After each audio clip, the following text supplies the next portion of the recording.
The Channel crossing was something I could never truly enjoy. I've known men who can settle into a deck chair and wait patiently for the boat to dock, gathering their things without a hint of rush. For me, it was always a different story. From the moment I stepped aboard, a restless energy took hold. I would shift my luggage about, and any meal taken in the saloon was eaten hastily, with a constant worry that the ship might arrive while I was below decks. This nervous habit was likely a leftover from wartime short leaves, where securing a spot near the gangway felt vital. A race to disembark and not waste a single precious minute of a brief respite. On that July morning, leaning against the rail as the white cliffs of Dover grew distinct, I watched the other passengers with a kind of wonder. How could they remain so still, so indifferent to the first sight of home? But then, their circumstances were not mine. Many had likely just popped over to Paris for the weekend, while I was returning from a year and a half spent on a ranch in Argentina. Life there had been good, free, and expansive, a world my wife and I had embraced. Yet watching England's familiar coastline approach, I felt an undeniable tightness in my throat. I had landed in France 2 days prior to handle some business and was now London-bound for a stay of several months. It was more than enough time to reconnect with old friends, and one in particular, a certain little man with an egg-shaped head and remarkable green eyes, Hercule Poirot. My plan was to take him utterly by surprise. My last letter from South America had given no indication of this trip, which had been arranged hastily due to some complicated affairs. The thought of his astonishment, the sheer delight on his face, had amused me for days. I was confident I would find him. The era of his cases pulling him to every corner of the country was over. His reputation was now firmly established, and he no longer allowed a single investigation to consume all his time. Increasingly, he positioned himself as a consulting detective, a specialist in his field. Much like our esteemed Harley Street doctor, he had always dismissed the popular notion of the detective as a human bloodhound, donning disguises and obsessing over footprints. "No, my dear Hastings," he would say, "we leave that to the Gerauds of the world. The methods of Hercule Poirot are his own order, method, and the little grey cells. Seated comfortably in our own armchairs, we see what others overlook. We do not leap to conclusions like our worthy friend Jap. So no, there was little chance he would be far away. Upon reaching London, I left my bags at a hotel and went straight to the old address. A wave of poignant memories washed over me. I barely paused to acknowledge my former landlady, taking the stairs 2 at a time to rap on Poirot's door. "Entrez!" came the familiar call from within. I strode in. There he stood, facing me, a small valise in his arms. He dropped it with a crash the instant he saw me. "Mon ami Hastings!" he cried. "Mon ami Hastings!" He rushed forward and enveloped me in a hearty embrace. What followed was a wonderfully chaotic exchange: exclamations, rushed questions, half-answers, messages from my wife, explanations of my journey, all tumbling over one another in a joyful din. When we had finally calmed somewhat, I asked, "I suppose my old rooms are occupied? I'd love to stay here with you again." Poirot's expression shifted with startling speed. Mon Dieu, but what a terrible, terrible piece of timing. Take a look around you, my friend. For the first time, I actually noticed the state of the room. Leaning against the far wall was a massive, ancient-looking trunk, like something from a bygone era. Next to it, a set of suitcases were lined up with almost military precision, from the largest down to the smallest. The meaning was impossible to miss. "You're leaving? I am? Where to?" "South America. You can't be serious." "Oh, but I am. It is a ridiculous joke, is it not? I am bound for Rio, and each day I tell myself I will write nothing of it in my letters. Imagine the look on your face, my dear Hastings, when you finally lay eyes upon me there. When do you sail?" Poirot glanced at his wristwatch. "Within the hour, but you've always sworn nothing could make you undertake a long ocean voyage." He closed his eyes and gave a dramatic shudder. "Do not speak of it, I beg you. My physician, he assures me one does not actually die from it, and it is for this one time only. You understand? I shall never ever make the return trip." He guided me firmly into a chair. "Sit.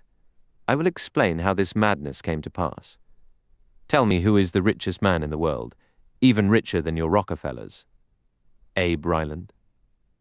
"The American soap magnate?" "Exactly so. One of his representatives approached me. There is some very considerable, as you might say, funny business occurring within a major corporation in Rio. He wished for me to investigate the affair on location. I refused. I informed him that if the facts were presented to me, I would provide my expert opinion. This, he claimed, was impossible. I was to be given the details only upon my arrival. Normally, such an impertinent demand would have ended the discussion. To issue commands to Hercule Poirot is the height of arrogance. Yet the sum of money offered was so astronomical that for the first time in my career I was tempted by mere wealth. It was a fortune, an absolute fortune, and there was a second attraction, you, my friend. For this past year and more I have been a very lonely old man. I thought to myself, why not? I grow weary of this endless solving of trivial puzzles. I have enough fame. Let me take this money and retire somewhere near my old comrade. I was genuinely touched by this sentiment. So I accepted, he went on, and in 1 hour I must depart for the boat train. One of life's little ironies, no? But I confess to you, Hastings, had the financial offer been less extraordinary, I might have declined, for I have recently begun a small investigation of my own. Tell me what is generally meant by the phrase, the Big Four. I suppose it started at the Versailles peace talks. Then there's the famous quartet in the motion picture industry, and the term gets used by countless lesser groups. I see, Poirot said thoughtfully. I have encountered the phrase, you understand, in a context where none of those explanations fit. It appears to refer to an international criminal syndicate of some kind. Only what? I pressed as he paused. Only I have a notion. It is something far more vast. A mere suspicion, nothing concrete. Ah, but I must finish my packing. The clock is not our friend. Don't go, I pleaded. Cancel your arrangements and sail with me next week. Poirot drew himself up to his full height and fixed me with a reproachful look. Ah, you do not understand. I have given my word, the word of Hercule Poirot. Nothing short of a matter of life and death could delay me now, and that's hardly likely to happen, I said gloomily. Unless, as they say, at the 11th hour the door opens and the unexpected guest walks in. I quoted the old proverb with a faint smile. In the quiet moment that followed, we both started at a distinct noise from the adjoining bedroom. "What was that?" I exclaimed. "Upon my word," Poirot retorted. "It sounds remarkably like your unexpected guest in my sleeping quarters. But how could anyone be in there? The only door leads into this room. Your memory serves you well, Hastings. Now, apply your little grey cells. The window. Then it's a burglar." I had just gotten to my feet and was heading for the door when a fumbling noise at the handle from the other side stopped me in my tracks. The door creaked open slowly. There in the doorway stood a man, coated from head to toe in grime and dried mud, his face gaunt and hollow. He stared at us blankly for a moment, then swayed and collapsed. Poirot rushed to his side and glanced up at me. "Brandy, quickly, please." I poured a measure of brandy into a glass and hurried back. Poirot managed to get a little between the man's lips, and together we lifted him and carried him to the sofa. After a few minutes his eyes fluttered open, gazing around with a vacant, lost expression. "What is it you wish, monsieur?" Poirot asked gently. The man's lips parted and he spoke in a flat, robotic tone. "Mr. Hercule Poirot, 14 Faraway Street." "Yes, that is I," Poirot replied. The man showed no sign of comprehension, merely repeating in that same eerie, mechanical voice, "Mr. Hercule Poirot, 14 Faraway Street." Poirot tried several questions. Sometimes the man gave no answer, other times he parroted that same phrase. With a signal, Poirot directed me to the telephone. "Call Dr. Ridgway. Ask him to come at once." Fortunately, the doctor was in, and since his practice was just around the corner, he arrived within minutes, bustling into the room. "Now then, what's all this?" After a brief explanation from Poirot, the doctor began examining our mysterious visitor, who seemed utterly unaware of his presence or ours. Dr. Ridgway said when he had finished. "A curious case indeed." "Brain fever?" I ventured. The doctor snorted with immediate disdain. "Brain fever? An invention of fiction writers, nothing more." "No, this man has suffered a profound shock. He is operating under a single, persistent idea to find Mr. Hercule Poirot at 14 Faraway Street, and he repeats those words mechanically without understanding their meaning." "Aphasia, perhaps?" I suggested, a bit more eagerly. This idea didn't provoke quite as strong a reaction. Without answering, the doctor handed the man a sheet of paper and a pencil. "Let's see what he does with this," he remarked. For a while, the man did nothing. Then, suddenly, he began to write feverishly, only to stop just as abruptly, letting both paper and pencil drop to the floor. The doctor picked it up and shook his head. Nothing coherent, just the number 4 scrawled over and over, each one larger than the last. He likely intended to write the full address. It's a fascinating case. Truly fascinating. Can you keep him here until this afternoon? I'm due at the hospital now, but I'll return and make the necessary arrangements. It's far too interesting a case to let slip away. I explained Poirot's imminent departure and my plan to accompany him to Southampton. That's perfectly fine. Leave the man here. He won't be any trouble. He's in a state of complete exhaustion and will probably sleep straight through for 8 hours. I'll have a word with your excellent Mrs. Funnyface and ask her to keep an eye on him. With his usual brisk efficiency, Dr. Ridgway bustled out. Poirot, keeping one eye on the clock, finished his packing. Time, it marches with an unbelievable speed. Come now, Hastings, you cannot say I have left you with nothing to do. A most sensational problem, the man from nowhere. Who is he? What is he? Ah, sapristi, but I would give 2 years of my life if my ship sailed tomorrow instead of today. There is something here very curious, very intriguing, but one must have time. Time. It may be days or even months before he is able to tell us what he came to say. I'll do my best, Poirot, I assured him. I'll strive to be an efficient substitute. Ye? Is? He replied, his tone carrying a shade of doubt that did little for my confidence. I bent down and picked up the fallen sheet of paper from the floor. If I were writing a story, I remarked casually, I'd tie this into your newest quirk and title it The Mystery of the Big Four. I tapped the penciled numbers as I spoke. Suddenly, our patient stirred from his daze, sitting bolt upright in his chair and uttering with startling clarity, Li Chang Yen? He looked like a man abruptly shaken from a deep sleep. Poirot signalled for my silence. The stranger continued in a crisp, elevated tone, his precise delivery suggesting he was reciting from some formal document or briefing. Li Chang Yen can be considered the mastermind behind the Big Four. He provides the direction and the driving force I have accordingly designated him as number 1. Number 2 is rarely referred to by name. He is symbolized by a $sign, an S crossed by 2 lines, as well as by 2 stripes and a star.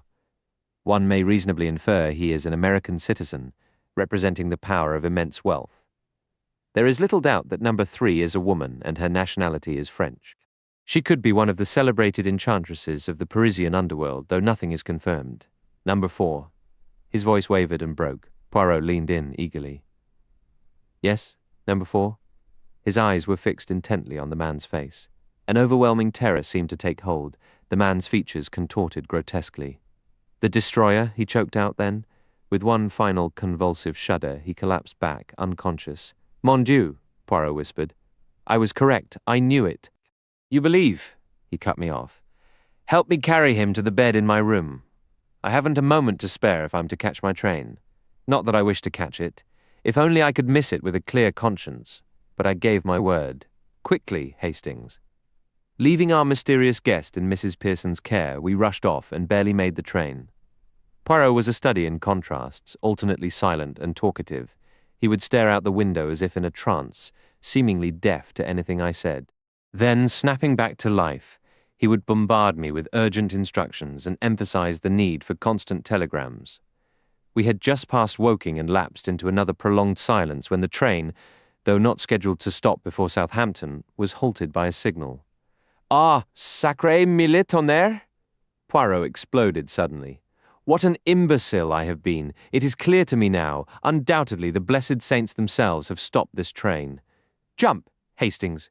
Jump! I tell you! In an instant he had the carriage door open and was out on the tracks. Throw the suitcases out and jump yourself. I obeyed, just in time. As I landed beside him, the train began to move. Now, Poirot, I said, thoroughly exasperated, perhaps you'll explain what this is all about.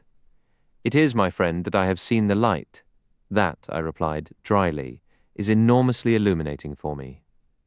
It should be, said Poirot, but I very much fear it is not. If you can manage 2 of these valises, I believe I can handle the rest. We quickly moved past Mrs. Pearson's dramatic reaction to seeing Poirot and asked for an update. Her report was a relief. No visitors had come and our guest had remained quiet. Breathing easier, we went upstairs. Poirot walked through the outer room and into the bedroom, then called out to me, his tone unusually tense. Hastings, he is gone. I hurried to his side. The man lay exactly as we had left him, but he was clearly deceased and had been for a while. I ran out to find a doctor, knowing Ridgway would still be away. I located one nearby and brought him back. Definitely dead, poor fellow. A vagrant you were helping, was he? In a manner of speaking, Poirot replied vaguely. What was the cause, doctor? Difficult to say immediately. It could have been some sort of seizure. There are indications of asphyxiation. You don't have gas here, do you? No, it's all electric lighting, nothing else. And both windows are wide open. He's been dead roughly 2 hours, I'd estimate. You'll inform the authorities, of course? After the doctor left, Poirot made the necessary calls. To my slight surprise, he also phoned our old acquaintance, Inspector Japp, requesting he come over. Just as he finished, Mrs. Pearson appeared, her eyes wide. There's a gentleman here from Hanwell from the asylum, can you imagine? Shall I send him up? We agreed, and a large, sturdy man in a uniform entered. Good morning, he said briskly. I have reason to believe one of our patients is here. He escaped last evening. He was here, Poirot stated calmly. He hasn't gotten away again, has he? The attendant asked with some worry. He is dead. The man looked more relieved than upset. You don't say? Well, perhaps that's for the best all around. Was he dangerous? Homicidal, you mean? Oh no, quite harmless. Had a very acute persecution complex, was full of stories about secret societies from China that had him locked away. They all have similar tales. I felt a chill. How long had he been institutionalized, Poirot inquired. About 2 years now. I see, said Poirot quietly. A flicker of something pity or doubt crossed his face. Did it ever occur to anyone that he might, in fact, have been sane? The attendant gave a short laugh. If he was sane, what would he be doing in an asylum? They all claim to be sane, you know. Poirot asked nothing more. He led the man in to see the body. The identification was instant. That's him, all right, the keeper said, almost indifferently. Odd sort, isn't he? Well, gentlemen, I'd best go and make the arrangements. We won't inconvenience you with the remains for long. There'll likely be an inquest where you'll need to testify. Good day. With a clumsy nod, he left. Shortly after, Japp arrived. The Scotland Yard inspector was as cheerful and neat as ever. Here I am, Monsieur Poirot. What's the trouble? I thought you'd be off to some tropical shore by now. My dear Japp, I need to know if you have ever seen this man before. He led Japp into the bedroom. The inspector stared down at the figure on the bed, his expression turning puzzled. Now, let me think. He does look familiar, and I pride myself on my memory. Why, good heavens, it's Mayerling. A Secret Service agent, not one of our direct colleagues, went to Russia 5 years ago. Never heard from again. We always assumed the Bolsheviks had finished him off. It all fits together, Poirot murmured after Japp had departed, except for the inconvenient fact that he appears to have died a natural death. He stood frowning down at the still form, dissatisfied. A sudden gust of wind billowed the curtains, and he looked up sharply.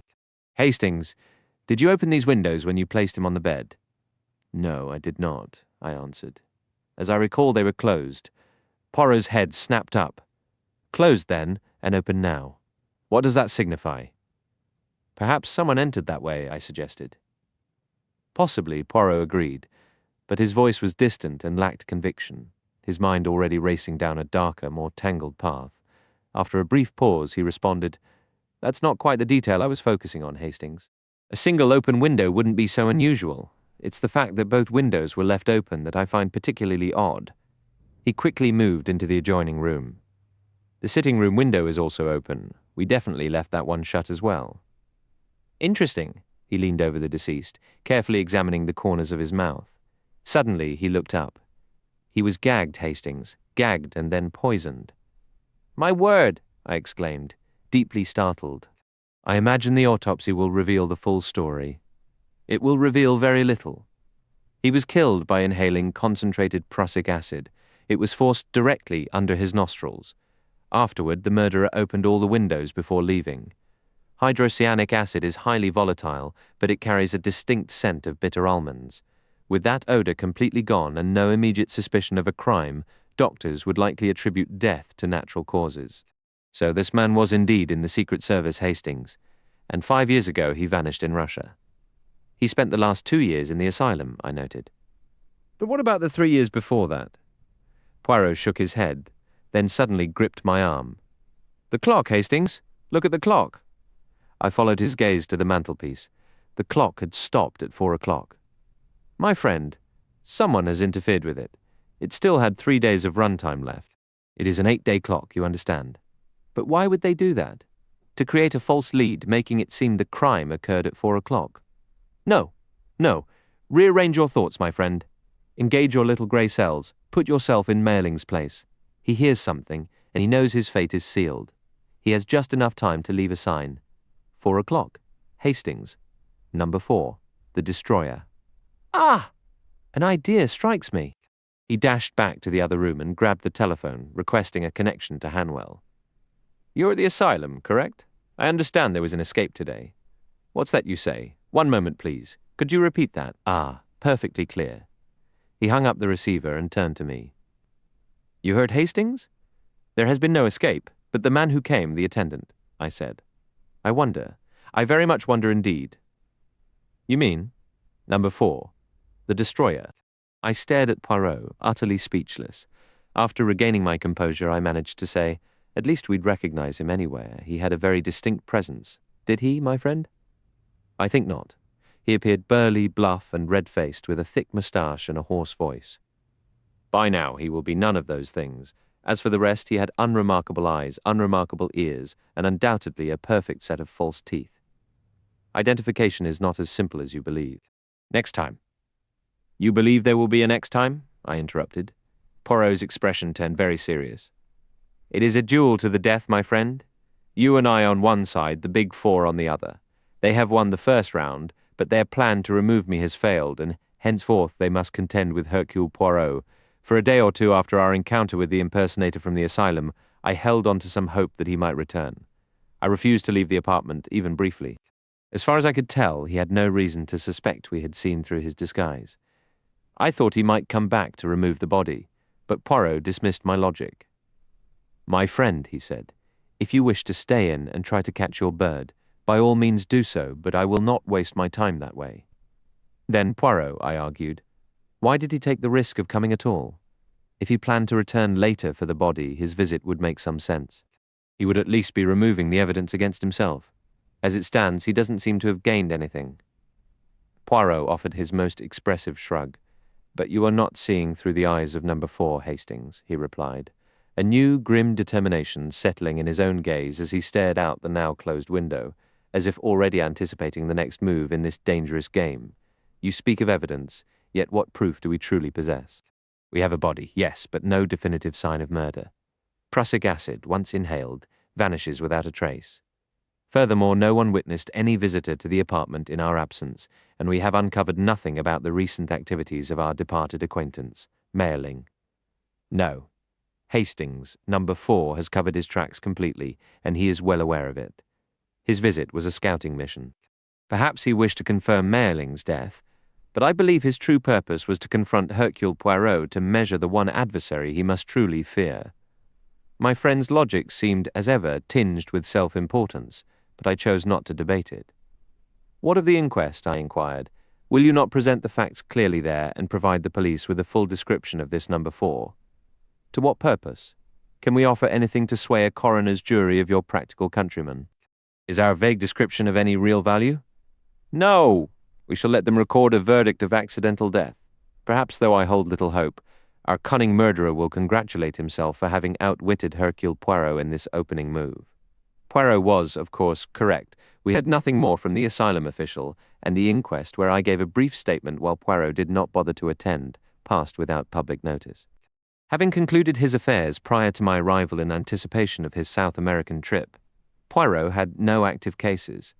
He spent most days sunk in an armchair at the flat, discouraging any conversation. I felt he was mistaken in brooding alone and wished to discuss the matter, but he remained silent. Then one morning, about a week later, he abruptly asked if I would join him on a visit. I agreed, hopeful for discussion. He was, however, characteristically secretive. Even a simple question about our destination was met with evasion. After a journey involving a bus and 2 trains, we arrived in one of London's more dismal southern suburbs. Only then did he choose to explain. We go, Hastings, to meet the one man in England with the deepest knowledge of China's underworld. Indeed? Who is he? A man you do not know, a Mr. John Ingalls. Outwardly, he is a retired civil servant of average intellect, who bores his acquaintances with a house full of Chinese curios. Yet, I'm assured by reliable sources that he alone can provide the information I seek. Minutes later, we were ascending the steps of the Laurels, the name of Mr. Ingles's residence. I saw no laurel bushes, attributing the name to the peculiar naming conventions of such suburbs. A Chinese servant with an impassive face admitted us and led us to his master. Mr. Ingalls was a squarely built man with a sallow complexion and deep-set, strangely thoughtful eyes. He rose to greet us, setting aside an open letter he had been reading. He referenced it after our introductions. "Please sit down, Hasley indicates you require some information and that I might be of assistance." "That is correct, monsieur. I wish to inquire if you have any knowledge of a man named Li Chang-yen." "That is curious, very curious indeed. How did you come to hear of him?" "You know him, then?" "I have met him once, and I know something of him, though not as much as I would like.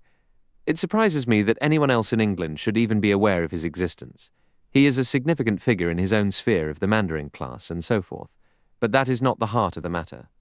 There's strong evidence to suggest he's the mastermind behind it all," the man insisted. "Behind what?" "Everything. The global instability, the labor disputes plaguing every country, the sudden revolutions. There are experts, not alarmists, who understand the situation, and they believe a hidden force is working toward the complete collapse of our society. In Russia, for instance, it was clear Lenin and Trotsky were merely puppets, their actions dictated by another mind. I lack the concrete proof you demand, but I am utterly convinced that mine belonged to Li Chang-yen." I couldn't help but object. "Isn't that rather extreme? What influence could a Chinese man possibly have in Russia?" Poirot shot me an annoyed glance. "For you, Hastings," he sighed, "anything not born of your own fancy seems extreme. I, however, find this gentleman's theory compelling. Please continue." "What his ultimate goal might be, I cannot state with absolute certainty, Mr. Ingalls went on, but I suspect it is the same sickness that has infected great minds from Alexander to Napoleon, an insatiable hunger for power and personal dominion. In past eras, conquest required armies. In our current century of turmoil, a man like Li Chang-yen can employ subtler tools. I have information indicating he commands vast financial resources for bribery and propaganda, and there are indications he controls a scientific capability beyond anything the world has yet imagined." Poirot listened with rapt attention. "And in China?" he pressed. "Does he operate there as well?" The other man nodded emphatically. "There I speak from direct experience, though again not the sort admissible in a courtroom. I am acquainted with every person of significance in China today, and I can tell you this: the figures who dominate the public stage are men of negligible character. They are marionettes dancing to the strings pulled by a master's hand, and that hand is Li Chang-yen's. His is the controlling intellect of the modern East. We in the West will never truly comprehend it, but he is its driving force. He never steps into the spotlight himself. Oh no. He remains in his Peking palace, pulling strings from the shadows, and events unfold thousands of miles away. And no one stands against him?" Poirot asked. Mr. Ingalls leaned forward, his voice dropping. "4 men have attempted to do so in the last 4 years, he said slowly. Men of integrity, intellect, and courage. Any one of them could have eventually disrupted his schemes." He paused, letting the silence hang. "Well," I prompted. "Well, they are all dead. One published an article connecting Li Chang-yen's name to the Peking riots. He was stabbed in a crowded street 2 days later. His killer vanished. The others met similar fates after making similar public or private remarks. One died from a sudden, isolated case of cholera, no epidemic in sight. Another was poisoned.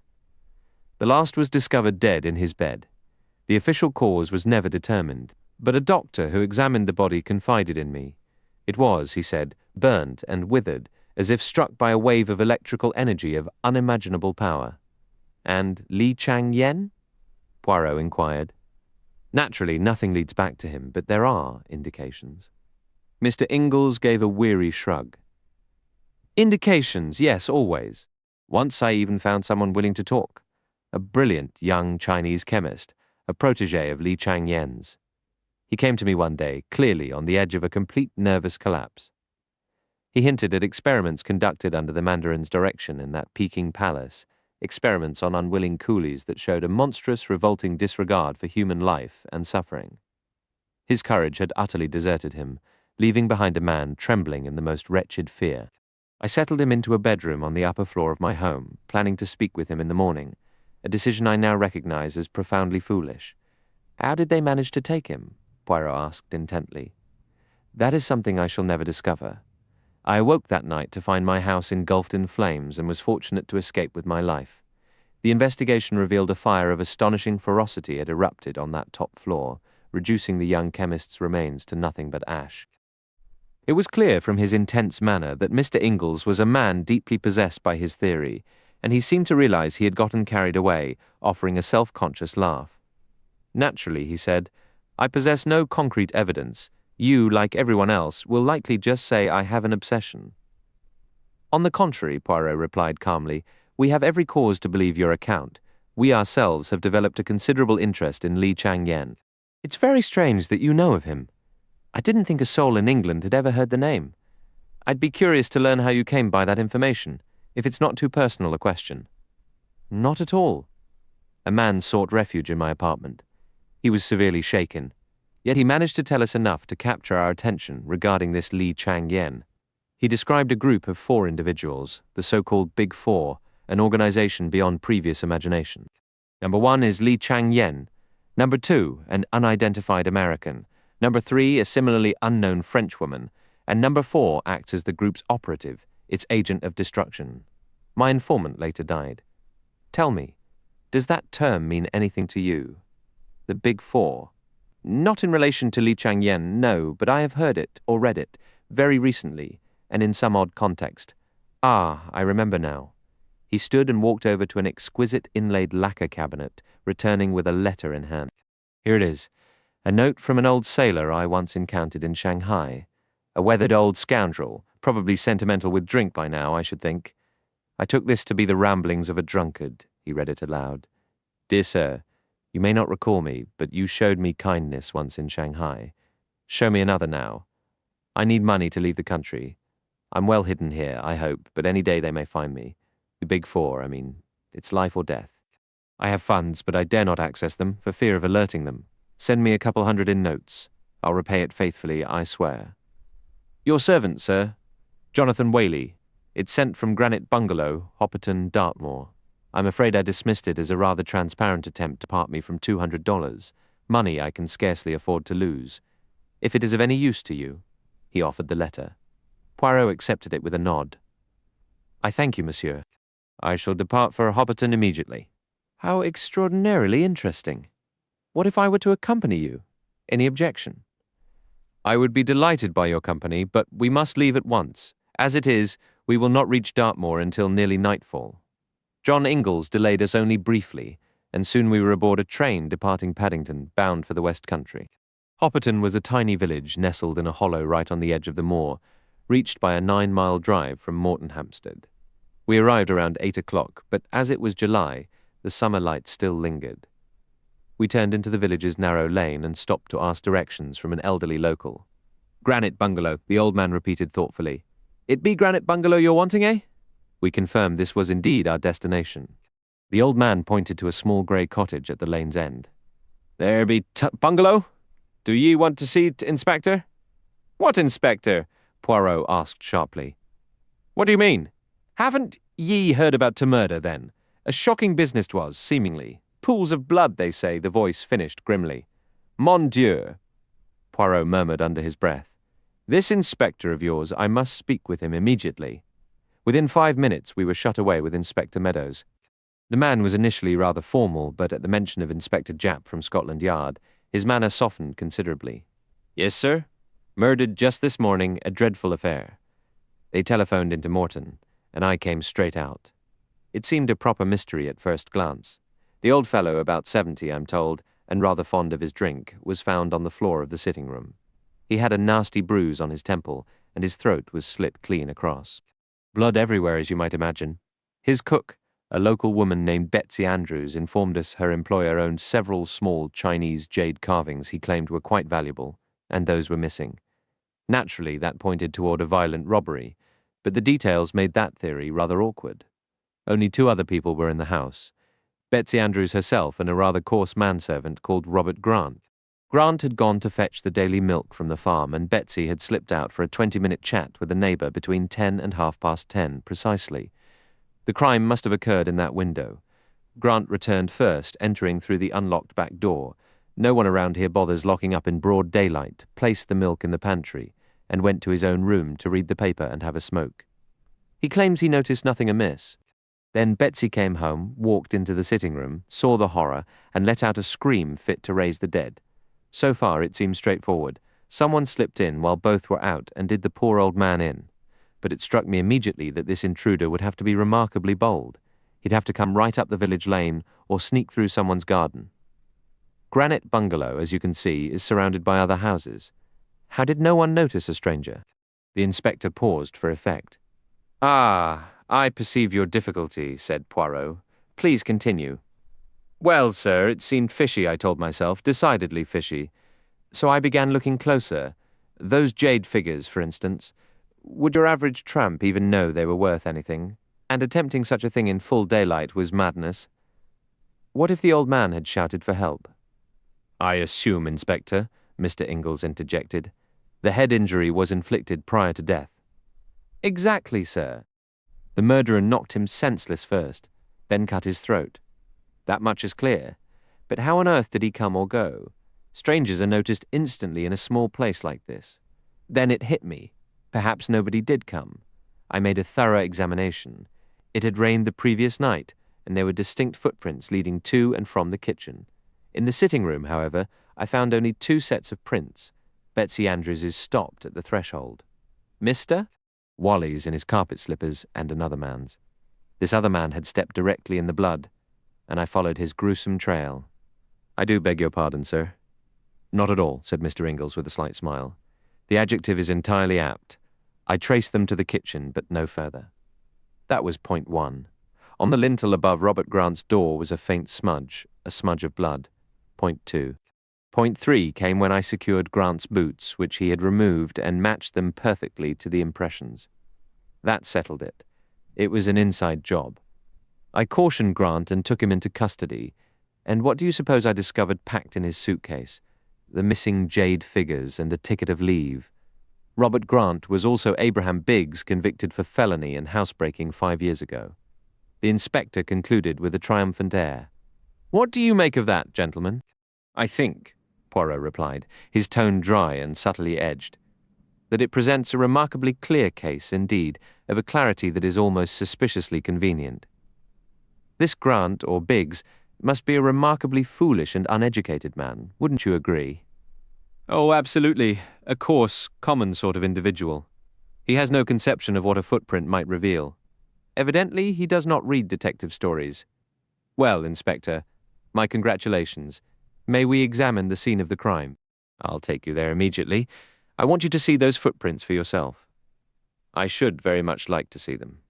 Yes, most interesting and quite ingenious." We departed at once. Mr. Ingalls and the inspector walked ahead. I held Poirot back slightly so I could speak without the inspector overhearing. "What is your true opinion, Poirot? Is there something deeper here than what appears?" "That is precisely the question, my friend. Wally states plainly in his letter that the Big Four are pursuing him, and we know the Big Four are not some childish fantasy. Yet all evidence points to this man Grant as the culprit. Why would he commit such an act for those small jade figures? Or is he an agent of the Big Four? I confess the latter seems far more probable. However valuable the jade, a man of his station was unlikely to recognize its true worth, certainly not to the point of murder. That, for example, should have occurred to the inspector. He could have simply stolen the jade and fled, rather than committing a brutal killing. Ah, yes, I fear our Devonshire friend has not employed his little grey cells. He has been busy measuring footprints while neglecting to arrange and reflect upon his ideas with proper order and method. The importance of a leg of mutton, the inspector produced a key and unlocked the door of Granite Bungalow. The day had been clear and dry, so our shoes were unlikely to leave marks. Nevertheless, we carefully wiped them on the mat before entering. A woman emerged from the shadows and addressed the inspector, who then turned aside. He called back over his shoulder, "Look around thoroughly, Mr. Poirot. See everything there is to see. I'll return in about 10 minutes. By the way, here is Grant's boot. I brought it for you to compare with the impressions." We entered the living room as the sound of the inspector's footsteps faded outside. Ingalls was instantly drawn to some Chinese curios on a corner table and went to examine them, showing no interest in Poirot's activities. I, however, watched Poirot with rapt attention. The floor was covered in a dark green linoleum, perfectly suited for revealing footprints. A door at the far end led into a small kitchen. From there, another door opened into the scullery, where the back door was located, and yet another into the bedroom used by Robert Grant. After surveying the area, Poirot began a quiet, running commentary. Here's where the body was found, that large, dark stain, and the surrounding splatters mark the place. Observe the traces of carpet slippers and number 9 boots, all very muddled. Then 2 distinct sets of tracks leading to and from the kitchen. The murderer entered that way. You have the boot, Hastings? Hand it to me. He compared it meticulously with the prints. Yes, both were made by the same man, Robert Grant. He entered that way, killed the old man, and returned to the kitchen. He stepped in the blood. See the stains he left on his way out? The kitchen itself reveals nothing. The entire village seems to have traipsed through it. He went into his own room. No, wait. First, he went back to the scene of the crime. Was it to retrieve the jade figures? Or had he forgotten some potentially incriminating item?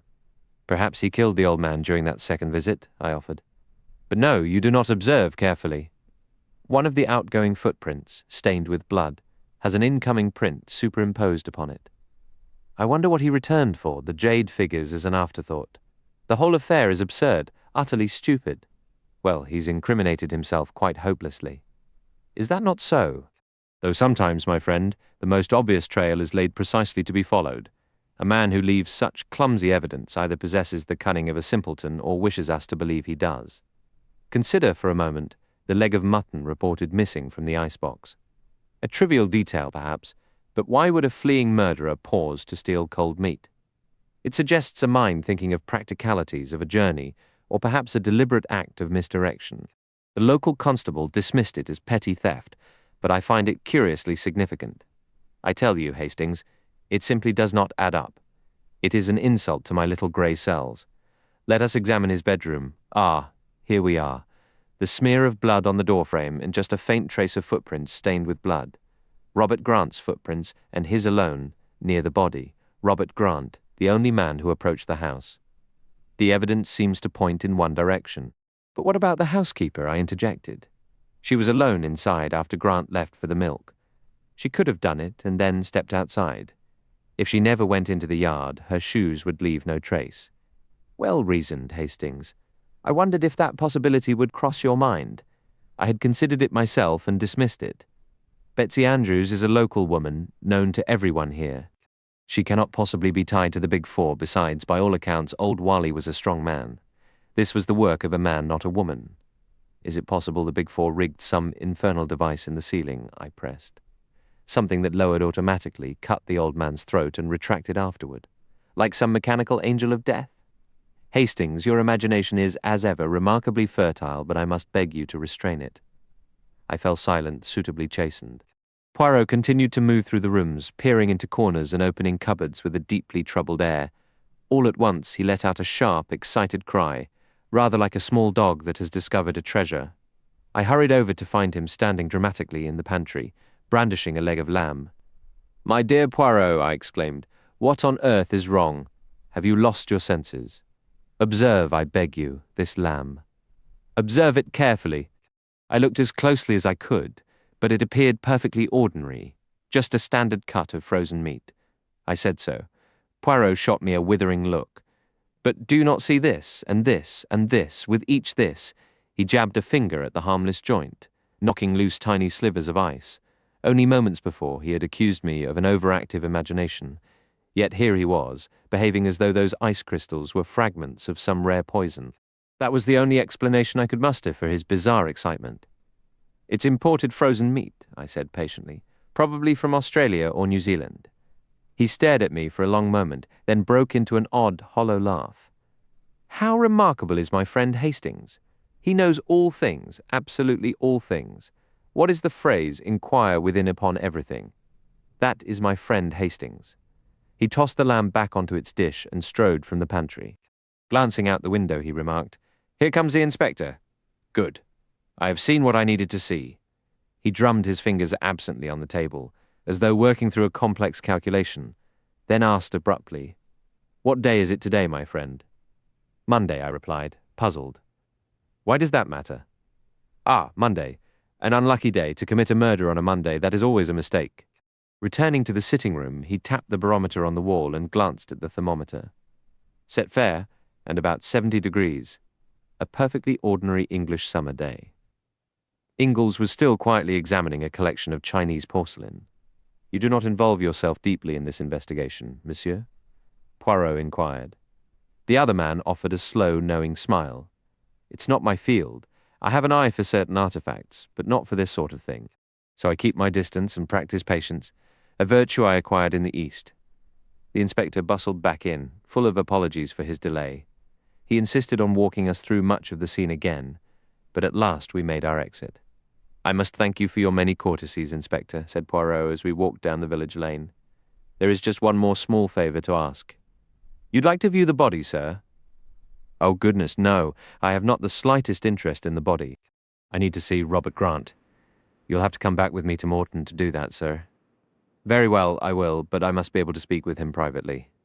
The inspector stroked his mustache. "That's a bit irregular, sir. I assure you, if you contact Scotland Yard, you will receive full authorization. They know me. I have assisted them on occasion, though I understand this is an unusual request. It is a necessary one," Poirot stated calmly. "Necessary because Grant is not the man you want." "What? Then who is?" "The killer, I should imagine, was a younger man. He arrived at Granite Bungalow in a horse-drawn trap, left it outside, went in, committed the act, and then drove off.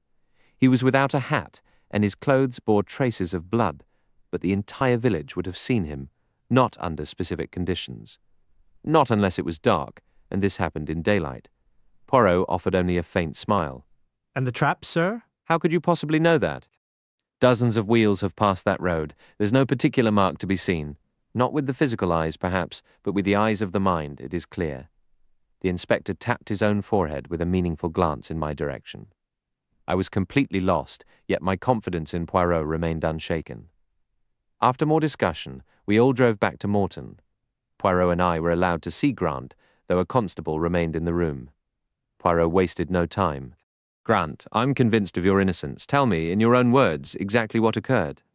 The prisoner was of average height with coarse, unpleasant features. He looked every bit a criminal. "I swear on my life, I never did it," he moaned. "Someone planted those little statues in my things. It was a setup, plain and simple. I went straight to my room when I got back. Just like I said, I didn't know a thing until Betsy started screaming. So, help me. I'm innocent." Poirot stood up. "If you cannot tell me the truth, then this conversation is over, but mister, you did enter the room. You did see your master dead. And you were about to run when Betsy made her unfortunate discovery." The man gaped at Poirot, his jaw slack. "Speak now, I tell you solemnly, on my honor that honesty is your only chance." "Fine, I'll risk it," the man said abruptly. "It happened just like you said. I came in and went straight to the master's study.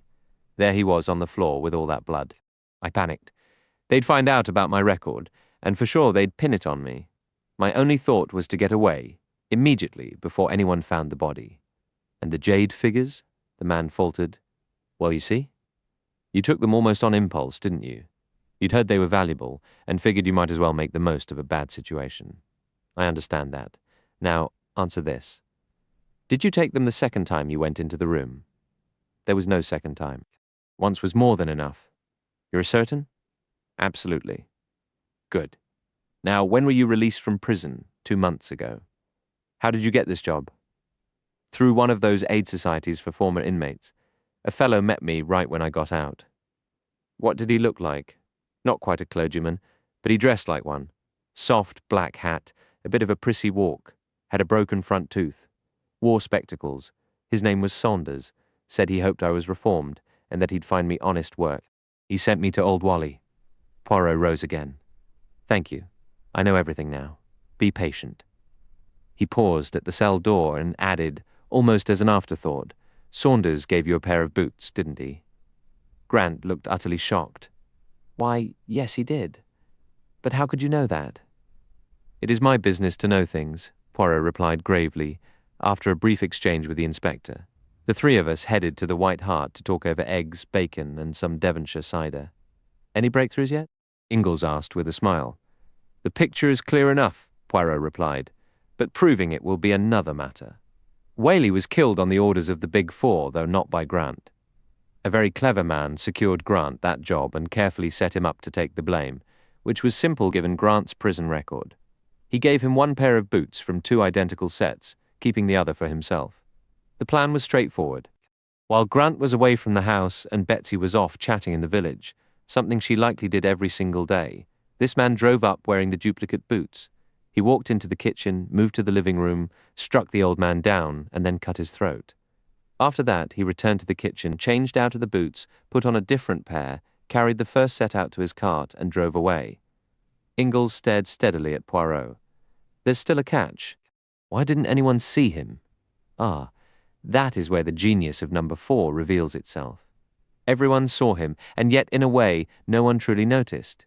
You see, he arrived in a butcher's cart. I couldn't help but exclaim, "The leg of mutton." Precisely, Hastings, the leg of mutton. Everyone insisted no one had visited Granite Bungalow that morning, yet I found a frozen leg of mutton in the pantry. It was Monday, so the meat must have been delivered that day. If it had come on Saturday, it wouldn't have stayed frozen through Sunday in such warm weather. Therefore, someone had been to the bungalow, a man on whom a spot of blood here or there would raise no suspicion at all. "Brilliant," Ingalls cried in approval. "Yes, he's clever, this number 4. As clever as Hercule Poirot?" I murmured. My friend shot me a look of dignified reproach. "There are certain jokes, Hastings, that one should not permit oneself," he said gravely. "Have I not just saved an innocent man from the gallows? That is accomplishment enough for one day." 5. The scientist who vanished. Even after the jury acquitted Robert Grant, alias Biggs, of Jonathan Whalley's murder, I don't believe Inspector Meadows was fully convinced of his innocence. To his practical mind, the case he'd built, the man's criminal record, the stolen jade, the boots that matched the footprints perfectly, was too solid to be easily dismantled. But Poirot, though he disliked having to testify, managed to persuade the jury. 2 witnesses came forward who had seen a butcher's cart pull up to the bungalow that Monday morning, and the local butcher confirmed his cart only delivered there on Wednesdays and Fridays.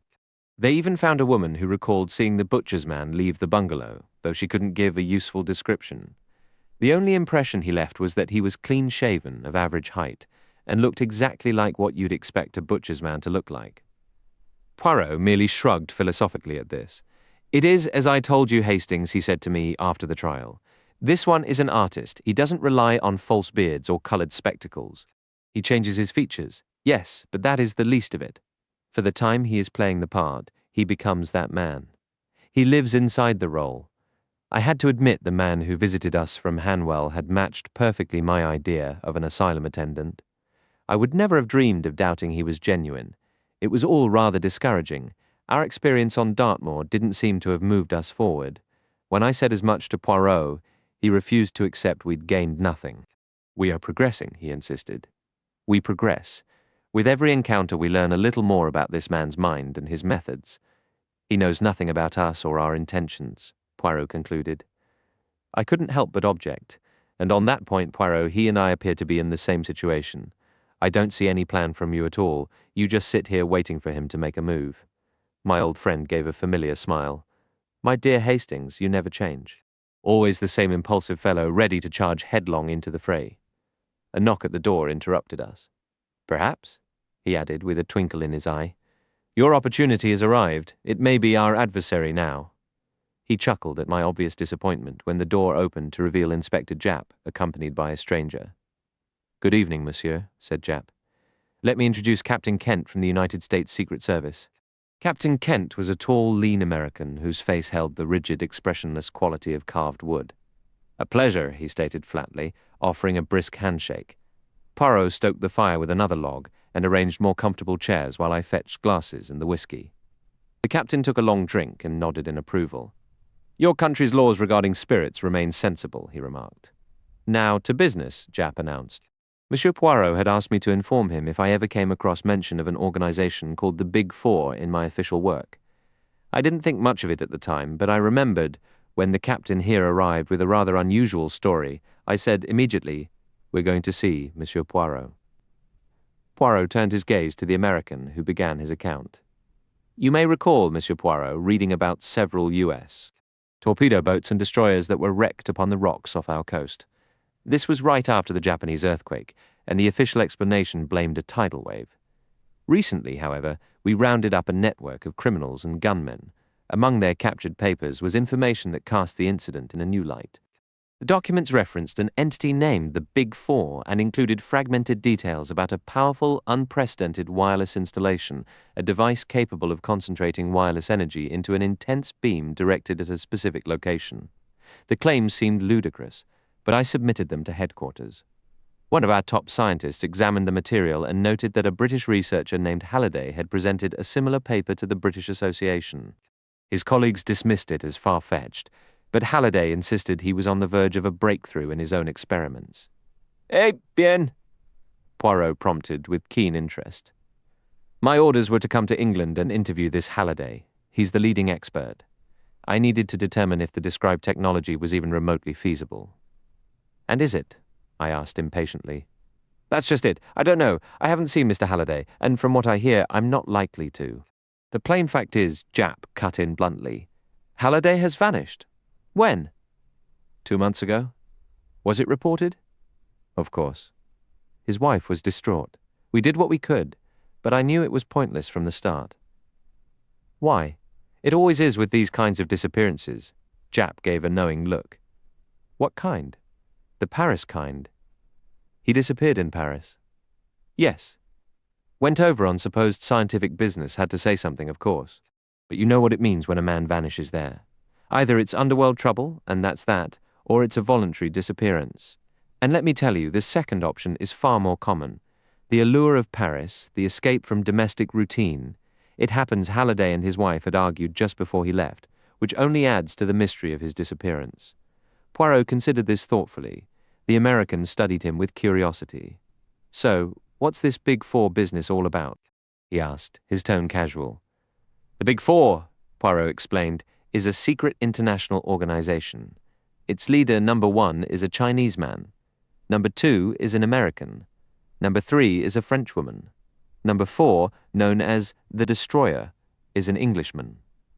"A Frenchwoman, you say?" The American let out a low whistle, and Halliday vanished in France. "Could be a connection. What's her name?" "That I do not know. I have no further details about her, but it's a serious operation, right?" The other man pressed. Poirot gave a slight nod as he meticulously straightened the glasses on the tray, his fondness for order unchanged. "What was the point of sinking those ships? Is the Big Four some German scheme?" "The Big Four work for no nation but their own, Captain. Their objective is nothing less than global control."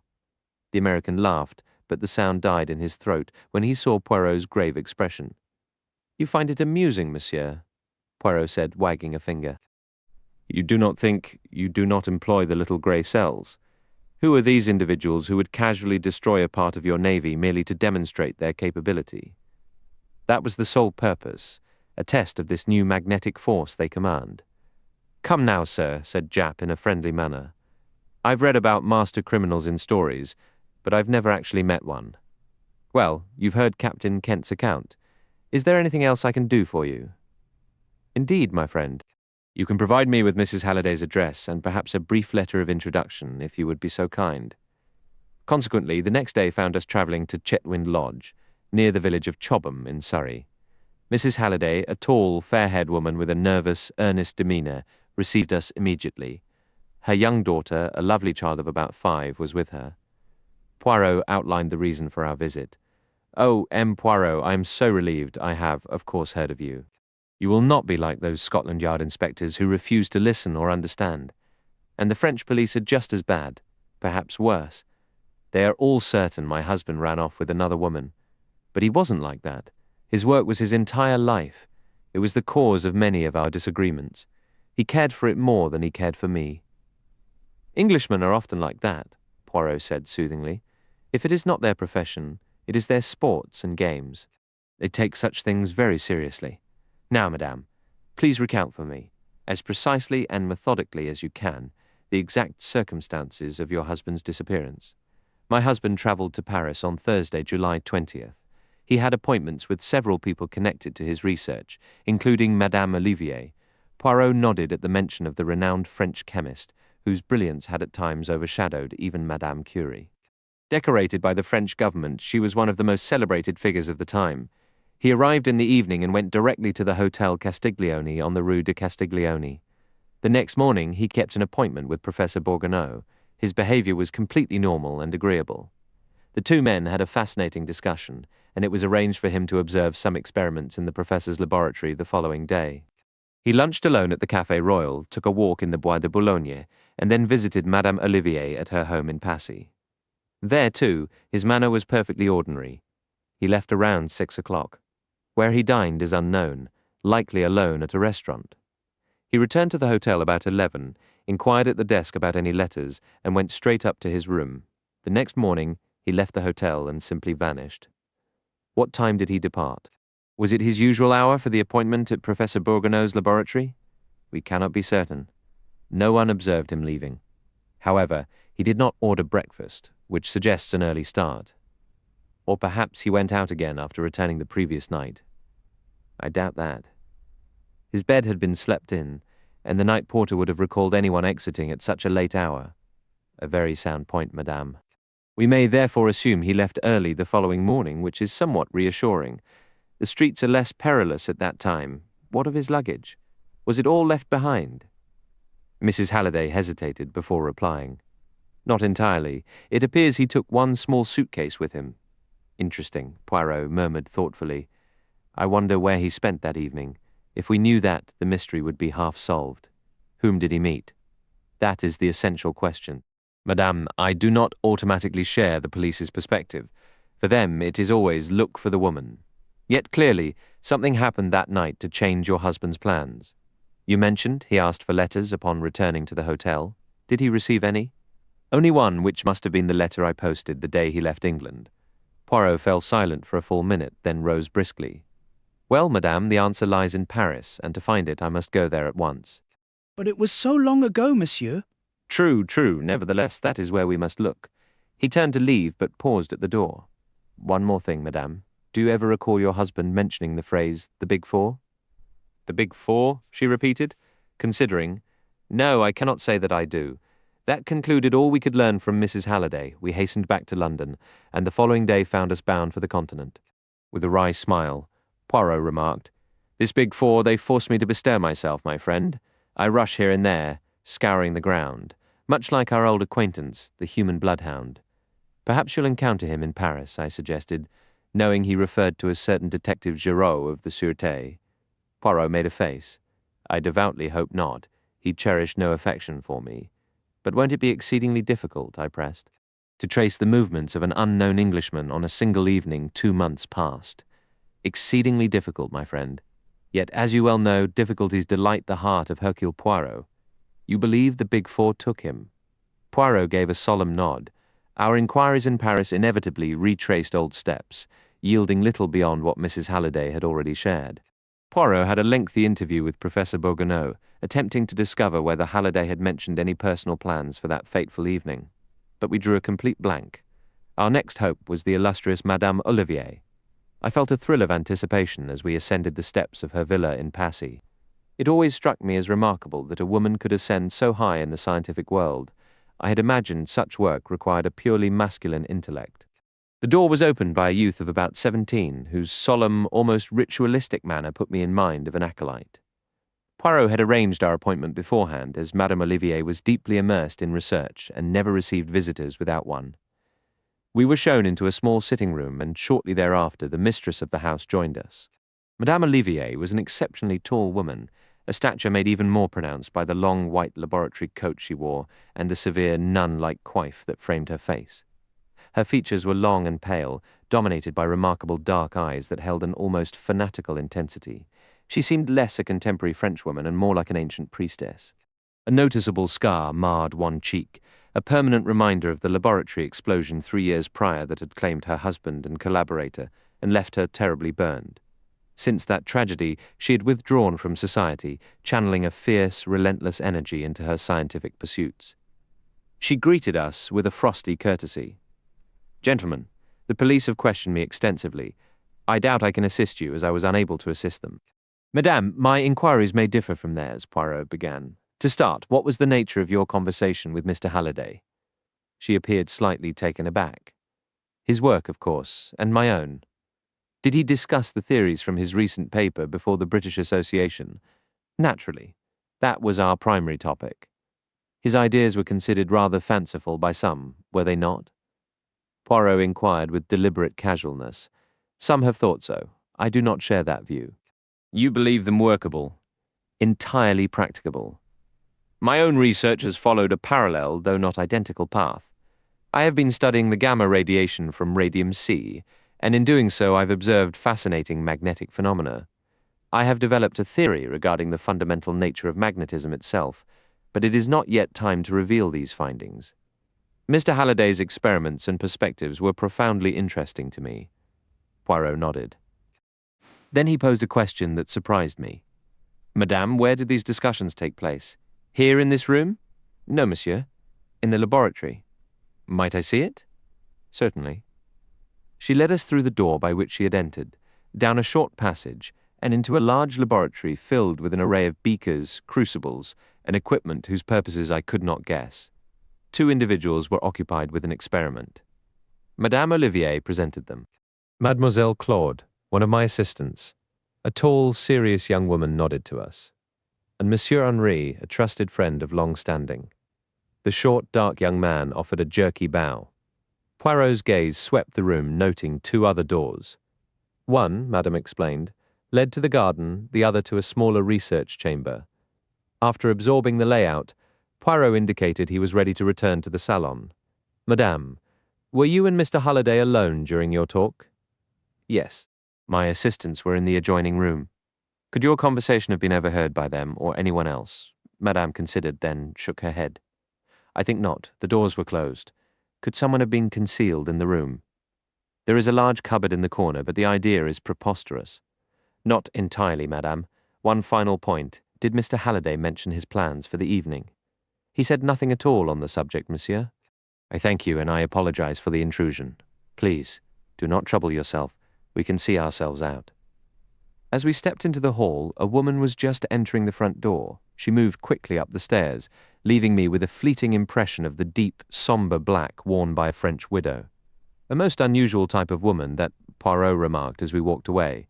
Thinking he meant Madame Olivier, I began to agree, but he cut me off. But no, not Madame Olivier. That goes without saying. Women of her genius are rare in any era. I refer to the other one, the widow on the stairs. There was a haste about her, a tension in her shoulders that spoke of more than mere grief. It is curious, is it not, how the echoes of one tragedy so often hum in the halls of another? No, I meant the other woman, the one on the staircase. I didn't see her face, I replied, looking at him in confusion, and I can't imagine how you could have either. She never glanced our way. Precisely why I called her an unusual sort, Poirot answered calmly. A woman who enters her own home, I assume it is hers, since she used a key, and goes directly upstairs without so much as a look toward 2 strangers standing in her hall, is behaving in a most unnatural manner. 1,000 thunders, what was that? He yanked me backward just in time. A tree had toppled onto the sidewalk, missing us by inches. Poirot stared at it, his face pale and troubled. That was far too close. And yet it was a clumsy attempt, for I had almost no suspicion. Yes, if not for my quick eyes, the eyes of a cat, Hercule Poirot might now be crushed into nothingness, a dreadful loss for the world. And you as well, my friend, though that would not be quite such a public tragedy. Thank you, I said stiffly. So what do we do now? Do? Poirot exclaimed. We think, right here, right now, we put our little grey cells to work. Consider this, Mr. Halliday. Was he truly in Paris? Yes, because Professor Bourgognot, who knows him, both saw and spoke to him. What are you getting at? I demanded. That was Friday morning. He was last seen at 11 on Friday night. But was it really him then? The night porter. A night porter who had never met Halliday before. A man arrives, looking enough like Halliday, we can trust number 4 for that, asks for his mail, goes upstairs, packs a small bag, and slips away the next morning. Nobody actually saw Halliday that entire evening. No, because by then he was already in the hands of his enemies. Was it Halliday whom Madame Olivier met? Yes, for while she did not know his face, an impostor could hardly fool her on her own area of expertise. He came here, had his meeting, and left. What happened after that? Grabbing my arm, Poirot practically pulled me back toward the villa. Now, my friend, picture the day after the disappearance. We are following footprints. You enjoy footprints, do you not? Look, here they are, a man's, Mr. Halliday's. He turns right as we did, walking briskly. Ah, other footsteps behind him now, moving quickly, small steps, a woman's. See, she catches up to him, a slender young woman in a widow's veil. Pardon me, sir. Madame Olivier asks that I bring you back. He stops. He turns. Now, where would she take him? Is it mere chance she reaches him just where a narrow alley opens between two gardens? She guides him down it. It is quicker this way, sir. On the right is the garden of Madame Olivier's villa, on the left, the garden of another, and from that garden, mind you, the tree fell so nearly upon us. Garden doors from both open onto the alley. The ambush is set there. Men rush out, overpower him, and carry him into the neighbouring villa. Good heavens, Poirot, I cried. Are you claiming to see all this? I see it with the eyes of the mind, my friend. It could have happened in no other way. Come, we return to the house. You wish to speak with Madame Olivier again? Poirot offered a peculiar smile. No, Hastings. I wish to see the face of the lady on the stairs. Who do you suppose she is? A relative of Madame Olivier's. More likely a secretary, and one hired not very long ago. The same mild young man answered the door. Could you tell me, Poirot asked, the name of the lady, the widow, who entered a short while ago? Madame Verneau? Madame's secretary? That is the one. Would you be so good as to request she speak with us for a moment? The young man left and soon returned. I'm sorry. Madame Verneau must have gone out again. I think not, said Poirot quietly. Please give her my name, Monsieur Hercule Poirot, and say it is important I see her immediately, as I am on my way to the police headquarters. Our messenger departed once more. This time, the lady came down. She entered the salon. We trailed after her. She pivoted and lifted her veil. To my complete surprise, I saw the face of our old adversary, the Russian Countess Rosikoff, the very woman who had masterminded that spectacular jewel heist in London. The moment I spotted you in the hall, I knew my luck had run out, she said with a sigh. My dear Countess Rosikoff. She gave a slight shake of her head. I am Inez Verneau now, she whispered. A Spaniard wed to a Frenchman. What do you want from me, Monsieur Poirot? You are a relentless man. You chased me from London. Now I suppose you will inform the marvellous Madame Olivier about my past and chase me from Paris as well. We Russians in exile must find a way to survive, you understand. This is more grave than that, Madame, Poirot replied, his eyes fixed on her. I intend to enter the neighbouring villa and free Mr. Halliday, assuming he is still alive. I'm aware of the entire situation, you see. I noticed the sudden loss of colour in her face. She pressed her lips together, then spoke with her characteristic resolve. He is alive, but he is no longer at the villa. Listen, monsieur, I will strike a deal with you, my freedom, and you receive Mr. Halliday alive and unharmed. I accept, said Poirot. I was in fact preparing to suggest the very same arrangement. Incidentally, are the big four your employers, madame? That deathly pallor washed over her features once more, but she offered no reply. Instead, she asked, Do you permit me to use the telephone?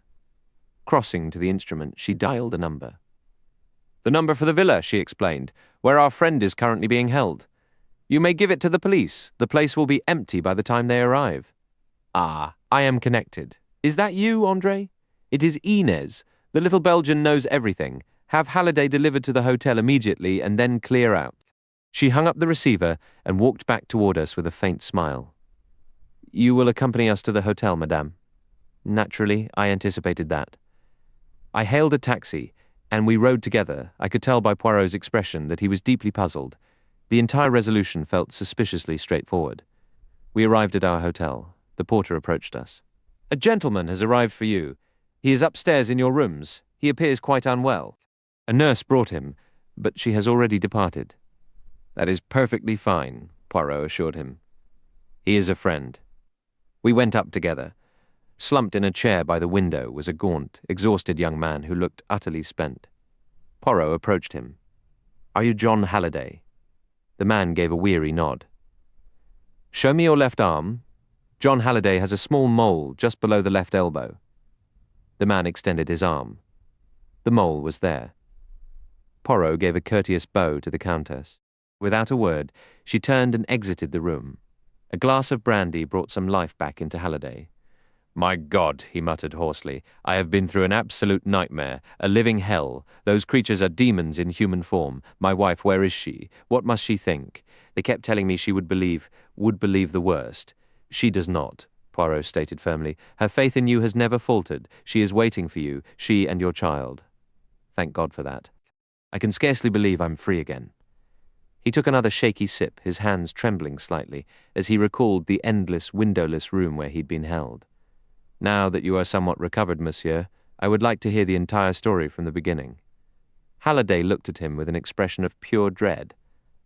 "I remember nothing," he said flatly. "Nothing," Poirot pressed. "Have you ever heard of the Big Four?" "I am acquainted with their reputation," Poirot replied dryly. "You do not know what I know. Their reach is limitless. If I remain silent, I may be safe. If I utter a single word, not only I, but everyone I care for will endure unimaginable horrors. It is pointless to argue with me. I know the truth. I remember nothing." And with that, he stood and walked unsteadily from the room. Poirot's face was a mask of frustrated defeat. "So that is how it is," he muttered to himself. "The Big Four triumph once more. What is that paper you are holding, Hastings?" I passed it to him. "The Countess scribbled it just before she left," I explained. He read the note. "Au revoir. I.V., signed with her initials." I.V. merely a coincidence, perhaps, that they also represent the numeral 4. "I wonder, Hastings, I truly wonder." 7. The Radium Thieves. The night Halliday was freed, he occupied the room adjoining ours at the hotel. All through the dark hours, I listened to his restless moans and muttered protests from behind the wall. His ordeal at the villa had shattered his nerves completely. Come morning, our attempts to gather any useful information from him were utterly futile. He would only reiterate his warnings about the vast power wielded by the Big Four and his terror of the swift retribution that would follow if he spoke. After a late lunch, he departed to reunite with his wife back in England, leaving Poirot and me in Paris. I was all for launching into some form of vigorous action, and Poirot's calm inactivity grated on me. "For pity's sake, Poirot," I pressed him. "We must be up and doing. Let's take the fight to them." "A splendid sentiment, my friend. Truly splendid. But up to where? And doing to whom, I beg you? Be specific." "To the Big Four, naturally. That goes without saying. Yet how precisely would you begin?" "The police," I suggested, though without much conviction. Poirot offered a thin smile. "They would accuse us of spinning fairy tales. We have no evidence. Nothing tangible whatsoever. We are compelled to wait." "Wait for what?" I demanded, frustrated. "Wait for them to make a move. Consider your English boxing. If one combatant refuses to advance, the other must, and by allowing the opponent to strike first, one learns his style. That is our role, to let the other side initiate the attack." "Do you truly believe they will?" I asked, skeptical. "I have not a shred of doubt. First, they attempted to remove me from England. That failed. Then, in the Dartmoor affair, we intervened and snatched their intended victim from the gallows. And just yesterday, we thwarted their plans once more. They will not, I assure you, let the matter rest." I was still turning this over in my mind when a sharp rap sounded at the door. Without awaiting a reply, a man entered and shut the door firmly behind him. He was tall and lean, with a sallow complexion and a nose that curved slightly like a hawk's beak. He wore an overcoat fastened to his throat and a soft hat pulled low over his eyes. "Forgive my rather abrupt entrance, gentlemen," he said in a voice as smooth as silk, "but my business is of a somewhat unconventional nature." Smiling faintly, he moved to the table and took a seat. I started to rise, but a slight gesture from Poirot held me back. "As you observe, monsieur, your entrance is indeed abrupt," Poirot said coolly. "Kindly state your business." "It is quite simple, my dear M. Poirot. You have been causing a great deal of annoyance to my associates." "In what manner?" Now, M. Poirot, you cannot seriously ask that. You understand the situation as well as I do." "That depends, monsieur, entirely upon who these associates of yours might be." Wordlessly, the man drew a cigarette case from his pocket. He opened it, extracted 4 cigarettes, and tossed them casually onto the tabletop. Then, with deliberate slowness, he gathered them up and slotted them back into the case before returning it to his coat. Aha, Poirot murmured. So it is like that, is it? And what is the proposal from your friends? They propose, monsieur, that you should redirect your considerable talents, your very great talents, toward the detection of legitimate crime. Return to your former pursuits. Solve the petty mysteries of London society matrons. Lead a quiet life. A most peaceful program, Poirot remarked, his tone deceptively light. And if I should decline? The man made a fluid, expressive gesture with his hands. We would regret that development, of course, most exceedingly, he purred. So too would all the admirers of the great Hercule Poirot. But regrets, however profound, are insufficient to restore a man to life. A delicately phrased threat, Poirot said, nodding thoughtfully. And if I were to accept? In that event, I am authorized to offer you compensation. He produced a pocketbook and laid 10 banknotes upon the table. Each was for 10,000 francs. This is merely a token of our sincere intent, he explained. 10 times this sum will be delivered to you. Good God, I cried, leaping to my feet. You have the audacity to believe. Sit down, Hastings, Poirot commanded, his voice brooking no argument. Master your wonderfully honest and indignant nature and be seated. To you, monsieur, I have this to say. What's stopping me from calling the police and handing you over, while my friend here blocks your escape? Please, feel free to do so if you believe it wise, our visitor replied, his composure unshaken. For heaven's sake, Poirot, I burst out, my patience gone. I've had enough of this. Just call the police and be done with it. I sprang to my feet and moved swiftly to the door, planting myself firmly with my back against it. It does appear the most logical step, Poirot murmured, as if weighing the options aloud. But you have a famous distrust for the logical, do you not? The man said with a faint smile. Go on, Poirot, I insisted. The responsibility will be yours, my friend. The instant Poirot's hand touched the telephone receiver, the man launched himself at me with a sudden, feline agility. I was prepared. We grappled immediately, stumbling and spinning across the room in a chaotic dance. I felt his balance waver for a split second and pressed my advantage, driving him down to the floor. Yet in the very moment of my triumph, something utterly unexpected occurred. A sharp, twisting motion sent me hurtling forward. I crashed headfirst into the wall, collapsing in a tangled heap. Scrambling up moments later, I saw the door swinging shut behind my opponent. I lunged for it and rattled the handle. It was locked from the outside. Snatching the telephone from Poirot, I barked into it. Front desk, stop a man leaving immediately, tall, in a fastened overcoat and a soft hat. The police want him. A very short time later, we heard commotion in the hallway. The key turned and the door was thrown open to reveal the hotel manager himself. The man, you have him, I demanded. No, sir. No one has come down. You must have passed him on your way. We passed no one, sir. It seems impossible that he could have gotten away. I believe you did pass someone, Poirot said softly. A member of the hotel staff, perhaps? Only a waiter with a service tray, sir. Ah, said Poirot, and that single syllable seemed to contain a universe of meaning. After we had finally managed to usher out the agitated hotel staff, Poirot mused aloud. So that explains why he wore his overcoat buttoned so tightly to his throat. Feeling rather deflated, I muttered. I'm terribly sorry, Poirot. I was certain I had him properly subdued. No matter. That was a judo throw, I suspect. Do not trouble yourself, my friend. Everything proceeded exactly according to plan. His plan that is precisely what I desired. What's this? I exclaimed, spotting a brown leather object on the floor. I snatched it up, a slim pocketbook, evidently dislodged from our visitor's coat during our scuffle. Inside were 2 receipted bills made out to a Mr. Felix Léon and a folded slip of paper that quickened my pulse. It was a half-sheet of notepaper with a few words hastily scribbled in pencil, words of critical importance. The next council meeting is set for Friday at 34 Rue d'Eschelles at 11 a.m. It was signed with a large, bold numeral 4. Today was Friday, and the mantel clock read 10:30. Incredible luck, I cried. Fate is handing us the solution. We must leave immediately. What a phenomenal piece of fortune. So, that was the purpose of his visit, Poirot said quietly. Now I comprehend the entire scheme. Comprehend what? Come along, Poirot. Stop standing there in a daze. Poirot looked at me and slowly shook his head, a knowing smile on his lips. Will you walk into my parlour? Said the spider to the fly. That is your English children's verse, is it not? No, they are clever, but they are not so clever as Hercule Poirot. What in the world are you talking about, Poirot? My friend, I have been pondering the true motive for this morning's performance. Did our visitor genuinely believe he could either bribe me or intimidate me into giving up my work? It seemed highly improbable. Why then did he come? Now I perceived the entire rather elegant little plot. The apparent reason was to bribe or frighten. The inevitable struggle, which he made no effort to avoid, was meant to make the dropped pocketbook appear natural and believable. And finally, the trap. Rue des Echelles at 11? I think not, my friend. One does not ensnare Hercule Poirot quite so simply.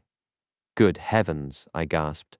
Poirot was already deep in thought, his brow furrowed. There's still one detail that doesn't add up for me, I said. What's that? The timing, Hastings, the timing. If their goal was to lure me away, wouldn't the cover of night be more effective? Why choose this early hour? Could it be that something is scheduled for this very morning? Something they are desperate to keep Hercule Poirot from discovering? He gave a thoughtful shake of his head. We shall see. Here I remain, my friend. We do not venture out this morning. We will let events come to us. The summons arrived with punctual precision at 11:30. It was a telegram. Poirot slit it open, his eyes scanning the message before passing it to me. It was from Madame Olivier, the renowned scientist we had consulted the previous day regarding the holiday affair. It urgently requested our immediate presence at her home in Passy. We departed without a moment's hesitation. Madame Olivier greeted us once more in her modest sitting room. I was again struck by the formidable presence of this woman, with her austere, intelligent face and intensely focused eyes, a brilliant successor to the likes of Becquerel and the Curies. She wasted no time. Gentlemen, you questioned me yesterday concerning Mr. Halliday's disappearance. I have since learned that you returned to the villa and requested to see my secretary, Inez Verreneau. She departed with you and has not been seen here since. Is that the entirety of the matter, Mad? No, monsieur, it is not. Last night my laboratory was burglarized. Several important documents and research notes were taken. The intruders also made an attempt on something far more valuable, but fortunately they were unable to open the large safe. These are the facts, madame. Your former secretary, Madame Verreneau, was in reality the Countess Rossakoff, a skilled criminal, and she was directly responsible for Mr. Halliday's vanishing act. How long was she in your employ? 5 months, monsieur. This is astonishing.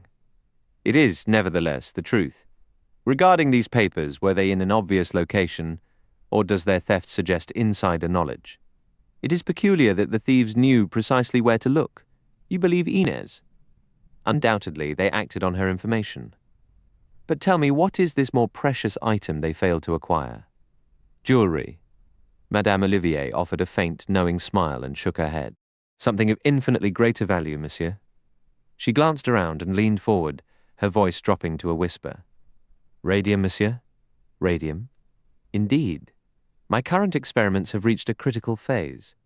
I possess a small quantity of my own, and a further amount has been lent to me for this specific work. While the physical quantity is minute, it represents a significant portion of the world's available supply with a value amounting to millions of francs. And its location? Secured within its lead container inside the large safe. The safe is deliberately made to appear old and inferior, but it is, in fact, a masterpiece of security. That is likely why the thieves were thwarted. For how long will the radium remain in your possession? Only 2 more days, monsieur. Then my work will be complete. A gleam appeared in Poirot's eyes, and Inez Verreneau was aware of this timetable. Excellent, then our adversaries will certainly return. You must speak of this to no one, madame, but be assured I will ensure the safety of your radium. Do you have a key to the door connecting the laboratory to the garden? Yes, monsieur. Here it is. I have a copy for myself, and here is the key to the garden gate that opens onto the lane between this villa and the next. I thank you, madame. Tonight, retire as you normally would, have no fear, and leave everything to me. But not a word to anyone. Not to your assistants, Mademoiselle Claude and Monsieur Henri. Most particularly, not a word to them. We left the villa, and Poirot rubbed his hands together with immense satisfaction. What is our plan now? I asked. Now, Hastings, we prepare to depart Paris for England. What? We shall pack our belongings, enjoy a leisurely lunch, and take a car to the Gare du Nord. But the radium, I sputtered, utterly confused. I said we were going to leave for England, he replied, his eyes twinkling with mischief. I did not say we were going to arrive there, engage the little grey cells, Hastings, and think it through. It was clear we were under surveillance, being tracked by our adversaries. They must be convinced we are returning to England, and they will only accept that if they witness us boarding the train and departing. Are you suggesting we slip away at the final moment? No, my friend. Our foes will only be satisfied by a genuine departure. But the express doesn't halt before Calais. It will stop if properly incentivized. Really, Poirot, you can't simply pay an express train to stop. They would refuse. Have you never noticed the small handle, the emergency signal? The penalty for misuse is 100 francs, I believe. You intend to pull it? Not personally. An associate of mine, Pierre Combeau, will handle that. While he creates a dramatic scene with the conductor, drawing everyone's attention, you and I will discreetly exit the train. We executed Poirot's scheme precisely. Pierre Combeau, an old acquaintance familiar with Poirot's methods, played his part perfectly. As the train reached the outskirts of Paris, the emergency cord was pulled. Combeau staged a spectacular argument in true French fashion, providing the perfect distraction. Amid the commotion, Poirot and I slipped away unnoticed. Our first action was a complete alteration of our appearance. Poirot had prepared a small case with everything needed. Soon, we were transformed into two scruffy labourers in worn blue shirts. After a quiet meal at a nondescript tavern, we made our way back to Paris. It was nearly 11 when we approached Madame Olivier's villa again. We scanned the deserted street before slipping into the narrow alley. Confident we weren't followed, we proceeded cautiously. I do not expect them here yet, Poirot whispered. They may arrive tomorrow night, but they are well aware the radium is only accessible for 2 nights. Carefully, we turned the key in the garden gate. It opened silently, and we stepped inside. Then, with shocking suddenness, we were ambushed. At least 10 men surrounded us. Before we could react, we were gagged and bound, rendered completely helpless. To my surprise, instead of taking us away, they carried us toward the house. Using a key, they opened the laboratory door and brought us inside. One man knelt before a large safe, swinging the door open. A chill ran down my spine. Were they planning to seal us inside? But then I saw steps leading downward from within the safe. We were forced down a narrow passage, emerging into a vast underground chamber. There, a tall, commanding figure in a black velvet mask awaited us. Her authoritative gestures made it clear she was in charge. The men dumped us on the floor and left us alone with this mysterious woman. I had no doubt of her identity, the elusive French operative, number 3 of the Big Four. She knelt, removed our gags but left us bound, then rose and faced us. With a swift, dramatic motion, she tore off her mask. It was Madame Olivier. Monsieur Poirot, she said, her voice low and mocking. The great, the brilliant, the unparalleled Monsieur Poirot. I sent you a warning yesterday. You chose to ignore it. You believed you could outsmart us, and now here you are. Her cold malice was terrifying, intensified by the fiery madness in her eyes. She was unhinged, driven by a dangerous genius.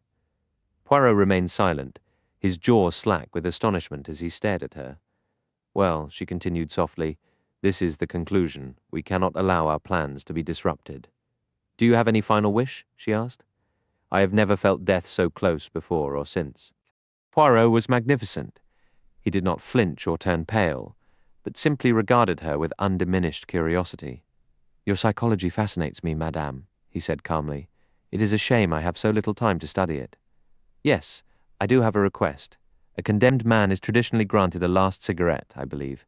My case is here, if you would allow. He glanced meaningfully at his bound wrists. Oh yes, she laughed. You would like me to free your hands, wouldn't you? You are clever, Monsieur Poirot. I know that. I will not untie your hands, but I will give you a cigarette. She knelt beside him, took his cigarette case, selected a cigarette, and placed it between his lips. Now for a match, she said, standing up. That will not be necessary, madame. Something in his tone made me start. She too froze. Please do not move, madame. You would regret it. Are you familiar with the properties of curare? South American tribes use it as arrow poison. A mere scratch brings death. Some employ a small blowpipe. I too possess a blowpipe, crafted to look exactly like a cigarette. I have only to blow. Ah, you react. Do not move. The mechanism is most ingenious. One blows and a tiny dart, like a fishbone, flies to its target. You do not wish to die. Therefore I beg you to release my friend Hastings. I cannot use my hands, but I can turn my head so you remain covered. Make no mistake, I implore you. Slowly, Her hands trembling with rage and hatred contorting her features, she bent and obeyed. I was free, Poirot directed me. Use those bonds for the lady now, Hastings. Good. Is she secure? Then release me, please. It is fortunate she dismissed her assistants. With luck, our exit may be unobstructed. Moments later, Poirot stood beside me. He bowed to the woman. Hercule Poirot is not so easily killed, madam. I bid you good evening. The gag stifled her reply, but the murderous fury in her eyes chilled me. I fervently hoped we would never be in her power again. Within minutes we were outside the villa, hurrying through the garden. The street was empty, and we soon left the area behind. Then Poirot erupted. I deserve every word she said. I am a triple imbecile, a wretched fool, an idiot, 36 times over. I was so proud of myself for avoiding their trap. And it was not even meant as a trap, except in the very way I fell into it. They knew I would see through it. They counted on my seeing through it. This explains everything, their easy surrender, the Halliday situation, all of it. Madame Olivier was the mastermind, Vera Rossakoff merely her lieutenant. Madame needed Halliday's concepts. She herself possessed the scientific genius to fill the gaps that baffled him. Yes, Hastings. We now know number 3's identity, the woman who may be the greatest scientist alive. Consider it. The intellect of the East, the methodology of the West, and 2 others we have yet to identify. But we must discover them. Tomorrow we return to London and begin. You will not denounce Madame Olivier to the police? I would not be believed. The woman is a national icon in France, and we can prove nothing. We are fortunate if she does not denounce us. What? Consider the scene. We are found at night on her property with keys. She will swear she never gave us. She catches us at the safe, and we gag and bind her before fleeing. Harbour, no illusions. Hastings, the shoe, as you say, is on the other foot. 8 in the house of the enemy, following our ordeal at the villa in Passy. We hastened back to London. Several letters awaited Poirot. He read one of the letters with a peculiar grin before passing it over to me. Take a look at this, my friend. My eyes went straight to the signature, Ab Ryland. I remembered Poirot's earlier description of him as the wealthiest man alive. The letter itself was blunt and to the point, expressing deep dissatisfaction with Poirot's last-minute withdrawal from a South American venture. This makes one think very hard, does it not? Poirot observed. I shrugged, suggesting it was only natural for the man to be irritated. You misunderstand, he said sharply. Recall the words of Meyerling, the man who sought refuge here only to be killed, he said. Number 2 was symbolized by an S crossed with 2 lines, the $sign, and by 2 stripes and a star. This suggests an American who wields the power of immense wealth.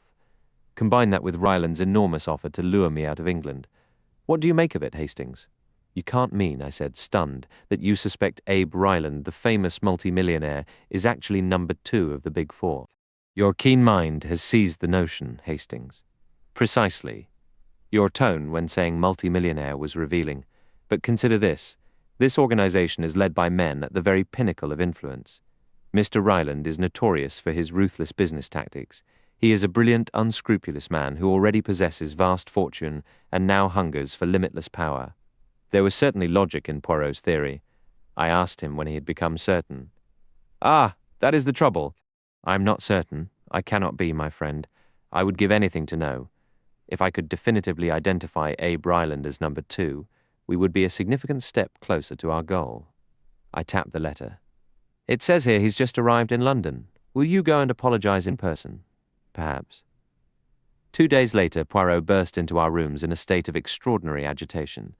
He seized both my hands.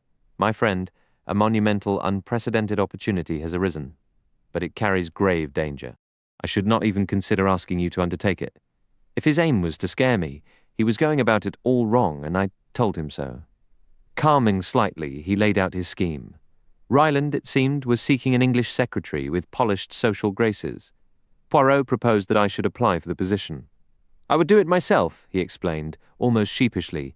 But you see, the necessary disguise is nearly impossible for me. I speak English well, except, perhaps when excited, but not well enough to deceive a native ear. Even if I sacrifice my moustaches, I fear I would still be recognized as Hercule Poirot. I had to agree. I declared myself ready to take on the role and infiltrate Ryland's inner circle. He probably won't hire me anyway, I remarked. Oh, he will. I will arrange for you such glowing references that he will be delighted. The Home Secretary himself shall recommend you." This seemed to be stretching credibility, but Poirot dismissed my concerns with a wave. "He will do it." I discreetly resolved a small matter for him that could have caused a terrible scandal. Now, as you might say, he eats from my hand. Our first move was to enlist a makeup artist, a small man with a bird-like, attentive manner not unlike Poirot's own. He studied me in silence before setting to work. Half an hour later, gazing into the mirror, I was astonished. Special shoes added over 2 inches to my height, and my coat was expertly cut to give me a tall, slender, almost scholarly appearance. The transformation was so complete I barely recognized myself, a strange and unsettling feeling that set my nerves on edge for the task ahead. My appearance had been cleverly transformed, giving my face an entirely new character. Subtle padding in my cheeks altered its shape, while the deep tan I once sported was gone. My mustache had vanished, replaced by a noticeable gold tooth on one side of my mouth. Poirot had instructed, "You are now Arthur Neville. May fortune protect you, my friend, for I believe you are stepping into dangerous territory." With a nervous pulse, I arrived at the Savoy at the appointed time and requested to see Mr. Ryland. After a brief wait, I was escorted upstairs to his suite. The millionaire sat at a desk, a letter bearing the Home Secretary's handwriting spread before him. This was my first glimpse of the man, and despite my reservations, I felt a distinct impression. He was tall and lean, with a prominent chin and a slightly hooked nose. His cold grey eyes gleamed beneath heavy brows, and thick, grizzled hair framed his face. A long black cigar, a fixture I later learned angled from the corner of his mouth. "Take a seat," he grunted. I complied. He tapped the letter. "This says you're qualified, so I won't waste time. Tell me, are you knowledgeable about society affairs?" I assured him I could meet his expectations. "I mean, if I have a bunch of dukes and earls and viscounts down at the country house I've rented, you'll be able to sort them out and seat them properly at dinner." "Quite easily," I replied with a smile. After a few more formalities, I was hired. Mr. Ryland needed a secretary familiar with English society, as he already employed an American secretary and a stenographer. 2 days later, I travelled to Hatton Chase, the Duke of Loamshire's estate, which the American had leased for 6 months. The duties posed no challenge. Having once served as private secretary to a busy member of Parliament, I was on familiar ground. Weekends saw large gatherings, but the weekdays were generally quiet. I had little interaction with Mr. Appleby, the American secretary, though he seemed a pleasant and efficient young man. I saw more of Miss Martin, the stenographer, a pretty woman in her early 20s with auburn hair and brown eyes that could sparkle mischievously, though they often remained modestly lowered. I sensed she held a quiet dislike and distrust for her employer, though she never voiced it. That changed one afternoon during an unexpected stroll in the gardens, when she confided her unease about Ryland's late-night, secretive phone calls, a detail that sharpened my own watchfulness. Naturally, I observed everyone in the household. Several servants were newly hired, including a footman and some housemaids. The butler, housekeeper, and chef were the Duke's retained staff. The housemaids seemed insignificant. I studied James, the second footman, carefully, but he was clearly just that. More suspicious was Deeves, Ryland's valet, brought from New York. Though English-born and impeccably mannered, he stirred vague doubts in me. 3 weeks passed at Hatton Chase without a single incident to support our theory. There was no sign of the Big Four's activities. Mr. Ryland was undoubtedly a forceful and dominant personality, but I began to wonder if Poirot had erred in linking him to that feared organization. During dinner one evening, I overheard him casually bring up Poirot. "They call him a brilliant little fellow, but he's unreliable. How do I know? I hired him for a job and he backed out at the final hour. I want nothing more to do with your Monsieur Hercule Poirot." It was in moments like these that I found my cheek prosthetics particularly tiresome. Later, Miss Martin shared a rather strange incident with me. Ryland had travelled to London for the day, taking Appleby along. After tea, Miss Martin and I were walking together in the garden. I had grown quite fond of her straightforward and genuine manner. Sensing something was troubling her, I waited until she finally confessed. "You know, Major Neville," she began, "I am seriously considering leaving my position here." I must have looked surprised, because she quickly continued, "Oh, I realize it's a marvelous opportunity in many respects. Most people would think me foolish to walk away. But I cannot tolerate being verbally abused. Major Neville, being cursed at like a common sailor is more than I can endure. No true gentleman would ever behave that way." "Has Ryland been cursing at you?" She nodded. "Naturally, he's often irritable and short-tempered. One comes to expect that. It's part of the job. But to explode into such a blind fury over absolutely nothing. He genuinely looked as though he could have killed me, and as I said, it was over nothing at all. Tell me what happened, I urged, my interest thoroughly piqued. As you're aware, I handle all of Mr. Ryland's correspondence. Some letters I pass to Mr. Appleby, others I manage myself, but I do the initial sorting. Now, there are specific letters that arrive, written on blue paper, each marked with a small numeral 4 in the corner. I'm sorry, did you say something?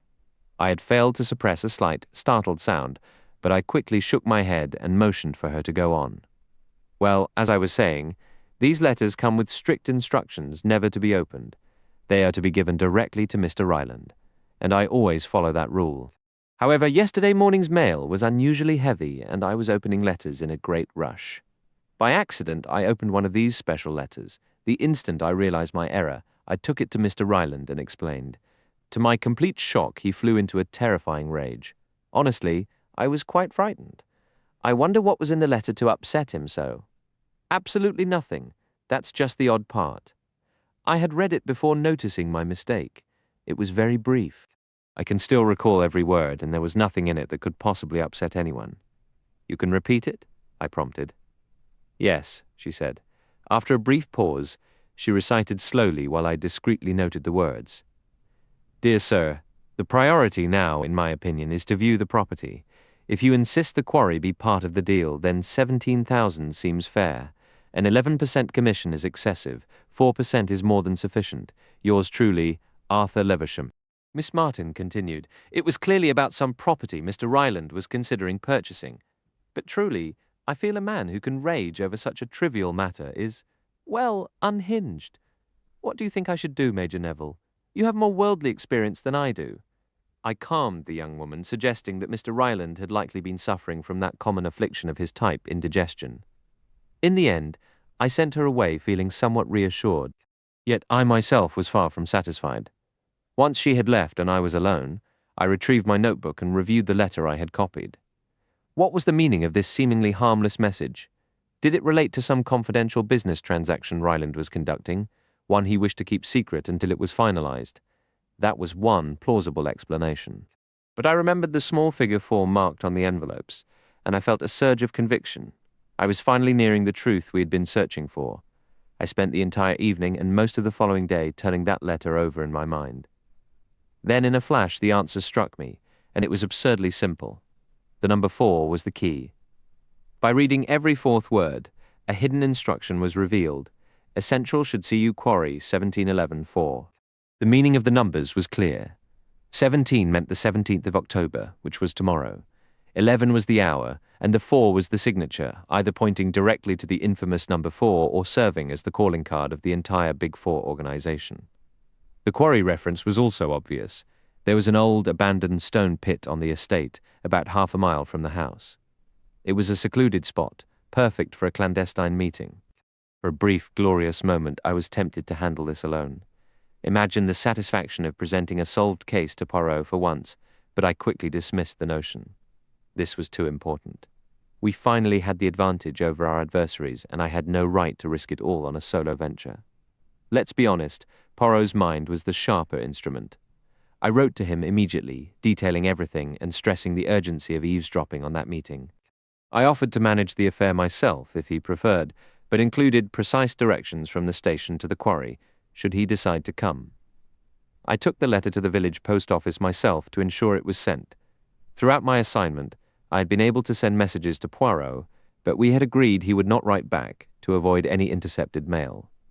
The next evening, I was practically buzzing with anticipation. With no other guests in the house, I was occupied with Mr.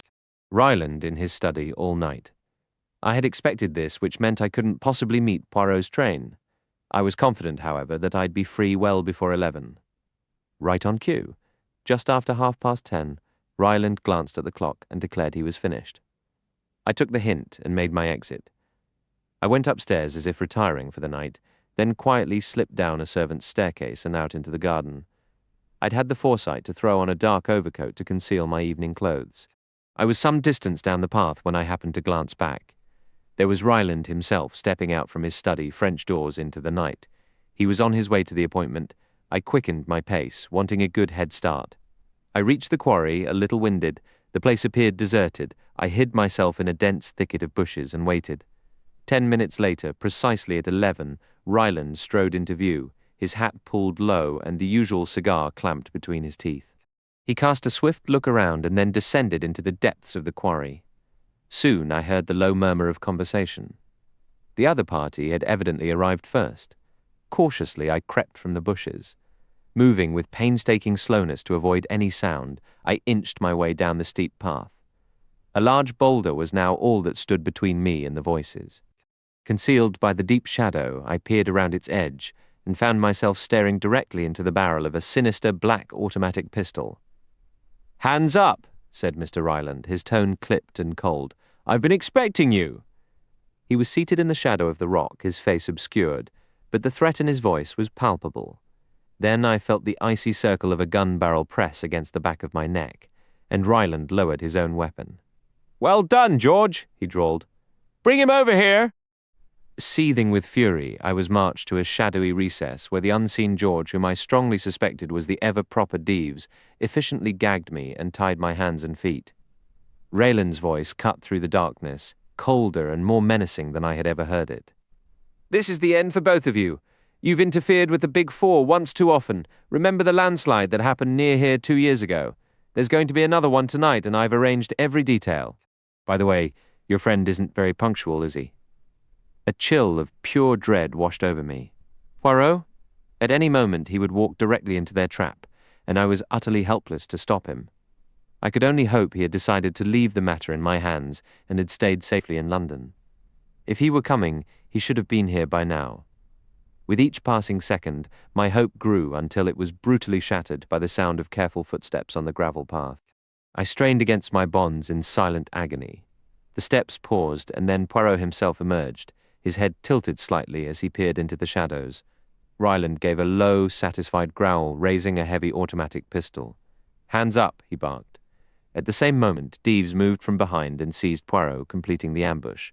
"Pleasure to finally meet you, Mr. Hercule Poirot," the American said grimly. Poirot's composure was astonishing. He didn't even flinch, though I saw his eyes quickly scanning the darkness. "My friend? He is here? You're both in the trap now. The trap of the Big Four," Ryland declared with a laugh. "A trap?" Poirot inquired mildly. "Have you not yet realized the situation? I comprehend that a trap exists." "Yes," Poirot replied gently. "But you're mistaken, monsieur. It is you who are caught in it, not I and my friend." "What?" Ryland's grip on the pistol wavered, his confidence faltering. "If you fire, you commit murder under the watchful eyes of 10 witnesses, and you will hang for it," Poirot stated calmly. "This place has been surrounded for the past hour by Scotland Yard. It is checkmate, Mr. Abe Ryland." With a sharp whistle from Poirot, the quarry seemed to come alive with men emerging from every shadow. They swiftly disarmed Ryland and his valet. After a brief word with the officer in charge, Poirot took my arm and led me away. Once we were clear of the site, he embraced me with surprising vigor. "You are alive, unharmed. It is magnificent. I have often blamed myself for allowing you to go." "I'm perfectly fine," I said, extracting myself, though my mind was reeling. "But I'm completely in the dark. You saw through their plan. But of course I was expecting it. Why else do you think I permitted you to go? Your false name, your disguise, it was never intended to deceive them for a moment." "What?" I exclaimed. "You never told me that. As I have often said, Hastings, you possess a nature so splendidly honest that if you are not yourself deceived, you cannot hope to deceive others. Therefore you were identified from the start, and they did exactly what I had calculated, a mathematical certainty for one who employs the little grey cells. They used you as bait. They set the young woman on you. Speaking of which, as a point of psychological interest, did she have red hair?" "If you are referring to Miss Martin," I said stiffly, "her hair is a distinct auburn, but these people are brilliant. They have even studied your psychology. Oh yes, my friend, Miss Martin was deeply involved in the plot. She recited the letter to you, along with her story of Mr. Ryland's anger. You wrote it down. You puzzled over it. The cipher was cleverly designed, challenging but not impossible. You solved it, and you sent for me. What they did not know was that I was waiting for precisely this to occur. I went immediately to Inspector Japp and arranged everything. And so, you see, all ends in triumph. I was not particularly amused by Poirot's revelations and told him so plainly. Our journey back to London on an early morning milk train was profoundly uncomfortable. I had just finished bathing and was looking forward to breakfast when I heard Jap's voice in our sitting room. Throwing on a robe, I hurried in to join them. Jap was shaking his head, a wry smile on his face. "You've really landed us in a fine mess this time," he told Poirot. "I have to say, it's a first. I've never seen you taken in like this before." Poirot's expression was a masterpiece of wounded pride. Jap continued. Here we were, chasing shadows about some international Black Hand conspiracy, and the whole time it was just the footman playing a prank. James, or whatever he calls himself, apparently made a bet in the servants' quarters. He wagered he could fool you, Captain Hastings, into believing he was the old man himself, feeding you a wild story about a secret criminal syndicate. "Preposterous," I exclaimed. I escorted the man directly to Hatton Chase. The genuine Abe Ryland was sound asleep in his bed, and the entire household staff was ready to swear to the wager. It was nothing but an elaborate foolish joke, and the valet was in on it from the start. "So that explains his preference for the shadows," Poirot murmured thoughtfully. After Jap's departure, we were left in a heavy silence. "We understand the truth now, Hastings," Poirot finally stated. "Abe Ryland is number 2 of the Big Four. The footman's charade was a carefully planned exit strategy, a smokescreen for retreat, and that footman himself." I felt a chill. "Yes," I whispered, "was undoubtedly number 4, Poirot concluded with grave certainty. "The Yellow Jasmine Mystery." It was one thing for Poirot to philosophize about gathering intelligence and understanding our opponent's psychology. Personally, I was craving a more concrete victory. Since tangling with the Big Four, they had managed 2 murders, kidnapped Halliday, and nearly succeeded in killing both Poirot and me. Our side of the scoreboard, in contrast, was painfully blank. Poirot dismissed my frustrations with his usual airy confidence. "For the moment, Hastings, they are the ones who laugh. This is true, but you have an excellent proverb, do you not? He who laughs last, laughs best. And at the end, my friend, you will see," he added. "You must also remember we are not contending with common thieves. We face the second greatest criminal intellect on the planet." I resisted the urge to ask who he considered the greatest, knowing full well what his answer would be. Instead, I tried, and failed to pry any details from him about his actual methods for tracking our enemies. As always, he kept his movements shrouded in mystery, though I gathered he was in communication with confidential agents across India, China, and Russia. From his occasional triumphant remarks, he believed he was making progress in his favorite pastime, deducing the workings of his adversary's mind. He had largely set aside his private consultancy, turning down several exceptionally lucrative offers during this period. He would occasionally take a case that piqued his curiosity, but he'd drop it the instant he determined it had no link to the Big Four's machinations. This peculiar focus of his turned out to be remarkably advantageous for our friend Inspector Jap. There's no denying Jap earned considerable acclaim for solving several puzzles where his success was actually due to a barely veiled hint from a bored Poirot. In return, Jap made sure to send full reports on any investigation he thought might interest the little Belgian. So when Jap was put in charge of the case, the papers dubbed the Yellow Jasmine Mystery, he promptly wired Poirot, inviting him to come down and have a look. It was in answer to this summons that, roughly a month after my misadventure at Abe Ryland's estate, we found ourselves in a quiet railway compartment speeding away from London's grime toward the small Worcestershire town of Market Handford, the scene of the peculiar affair. Poirot settled back into his seat. "And so, Hastings," he inquired, "what is your preliminary assessment of this situation?" I hesitated, choosing my words with care. "It all appears rather convoluted," I offered, cautiously. "Does it not?" Poirot replied, his eyes sparkling with delight. "So our sudden departure is a fairly obvious indication that you view Mr. Painter's death as murder, not suicide or a tragic accident." "Not at all, my friend. You are mistaken. Even if we accept that Mr. Painter met his end through a dreadful mishap, there remain several puzzling elements that demand an explanation. That's precisely what I was getting at when I said the whole affair was so tangled. Let us review the principal facts calmly and systematically. Recount them for me in a clear and logical manner." I began immediately, striving for clarity. "We begin with Mr. Painter himself, a man of 55, wealthy, refined, and something of a world traveller. For over a decade he was seldom in England, but growing weary of constant journeys, he purchased a modest estate in Worcestershire, near Market Handford, intending to settle. His first act was to contact his sole relative, a nephew named Gerald Painter, the son of his youngest brother, and propose that the young man come live with him at the property, called Croftlands. Gerald, the struggling artist, was only too happy to agree, and had been residing there for about 7 months when the tragedy unfolded. "Your storytelling is positively literary," Poirot murmured. I tell myself, it is a narrator who speaks, not my dear Hastings. Ignoring him, I continued, becoming more engaged. Mr. Painter maintained a reasonable household staff at Croftlands, 6 servants in addition to his personal Chinese valet, Ah Ling. His Chinese valet, Ah Ling, Poirot echoed softly.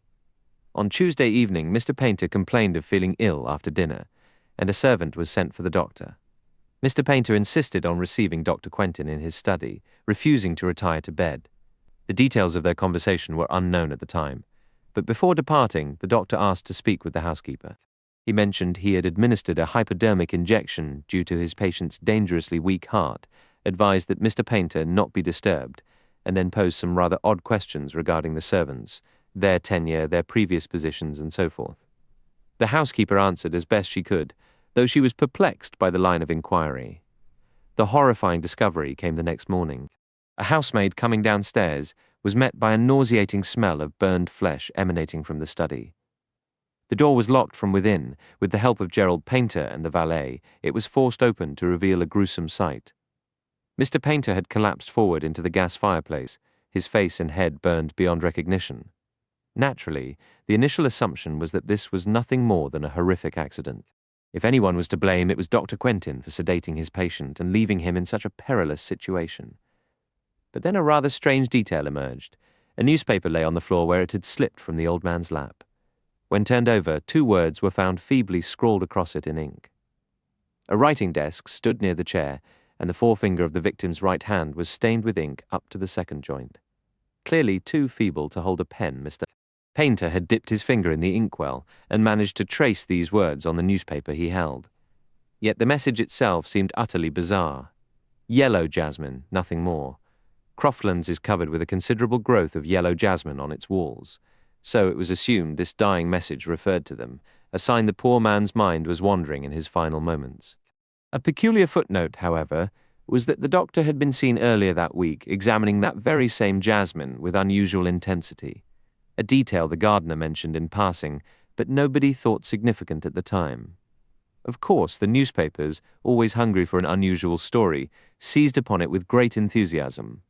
They dubbed it the mystery of the yellow jasmine, though I was convinced the phrase itself held no real significance.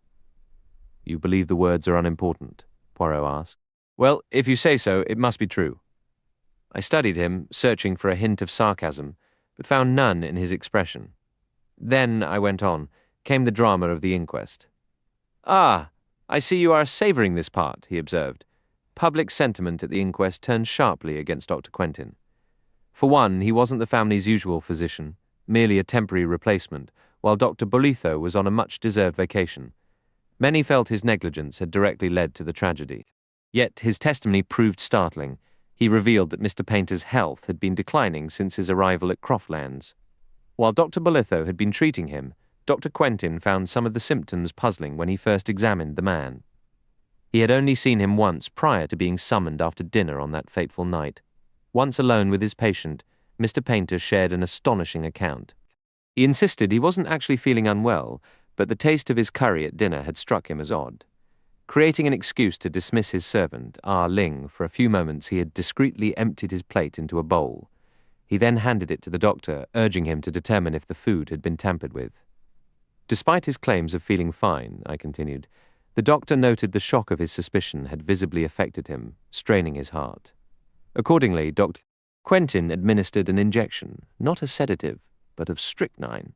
That essentially wraps up the medical testimony, save for the pivotal fact, the uneaten curry, upon analysis, was found to contain enough powdered opium to kill 2 men. I paused for effect. "And your conclusions, Hastings?" Poirot inquired softly. "It's hard to be certain," I admitted. "It could have been a dreadful accident. The attempt to poison him that same night might simply be a bizarre coincidence." "But you do not truly think so. You lean toward believing it was murder. Don't you? My friend, you and I do not follow the same path of logic. I'm not yet choosing between two opposing solutions, murder or accident. That answer will reveal itself once we solve the other puzzle, the mystery of the yellow jasmine. Incidentally, you omitted a detail there. You mean the two faint lines at right angles beneath the words. I didn't consider them of any possible importance. What you consider important is always so definitive, Hastings. But let us move from the mystery of the yellow jasmine to the mystery of the curry. Precisely. Who poisoned it, and why? The questions are endless.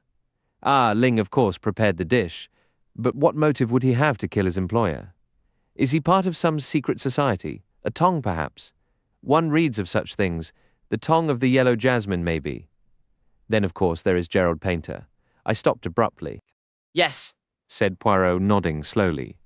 There is Gerald Painter, as you say. He is his uncle's heir. He was, however, dining elsewhere that evening. He could have tampered with the curry ingredients beforehand, I suggested, feeling rather clever, and he would naturally ensure he was absent, so as not to have to eat the poisoned dish myself. My deduction seemed to impress Poirot. He regarded me with a newfound respect. He returns home late, I mused, building the hypothetical case. Sees the light in his uncle's study, enters, and finding his initial plan has failed, forces the old man into the fireplace. Mr. Painter, a reasonably robust man of 55, would not allow himself to be burned to death without a significant struggle. Hastings, such a scenario is not feasible. Well, Poirot, I cried, a surge of confidence washing over me. I fancy we're getting close to the truth now. The frustration of the case was giving way to a strange, almost giddy sense of clarity. Perhaps all the tangled threads were finally beginning to make a dreadful kind of sense. Let's hear your thoughts, I prompted. Poirot offered a small smile, adjusted his posture, and launched into an explanation with his usual theatrical flair. If we proceed on the assumption of murder, the immediate question is the choice of method. To my mind, it points to a singular motive, the deliberate obscuring of the victim's identity by rendering the face unrecognizable. You believe it's not Mr. Painter? I exclaimed. Patience, Hastings. I considered that theory thoroughly. I asked myself two questions. Is there reason to doubt the body is Painter's? Could it conceivably be someone else? After examination, I answered both in the negative. I felt a pang of disappointment. What then? His eyes gleamed. Then I acknowledge there is an element here I do not comprehend. Therefore, investigation is required. I must not allow myself to be consumed entirely by the affair of the Big Four. He glanced out the window. Ah, we arrive. My clothes brush. Where has it wandered here? Be so good as to tidy me up, my friend, and I shall return the favour. As he put the brush away, he mused, one must guard against a single obsession. I have been perilously close. Consider, even in this matter, I nearly fell into the trap. Those marks you noted, a downward stroke and a perpendicular line. Are they not suggestive of the numeral 4? I couldn't help but laugh. Poirot, that's fantastic. You see the shadow of the Big Four in everything. It will do us good to apply our minds to an entirely different setting. Look, there's Japp on the platform. We investigate at Croftlands. The Scotland Yard inspector was indeed waiting for us, his greeting enthusiastic. Monsieur Poirot, good to see you. Thought you'd want in on this. Quite a puzzle, isn't it? I understood this to mean Japp was thoroughly stumped and hoping for a lead from my friend. A police car was waiting, and we were soon driving up to Croftlands. The house was a modest, square structure of white stone, nearly shrouded in climbing vines, including a spray of fragrant yellow jasmine. Japp followed our gaze upward. Must have been out of his mind to write that, poor fellow, he commented. Maybe he was hallucinating, thought he was already outside.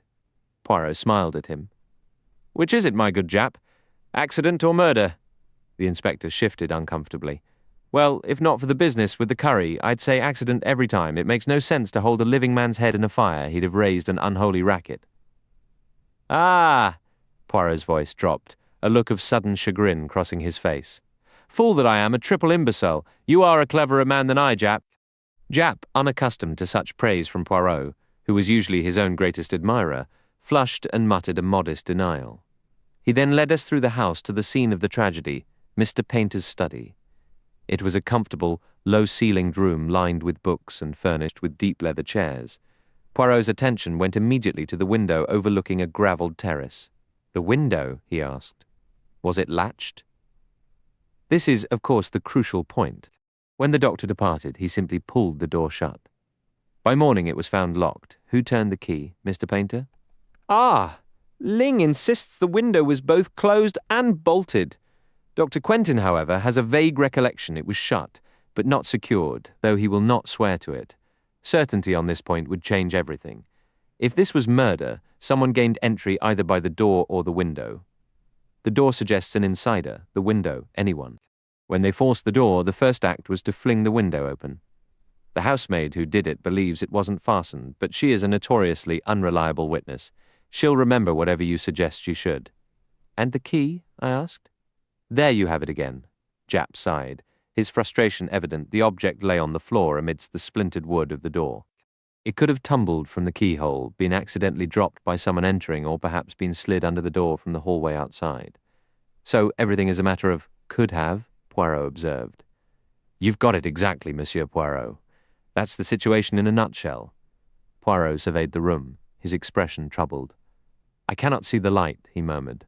For a moment, yes, I had a glimmer, but now it is darkness again. I lack the essential thread, the driving motive. Gerald Painter had a rather strong motive, I'd say, Japp remarked grimly. He's been known to live wildly, and he's always short of funds. You know how these artistic types can be, utterly without principle. Poirot largely ignored Japp's broad critique of the artistic temperament. A knowing smile touched his lips. My good Japp, is it possible you are throwing the mud into my eyes? I am well aware it is the Chinese servant you truly suspect, but you're being artful. You wish for my assistance, yet you drag the red herring across the path. Japp let out a hearty laugh. That's you to the core, Mr. Poirot. Yes, I'll admit it now. My money's on the Chinaman. It stands to reason he was the one who tampered with the curry. If he tried once that evening to remove his master, he'd likely try twice.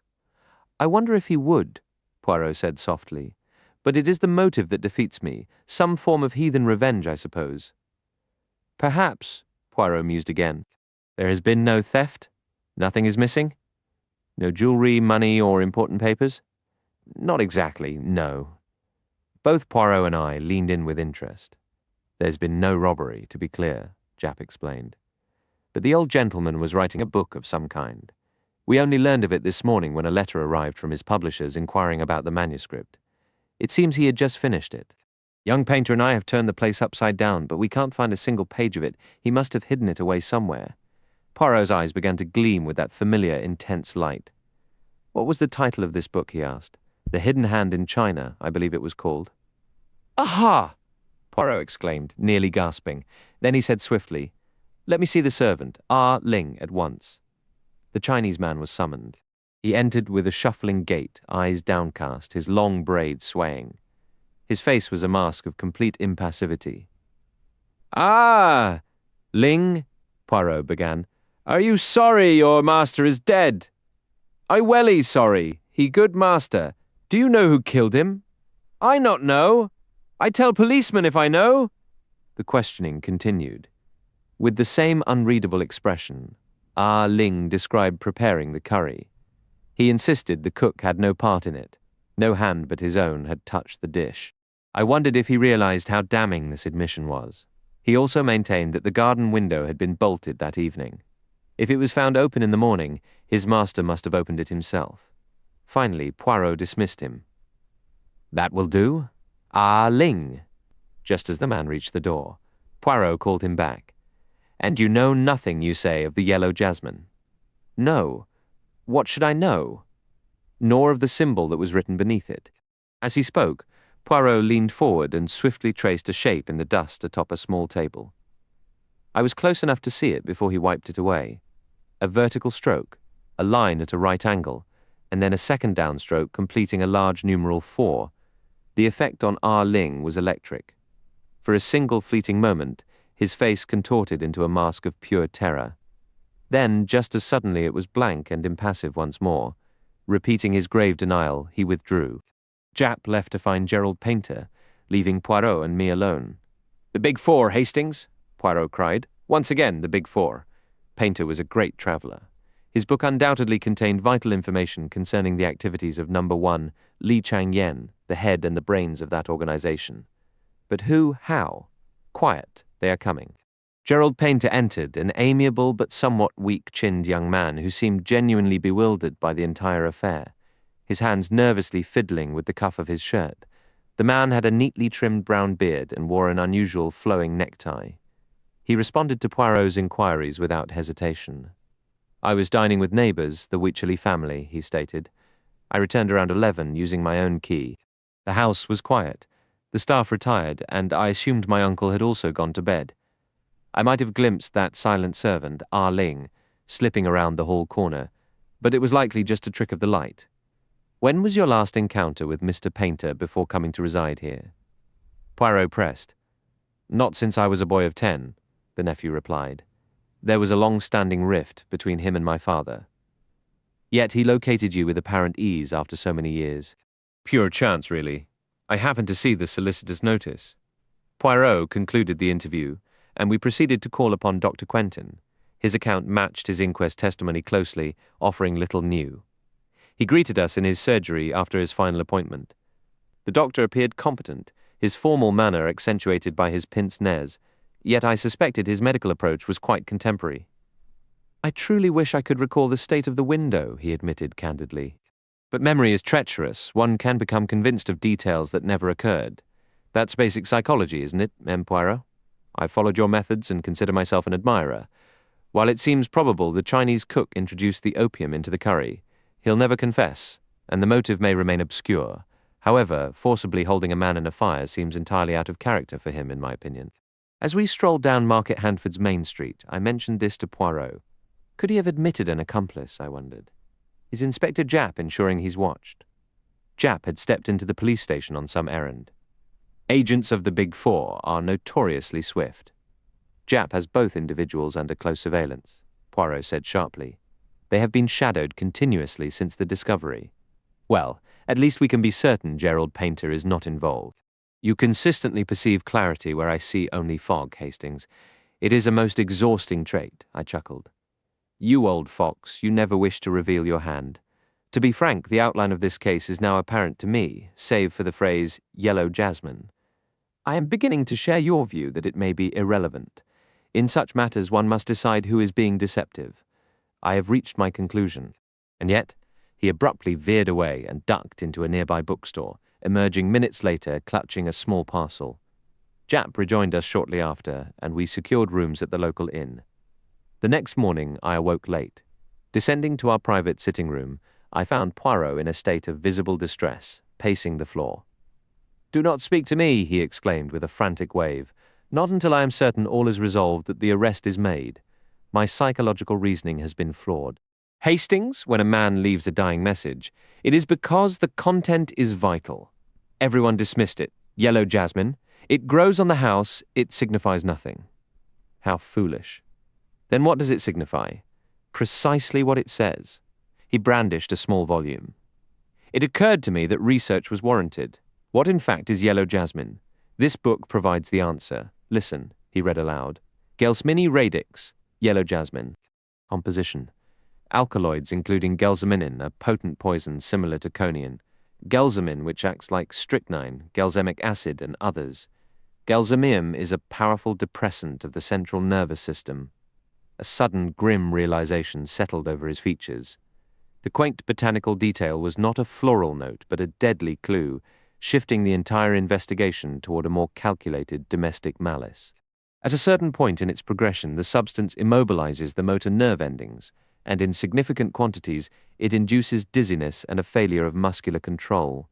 The ultimate cause of death is the cessation of the respiratory center's function. You understand now, Hastings? Early on, I had a glimmer of understanding when Inspector Japp commented about a living man being pushed into the flames. In that moment, it became clear to me that the victim was already deceased before the fire. But what was the purpose? What could possibly be gained? Consider this, my friend. If you were to shoot a man or stab him, or even strike his head after death, the nature of those injuries would clearly indicate they occurred post-mortem. However, with the head utterly destroyed by fire, no one would think to search for more subtle causes. A man who seemingly just avoided being poisoned at dinner would not be suspected of being poisoned again immediately after. The central question is always, who is being deceptive? I chose to place my trust in Ah Ling. You're astonished, Hastings. It was obvious that Ah Ling was aware of the Big Four's existence, so obvious, in fact, that it proved he had no prior knowledge of their connection to this crime. Had he been the killer, he would have maintained his perfectly composed demeanor without fail. Therefore, I decided to believe Ah Ling and turned my suspicions toward Gerald Painter. It appeared to me that Number 4 would find it quite simple to impersonate a long-lost relative. "Number 4, I exclaimed. "No, Hastings, not number 4. Once I had researched the properties of yellow jasmine, the truth became apparent. In fact, it was staring me in the face. As usual, I remarked with some irritation, "It is not staring at mine. That is because you refuse to employ your little grey cells. Who had the opportunity to interfere with the curry?" "Ah, Ling. No one else. No one else. What about the doctor?" "But that occurred afterward." "Precisely. There was no trace of powdered opium in the curry served to Mr. Painter. However, acting on the suspicions Dr. Quentin had deliberately planted, the old man consumed none of it and preserved the dish to give to his physician, whom he summoned as planned. Dr. Quentin arrives, takes possession of the curry, and administers an injection, purportedly strychnine, but in reality a lethal dose of yellow jasmine. Once the drug begins to take effect, he departs, having first unlatched the window. Later that night, he returns through the window, locates the manuscript, and forces Mr. Painter's body into the fire. He fails to notice the newspaper that slips to the floor, concealed by the old man's form. Painter, realizing what he had been given, made a final effort to accuse the Big Four of his murder. It is a simple matter for Quentin to mix powdered opium into the curry before submitting it for analysis. He provides his fabricated account of the conversation with the old man and casually mentions the strychnine injection, just in case the hypodermic mark is discovered. Suspicion is thus neatly divided between a tragic accident and the potential guilt of Ah Ling over the tainted curry. But Dr. Quentin cannot be Number 4. I rather think he can. There is undoubtedly a genuine Dr. Quentin likely practicing abroad. Number 4 has merely been impersonating him for a short period. All the arrangements with Dr. Bolitho were conducted via correspondence, the original locum having fallen ill at the last moment, a most convenient coincidence. At that instant, Japp burst into the room, his face flushed. "Have you apprehended him?" Poirot asked urgently. Japp, quite out of breath, shook his head. "Bolitho returned from his holiday this morning, recalled by a telegram. No one knows who sent it. The other man vanished last night. We will catch him, though." Poirot shook his head gently. "I think not," he said, and absent-mindedly traced a large numeral 4 on the table with his fork. "A chess problem." Poirot and I frequently dined at a modest restaurant in Soho. We were there one evening when we noticed a familiar face at a nearby table. It was Inspector Japp, and as there was space at ours, he came to join us. It had been some time since either of us had seen him. "These days you never seem to find the time to visit," Poirot remarked with a note of reproach. "Not since the yellow jasmine affair, which was nearly a month ago now. I've been away up north, that's the reason. How are you keeping? Still chasing that Big Four of yours, I suppose?" Poirot wagged a finger at him. "Ah, you may joke, but the Big Four, they are very real. I don't doubt they exist, but they aren't the center of the universe, as you sometimes make them out to be. My friend, you are quite mistaken. This Big Four represents the most formidable force for evil in the modern world. Their ultimate aim remains a mystery, but there has never been a criminal organization to match it. At its head is the finest mind in China, joined by an American millionaire and a French woman scientist. As for the fourth," Japp cut him off. Yes, I know all about it. It's become a real fixation for you. Let's talk about something else for a change. Do you follow chess at all?" "I have played on occasion. Did you catch that strange business from yesterday? A match between two world-famous players, and one of them died right at the board. I read a brief account. Dr. Savarinoff, the Russian champion, was one, and the other, who suffered a fatal heart failure, was the brilliant young American Gilmore Wilson. That's right. Savarinoff defeated Rubinstein years back to become the Russian champion. Wilson was being called a second Capablanca. A most peculiar event." Poirot mused. "Unless I'm mistaken, you have a special interest in this case." Japp gave an awkward chuckle. "You've got me, Monsieur Poirot. I'm stumped. Wilson was fit as a fiddle. No history of heart trouble. His death makes no sense at all." "You suspect Dr. Savarinoff of eliminating him?" I exclaimed. "Hardly that," Japp said dryly. I don't think even a Russian would commit murder just to avoid losing a chess match. Besides, from what I gather, Savaronov was likely to win anyway. They say he's a phenomenal player, second only to Lasker. Poirot nodded thoughtfully. Then what is your theory? Why would Wilson be poisoned? For I assume poison is what you suspect. Naturally. Heart failure just means the heart stops. That's the official line for now. But the doctor privately hinted he isn't satisfied. When is the autopsy scheduled? Tonight. Wilson's death was shockingly sudden. He seemed perfectly normal and was in the middle of moving a piece when he just pitched forward. Dead. Very few poisons act with such speed, Poirot observed. I'm aware. The autopsy should clarify things. But why would anyone want Gilmore Wilson out of the picture? That's what I'd like to know. He was a harmless, modest young man. He'd just arrived from the States and didn't seem to have an enemy in the world. It seems unbelievable, I said. Not at all, said Poirot, with a slight smile. I can see that Japp has a theory. I do, Monsieur Poirot. I don't believe the poison was intended for Wilson at all. It was meant for the other man. For Savaronov. Exactly. Savaronov made enemies of the Bolsheviks when the revolution began. He was even reported killed.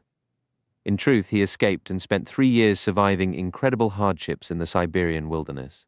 The ordeal changed him completely. Old friends say they'd barely recognize him now. His hair is white, and he looks decades older. He lives as a semi-invalid, rarely going out, in a Westminster flat with his niece, Sonia Daviloff, and a Russian manservant. It's possible he still believes himself a target. He was very reluctant to agree to this chess match. He refused outright several times, and only gave in when the newspapers got involved and started criticizing his unsportsmanlike refusal. Gilmore Wilson had persisted with a truly American tenacity, finally getting his way. So I ask you, Monsieur Poirot, why was he so reluctant?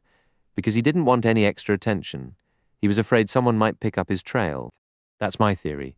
Gilmore Wilson was the wrong target. Is there anyone who stood to gain personally from Savaronov's death? His niece, presumably. He recently inherited a vast fortune from a Madame Gospoya. Her husband made his money in sugar speculation under the old government. I understand she and Savaronov were once involved, and she never accepted the news of his supposed death. Where was the chess match held? In Savaronov's own apartment. As I mentioned, his health is poor. Were there many spectators? A dozen at least, probably more. Poirot made a face. My poor Japp, your task is far from simple. Once I confirm Wilson was poisoned, I can make progress. Has it crossed your mind that if your theory about Savaronov being the target is correct, the killer might make another attempt? Naturally, I have 2 men watching his building. That will be most helpful should someone arrive carrying a bomb, Poirot remarked dryly. You're getting invested, Monsieur Poirot, Japp said with a grin. Care to visit the morgue and see Wilson's body before the autopsy? Who knows? Perhaps his tie is crooked. That might give you the brilliant clue that cracks the case wide open. My dear Japp, all through dinner my fingers have been twitching to adjust your own tie pin. You allow it? Yes, there. That is far more pleasing to the eye. Yes, by all means, let us proceed to the morgue. It was clear this new puzzle had fully engaged Poirot's mind. Seeing him so animated again after such a long period of disinterest in outside affairs heartened me greatly. For my part, I felt a profound sorrow looking at the still form and contorted features of the unfortunate young American who had met his end so mysteriously. Poirot examined the body meticulously. There were no marks save for a small scar on the left hand. The doctor confirms it's an old burn, not a cut, Japp explained. Poirot's focus then shifted to the items from the dead man's pockets, which an officer laid out for us. There was little of note, a handkerchief, keys, a wallet full of bills, and some insignificant letters. But one isolated object captured Poirot's complete attention. A chess piece, he exclaimed. A white bishop. Was this in his pocket? No, it was clenched in his hand. We had quite a time prying it from his fingers. It needs to be returned to Dr. Savaronov eventually. It belongs to a very fine carved ivory set. Allow me to return it. It will provide a pretext for my visit. Aha, cried Japp. So you want in on this case? I confess you have skillfully piqued my curiosity. Excellent. It's pulled you out of your brooding. I can see Captain Hastings is pleased as well. Quite right, I said, laughing. Poirot turned back to the body. No other small detail you can share about him? He asked. I don't think so. Not even that he was left-handed? You're a magician, Monsieur Poirot. How did you know that? He was left-handed, not that it matters here. Nothing whatsoever. Poirot agreed quickly, noting Japp's slight irritation. A minor joke, that is all. I enjoy playing a little trick on you. We parted on good terms. The next morning found us making our way to Dr. Saveronoff's Westminster apartment.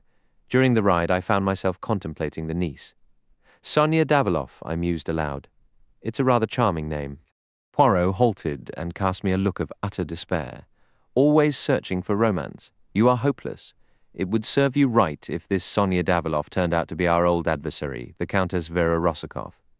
At the mention of the Countess, my expression darkened. The memory of that particular entanglement, with its blend of danger and fascination, was still uncomfortably fresh. Poirot cut me off with a wave of his hand. My friend, you give the Big Four too much credit. It was merely an observation. Japp may accuse me of an obsession, but I assure you my mind is quite clear. The door was answered by a servant whose face was so utterly expressionless it might have been carved from wood. I doubted such a man could ever show feeling. Japp's scribbled note on Poirot's card gained us entry, and we were ushered into a long, low-ceilinged room. It was a space of quiet opulence, filled with rich draperies and curious artifacts. Wonderful religious icons adorned the walls, and the floor was covered with exquisite Persian carpets. A samovar gleamed on a central table. My attention was caught by one particularly fine icon, and when I turned I found Poirot not admiring it, but lying flat on the floor, scrutinizing one of the rugs. "Is the weave so fascinating it requires such intimate study?" I asked. "The rug? Ah, it is beautiful, yes," he said, not looking up. Too beautiful, in fact, to have had a large nail brutally driven through its center. Do not bother searching, Hastings. The nail is gone, but its mark remains. A movement behind us made me start. Poirot was on his feet in an instant. A young woman stood in the doorway, her dark eyes fixed on us with unmistakable suspicion. She was of average height, strikingly handsome with a somewhat sullen beauty, piercing blue eyes, and a short, severe cut of jet-black hair. Her voice, when she spoke, was a rich, resonant contralto that held no trace of an English accent. "My uncle cannot receive visitors. His health is very poor." "A great pity," Poirot replied smoothly. "Perhaps you can assist us instead. You are Miss Sonia Daviloff." "I am. What is it you wish to know?" "We are looking into the tragic events of 2 nights ago. The death of Mr. Gilmore Wilson. What can you tell us?" Her eyes widened. "The doctor said his heart failed. He died at the chessboard. The police are not entirely convinced it was his heart, mademoiselle." A look of pure fear crossed her face. "Then Ivan was correct," she whispered, almost to herself. "Who is Ivan, and why would he be right?" "He let you in," he said to me. He believed Gilmore Wilson did not die naturally, that he was poisoned, but by accident. She was leaning forward now, her initial distrust forgotten in her eagerness. "The poison was intended for my uncle." "Why do you say this?" "Who would wish to harm Dr. Saveronoff?" She shook her head in frustration. "I do not know. It is all shadows. My uncle does not confide in me. We are almost strangers. He had not seen me since I was a child until I came to London, but I know he lives in fear. Once I overheard a conversation. We have many such secret societies in Russia, and I believe it is from one of these he hides." She took a step closer, her voice dropping to a hushed, urgent tone. "Tell me, monsieur, have you ever heard of an organization called the Big Four?" Poirot started so violently he nearly upset a small side table. His eyes seemed to double in size. "What do you know of them?" he demanded. "So it is real." "I mentioned the name to my uncle once. He became a ghost, white and trembling. He is terrified of them, I am certain. And they killed the American by error." "The Big Four?" Poirot murmured, a strange, almost grim smile touching his lips. "Always it is the Big Four. What an inconvenient coincidence. Your uncle remains in peril, mademoiselle, and I must prevent a second tragedy. Now you must be my guide. Show me everything. The chess table, how the men were seated, every detail of that evening." She moved to the side of the room and returned with a small, elegant table. Its surface was a masterful inlay of silver and ebony, forming a perfect chessboard. "This package arrived for my uncle a few weeks back. A gift accompanied by a note asking him to use it in his next match. It was positioned right in the center of the room, just like this." Poirot studied the table with what struck me as excessive care. His method of inquiry was nothing like my own approach. Many of his questions appeared trivial, while he seemed to ignore the most critical points entirely. I was convinced the sudden reference to the Big Four had thoroughly unsettled him. After a meticulous inspection of the table and its precise placement, he asked to examine the chess pieces. Sonia Daviloff brought them to him in a wooden box. He gave a few of the pieces a cursory glance. "A truly exquisite set," he murmured, his mind clearly elsewhere. Still, he asked nothing about the refreshments served or the guests who had been present. I cleared my throat pointedly. "Poirot, don't you believe?" He cut me off sharply. "Do not believe, my friend. Leave the thinking to me. Mademoiselle, is there any possibility I might speak with your uncle directly?" A faint smile touched her lips. "He will see you. You must understand it is my role to speak with all visitors first." She left the room. I heard the low murmur of voices from next door, and a moment later she returned, gesturing for us to enter the adjoining chamber. The man reclining on the couch was an imposing figure, tall and gaunt, with a great white beard and bushy eyebrows. Dr. Savaranoff's face was worn from hardship and deprivation, marking him as a distinct personality. I noted the remarkable shape of his skull, its unusual height. A grandmaster must possess a formidable intellect, I knew. It was easy to believe this was the world's second greatest chess player. Poirot bowed. "Doctor, might I speak with you privately?" Savaranoff turned to his niece. "Leave us, Sonia." She obeyed without a word. "Now, sir, what is this about?" "Doctor Savaranoff, you have recently come into a significant fortune. If you were to die unexpectedly, who would inherit it? I have drafted a will leaving everything to my niece, Sonia Daviloff. You are not suggesting—" "I suggest nothing. But you had not seen your niece since she was a child. It would have been a simple matter for an impostor to take her place." Savaranoff looked utterly stunned by the idea. Poirot continued smoothly. "Enough on that subject. I offer the warning, that is all. What I require from you now is a description of the chess game from the other evening." "Describe it? In what way? I do not play chess myself, but I understand there are standard opening sequences. The gambit. Is it not called?" Dr. Savaranoff allowed himself a slight smile. "Ah, I see now. Wilson opened with the Ruy Lopez, one of the soundest openings frequently used in tournaments and formal matches. And how long had you been playing when the tragedy occurred?" "We were likely on the third or fourth move when Wilson suddenly pitched forward across the table. Stone dead." Poirot rose to leave. He tossed out his final question as if it were of no consequence, but I knew better. "Did he have anything to eat or drink?" "A whiskey and soda, I believe." "Thank you, Doctor. I will trouble you no further." Ivan was in the hall to see us out. Poirot paused at the threshold. "The apartment directly below this one. Do you know who resides there?" "That belongs to Sir Charles Kingwell, a member of Parliament, sir, although it has been let furnished recently." "Thank you." We stepped out into the crisp winter sunlight. "Well, Poirot," I exclaimed, unable to contain myself, "I must say you did not exactly cover yourself in glory this time. Your questions were profoundly inadequate." "You believe so, Hastings?" Poirot looked at me with an almost pleading expression. I was, as you say, thrown off balance. "What would you have asked?" I considered the matter carefully and then laid out my entire plan of inquiry for him. He listened with what appeared to be keen interest. My detailed explanation lasted nearly the entire walk home. "Very astute, Hastings, and quite thorough," Poirot remarked, fitting his key into the lock and leading the way upstairs. "Yet entirely superfluous." "Superfluous?" I exclaimed, bewildered. "But if the man was poisoned—" "Aha!" Poirot cried, snatching up a note from the table. "From Jap." Precisely as I anticipated. He tossed it to me. The message was brief and clear. No poison had been detected, and there was no evidence to determine the cause of death. "You observe," said Poirot, "our inquiries would have been entirely redundant. You anticipated this result? Predict the likely outcome of the play." Poirot quoted from a recent laborious bridge problem of mine. "My friend, when one accomplishes that successfully, it is not termed guessing." "Let's not argue semantics," I said, my impatience growing. "You foresaw this?" "Indeed." "But how?" Poirot reached into his pocket and produced a white bishop. "Why?" I cried. "You neglected to return it to Dr. Savaranoff." "You are mistaken. That bishop remains in my left-hand pocket. I acquired its counterpart from the chess set Mademoiselle Daviloff so kindly allowed me to inspect." One bishop plus another equals 2 bishops. He emphasized the final S with a sharp hiss. I was utterly perplexed. But why take it? Parbleu. I wished to ascertain if they were identical. Poirot examined them, his head tilted. They appear so, I concede, yet one must never assume a fact without proof. Fetch me, I pray, my little scales. With meticulous care he weighed the 2 chess pieces, then turned to me, his face radiant with triumph. I was correct, you see. Impossible to deceive Hercule Poirot.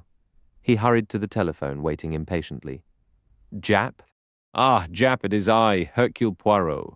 Place the manservant Ivan under surveillance. On no account allow him to escape. Yes, it is as I tell you. He slammed the receiver down and faced me. You do not yet perceive it, Hastings? Allow me to elucidate. Wilson was not poisoned, he was electrocuted. A slender metal rod runs through the core of one of those chessmen. The table was prepared in advance and positioned on a specific section of the floor. When the bishop was placed upon a particular silver square, a current passed through Wilson's body, killing him instantly. The sole mark was an electric burn on his hand, his left hand, for he was left-handed. The special table was an exceedingly cunning mechanism. The table I examined was a duplicate, perfectly harmless. It was substituted for the lethal one immediately after the murder. The apparatus was operated from the furnished flat below. But at least one accomplice was within Savaronov's apartment. The young woman is an agent of the Big Four, positioned to inherit Savaronov's fortune. And Ivan? I strongly suspect Ivan is none other than the notorious number 4 himself. What? Indeed, the man is a master of disguise, a character actor of the highest order. He can assume any role he chooses. I reflected on our past encounters, the asylum director, the butcher's assistant, the polished physician, all the same man, yet each portrayal utterly distinct. It's astonishing, I said, finally. Everything aligns. Savaronov must have sensed the plot, which explains his reluctance to proceed with the match. Poirot regarded me silently for a moment, then turned abruptly and began to pace. By chance, do you possess a book on chess, my friend? He inquired suddenly. I believe I have one somewhere. It took me some time to locate it, but I eventually found the volume and handed it to Poirot, who settled into a chair and began to read with intense concentration. Roughly 15 minutes later, the telephone rang. I answered. It was Jap. Ivan had departed the flat carrying a large bundle.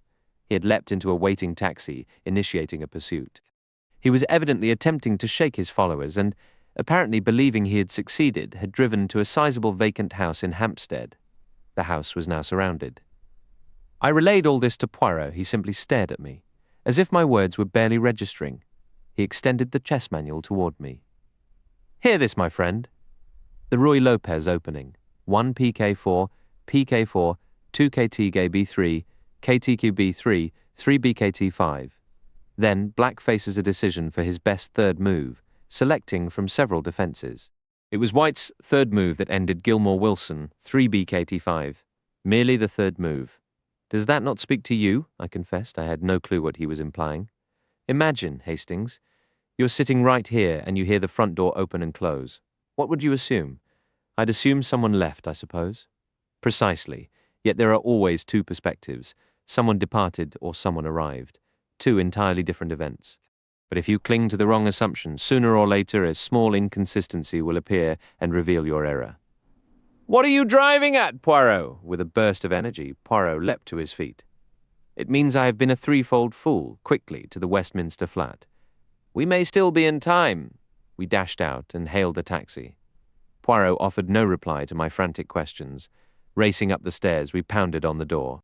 No answer came, but when I listened closely, a faint, muffled groan was audible from inside. The hall porter, after some persuasion, produced a master key. The moment the door swung open, a sharp scent of chloroform hit us. In the inner room, Sonia Daviloff lay on the floor, bound and gagged, a thick pad of soaked cotton wool pressed over her nose and mouth. Poirot ripped it away and began urgent efforts to revive her. Soon a doctor arrived, and Poirot, after handing her over, drew me aside. There was no trace of Dr. Savaronov. What is the meaning of all this? I asked, utterly confused. It means that when presented with 2 equally logical deductions, I selected the incorrect one. You recall I said it would be simple for anyone to impersonate Sonia because her uncle had not seen her in years. Yes. Well, the exact opposite was equally true. It was just as simple for someone to impersonate the uncle. What? Savaronov died during the revolution's outbreak. The man who claimed to have escaped with such horrific suffering, the man so altered his own friends scarcely recognized him, the man who successfully claimed a vast fortune. Yes! Who was he? Number 4. No wonder he panicked when Sonia mentioned overhearing one of his private discussions concerning the Big Four. Once again, he has slipped through my grasp. He anticipated I would find the correct trail, so he dispatched the loyal Ivan on a convoluted wild goose chase, chloroformed the young woman, and fled, having by now undoubtedly converted most of the securities left by Madame Gospodja. But then who tried to kill him? No one tried to kill him. Wilson was the intended target from the very beginning. But why? My friend, Savaronov was the world's second greatest chess player. In all likelihood, number 4 did not even know the basic rules. He certainly could not maintain the pretense of an actual match. He tried everything to avoid the contest. When that failed, Wilson's fate was sealed. At any cost, he had to be prevented from discovering that the great Savaronov had no idea how to play chess. Wilson favored the Ruy Lopez opening and was certain to employ it. Number 4 arranged for death to arrive on the third move, before any defensive complications could arise. But, Poirot, I insisted, are we dealing with a madman? I follow your logic and admit you must be right, but to murder a man just to uphold a charade, surely there were simpler solutions. He could have claimed his doctor forbade the strain of a match. Poirot furrowed his brow. Certainly, Hastings, he said. There were other options, but none so convincingly final. Furthermore, you seem to operate under the assumption that killing a man is something to be avoided. Number 4's mind does not function that way. I place myself in his position, something you cannot do, and I imagine his thoughts. He relished his role as the professor during that match. I have no doubt he attended chess tournaments to perfect his performance. He sits there, brow furrowed, giving every impression of deep strategic thought, while inwardly he is laughing. He knows perfectly well that he only understands 2 moves, and that is all he requires. It would also appeal to his vanity to anticipate the precise moment that suits number 4. Yes, Hastings, I am starting to truly comprehend our adversary and his psychology. I gave a dismissive shrug. I suppose you're right, but I'll never understand why someone would willingly take a risk that's so easily avoided. Risk? Poirot scoffed. What risk? Would Inspector Japp have ever solved it? No. Had number 4 not committed one small error, he would have faced no danger at all. And what was that error? I asked, though I already guessed. My friend, he said, tapping his temple, he underestimated the little grey cells of Hercule Poirot modesty, as ever was not among my friend's virtues. The baited trap. It was a bleak mid-January afternoon in London, the kind where the damp chill seeps into your bones. Poirot and I were settled in our armchairs, pulled close to the fire. I became aware of him studying me with that familiar, teasing smile, its meaning just beyond my grasp. A penny for your thoughts, I offered lightly. I was thinking, mon ami, that when you first arrived last summer, you declared your intention to stay in England for merely 2 months. Did I say that? I replied, somewhat awkwardly. I don't recall. Poirot's smile widened. You did, and yet your plans have changed, have they not? Well, yes, they have. And why is that? Good heavens, Poirot, you don't imagine I'd abandon you when you're facing a menace like the Big Four, do you? Poirot gave a gentle nod. Just as I suspected, you are a steadfast friend, Hastings. You remain here for my sake, and your wife, your Cinderella. What does she say of this extended absence?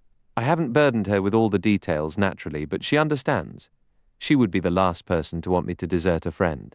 Indeed, she too possesses a loyal heart. But this may prove to be a lengthy campaign. I nodded, feeling a wave of discouragement. It's been 6 months already, I reflected, and what do we have to show for it? We really ought to be doing something more active, Poirot.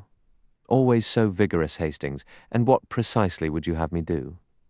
It was a difficult question, but I held my ground. We need to go on the offensive. What have we actually accomplished all this time? More than you realize. We have confirmed the identities of number 2 and number 3, and we have learned a great deal about the tactics of number 4. I felt a slight lift in my spirits. Put that way, it didn't sound entirely hopeless. Oh yes, Hastings, we have achieved much. It is true I cannot publicly accuse Ryland or Madame Olivier, who would believe me. You recall when I believed I had Ryland cornered. Nevertheless, I have made my suspicions known in the highest quarters.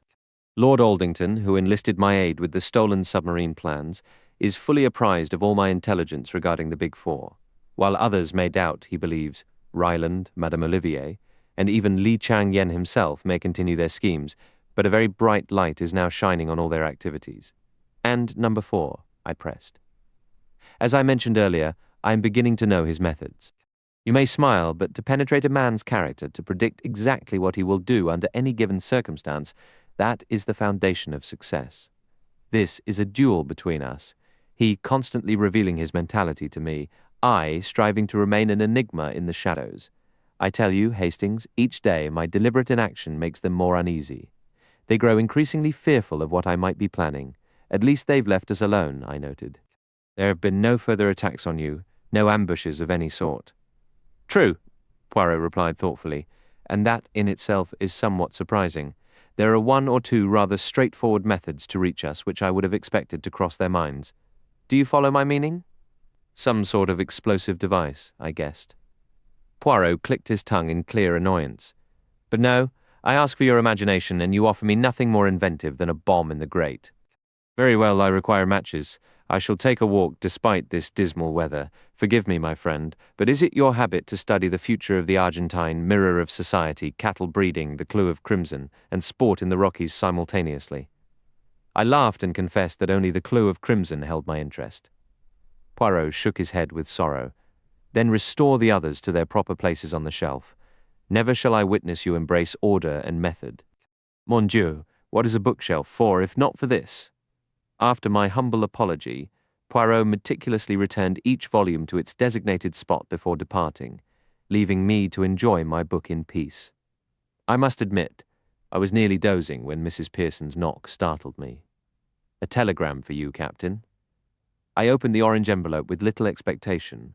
What I read turned me to stone. It was a cable from Bronson, my manager at the South American ranch, and its words were chilling. Merce Hastings disappeared yesterday, feared kidnapped by gang calling itself Big Four Cable Instructions, have notified police, no clue Bronson. I dismissed Mrs. Pearson and sat stunned, reading the message again and again. Cinderella taken in the clutches of the infamous Big Four? My God, what could I do? Poirot. I needed Poirot immediately. He would know what to do. He would outmaneuver them. He would return soon, and I had to wait. But the thought of Cinderella in their hands was agony. Another knock came. Mrs. Pearson appeared again. A note for you, Captain, delivered by a heathen Chinaman. He's waiting downstairs. I snatched it from her. The message was brief and direct.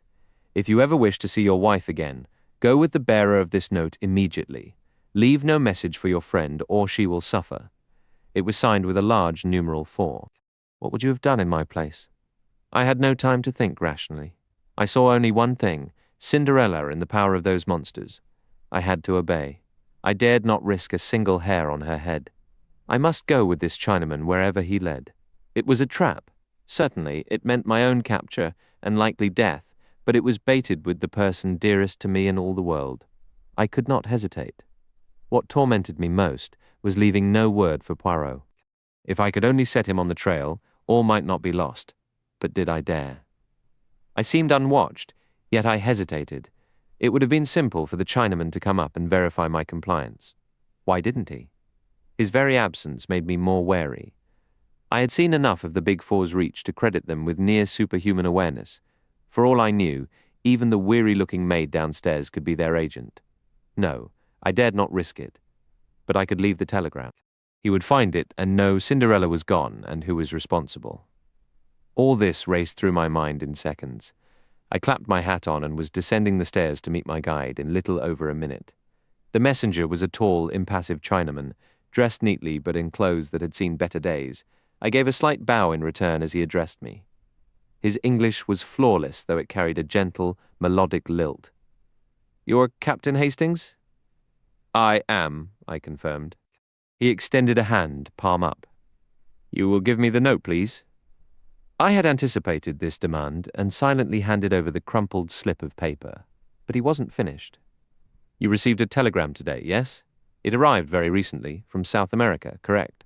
Once again, I was struck by the frightening efficiency of their intelligence network, or perhaps it was simply a very educated guess. Bronson was certain to have cabled me. They would have waited for its delivery before making their move. Denying the obvious truth would be pointless. Yes, I admitted. A telegram did arrive. You will fetch it. Fetch it now.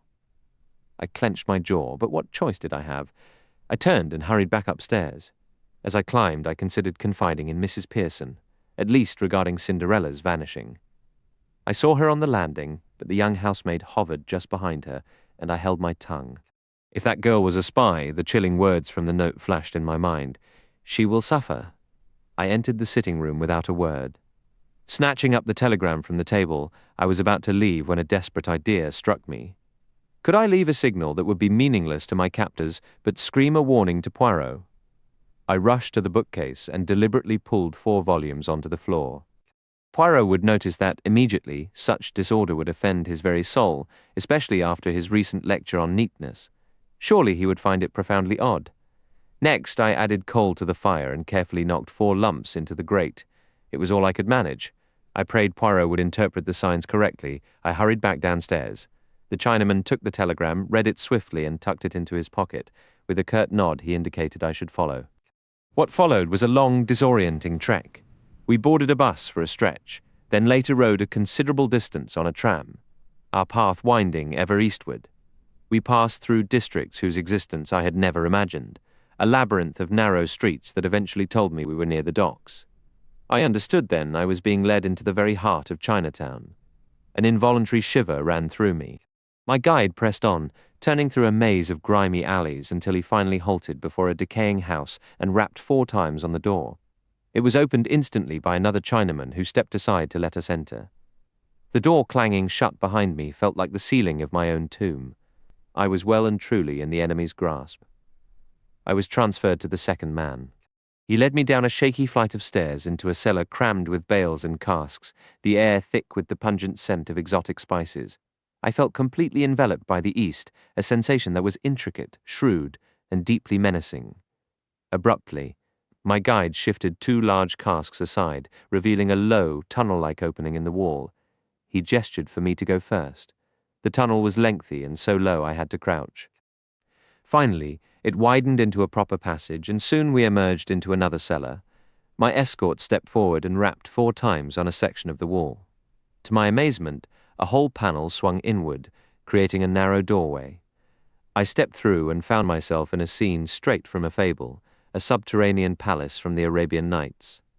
The long, low chamber was hung with lavish oriental silks, brilliantly lit and fragrant with incense and spice. Several divans draped in silk were arranged about the room, and the floor was covered with exquisite Chinese carpets. At the far end was a curtained alcove. A voice emanated from behind the curtains. "You have brought our esteemed guest, Excellency. He is here," my guide replied. "Let our guest approach," the voice commanded. At that moment, the curtains were drawn aside by an unseen hand. Before me, on a large, cushioned divan, sat a tall, slender Oriental man dressed in magnificently embroidered robes. The extraordinary length of his fingernails marked him unmistakably as a person of immense importance. "Please, have a seat, Captain Hastings," he said, gesturing with a wave of his hand. "I'm pleased you agreed to come so promptly." "Who are you?" I demanded. "Li Changyen?" "Not at all. I am merely the most humble of the master's servants.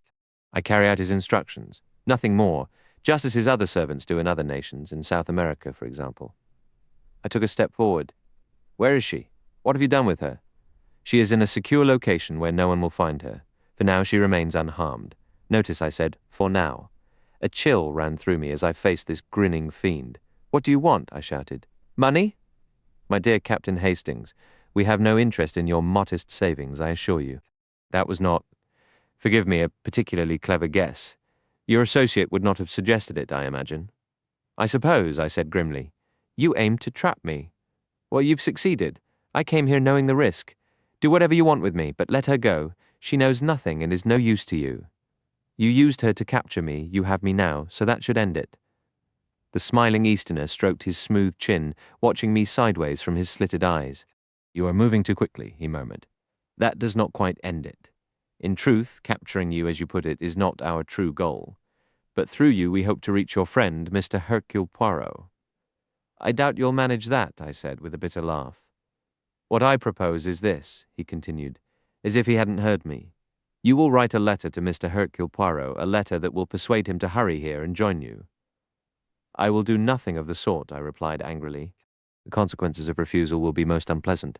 To hell with your consequences. The alternative could be death. A nasty tremor shot down my spine, but I tried to appear defiant. Your threats don't frighten me. Save them for cowards. My threats are entirely real, Captain Hastings. I ask you once more, will you write this letter? I will not, and furthermore, you wouldn't dare kill me. The police would be on you in an instant. My interrogator clapped his hands sharply. 2 Chinese attendants seemed to materialize from the shadows, seizing me by both arms. Their master spoke to them rapidly in Chinese, and they dragged me across the room to a corner of the large chamber. One of them bent down, and suddenly, without any warning, the floor gave way beneath my feet. Had it not been for the other man's grip, I would have plunged into the gaping darkness below. It was pitch black, and I could hear the sound of rushing water. The river, stated my questioner from his place on the divan.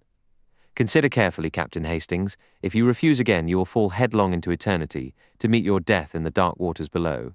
For the final time, will you write that letter? I'm no braver than the next man. I'll admit openly that I was terrified, absolutely petrified. That Chinese devil was serious, I was certain of it. It was goodbye to the world I knew. Despite my efforts, my voice shook a little as I answered.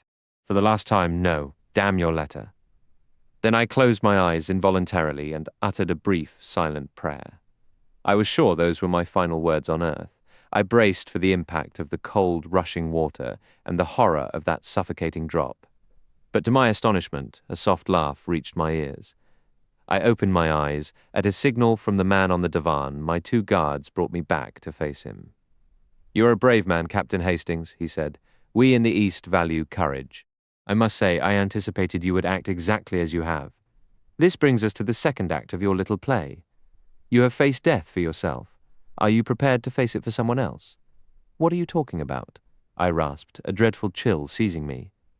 Surely you have not forgotten the woman in our custody, he said smoothly. The rose of the garden. I could only stare, a silent scream trapped in my throat. I believe, Captain Hastings, you will write this letter. Look, I have the form right here. The message I send depends entirely on you, and it will mean life or a very slow, unpleasant death for your wife.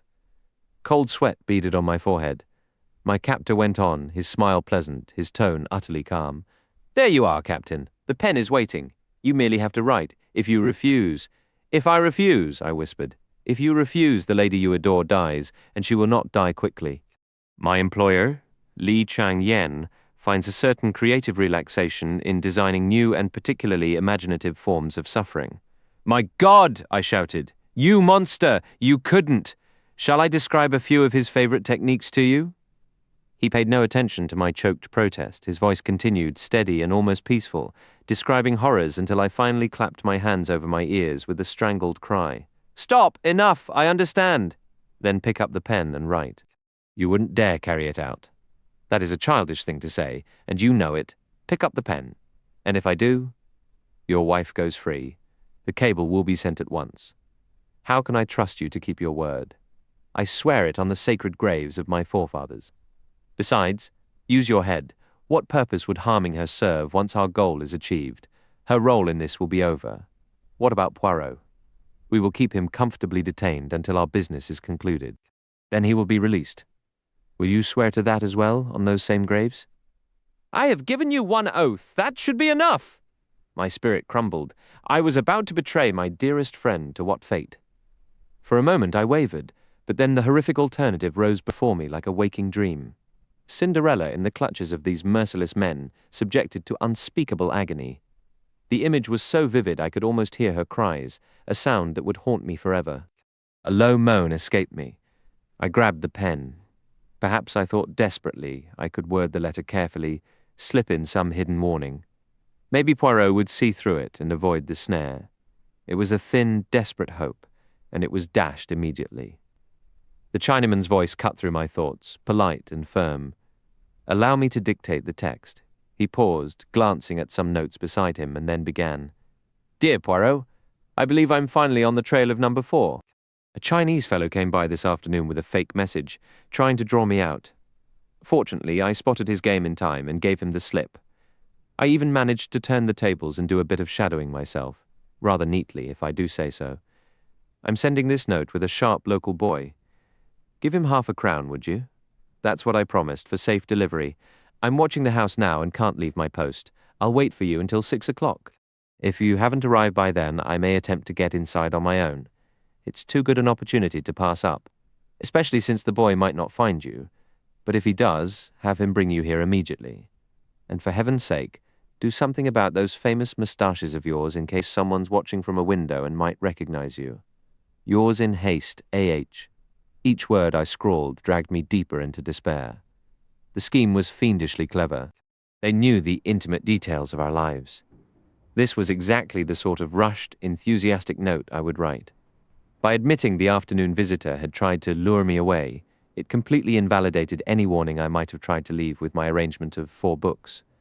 Poirot would think it had all been a trap I had cleverly avoided. The timing was perfect, too. Receiving the note, he would have just enough time to rush off with the innocent-looking messenger, and rush off he would, I was certain of it.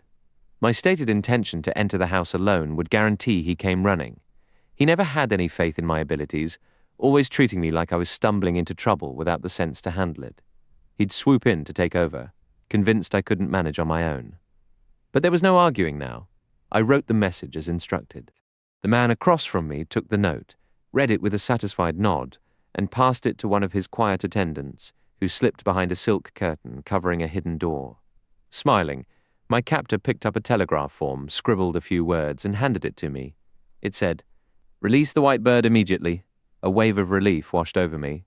"You'll send it right away?" I pressed. He only smiled and shook his head. "Once Hercule Poirot is in my custody, it will be sent. Not a moment sooner. But you gave your word. If this plan fails, I may still need our white bird to encourage your further cooperation." Anger turned my face pale. "Good God, if you—" He raised a slender, pale hand. "Do not worry. I do not expect it to fail. The instant Monsieur Poirot is captured, I will honor my promise. If you betray me. I have sworn it by my honored ancestors. Have no fear. Wait here. My servants will attend to you while I am gone." I was left alone in that bizarre, luxurious hideout underground. The second attendant reappeared, and one brought food and drink, but I pushed it away. My heart was sick with dread. Then, suddenly, the master returned, tall and imposing in his silk robes. He took charge, directing his men to hurry me back through the tunnel and cellar into the original house. They led me to a room on the ground floor. The windows were shuttered, but through the cracks I could see the street outside. An old, ragged man shuffled along the opposite sidewalk, and when he made a subtle signal toward the window, I knew he was one of their lookouts. "Good," said my Chinese companion. "Hercule Poirot has taken the bait. He is approaching now, alone except for the boy guiding him. Now, Captain Hastings, you have one final role to play. Unless you show yourself, he will not come inside. When he reaches the front of the house, you must step outside and beckon him in." "What?" I cried, horrified. "You play that part alone. Remember the cost of failure? If Hercule Poirot suspects anything and refuses to enter, your wife will face the 70 lingering deaths. Ah, here he comes now." My heart pounded with a sickening dread as I peered through the shutters. I recognized my friend at once, even with his coat collar turned up and a large yellow scarf covering the lower part of his face. There was no mistaking that walk or the shape of his egg-shaped head. It was Poirot coming to help me in good faith, completely unaware of the danger.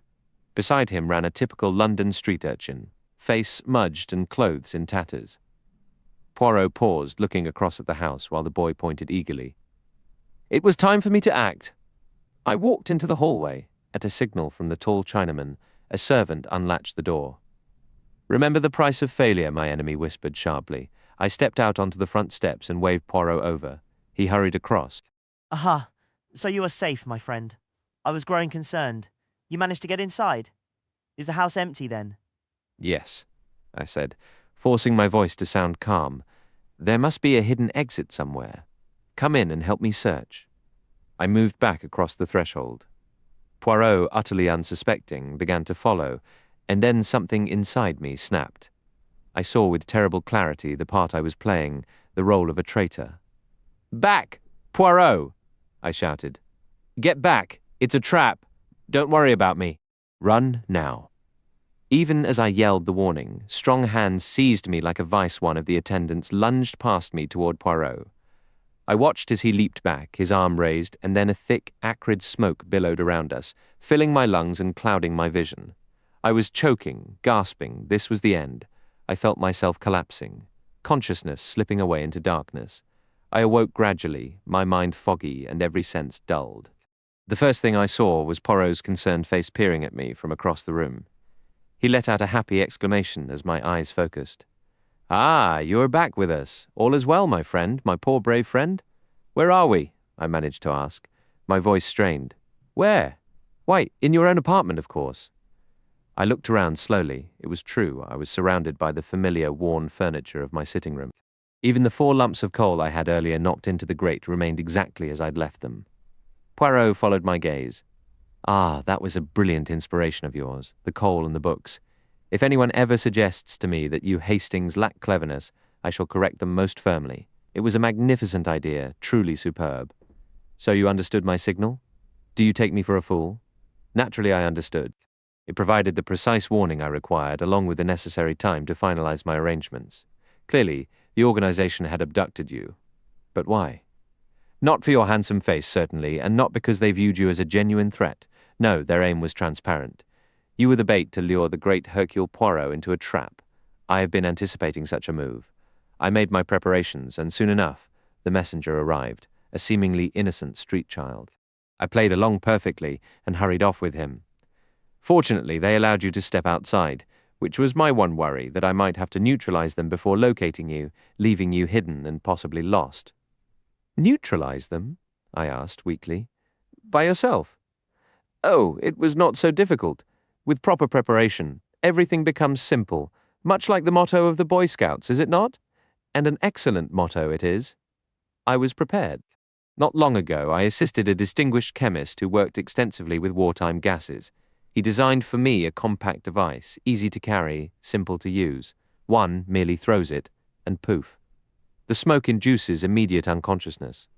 I then blew a small whistle, and several of Inspector Japp's men, who had been surveilling this house long before the boy arrived, and who followed us discreetly to Limehouse, rushed in to take control.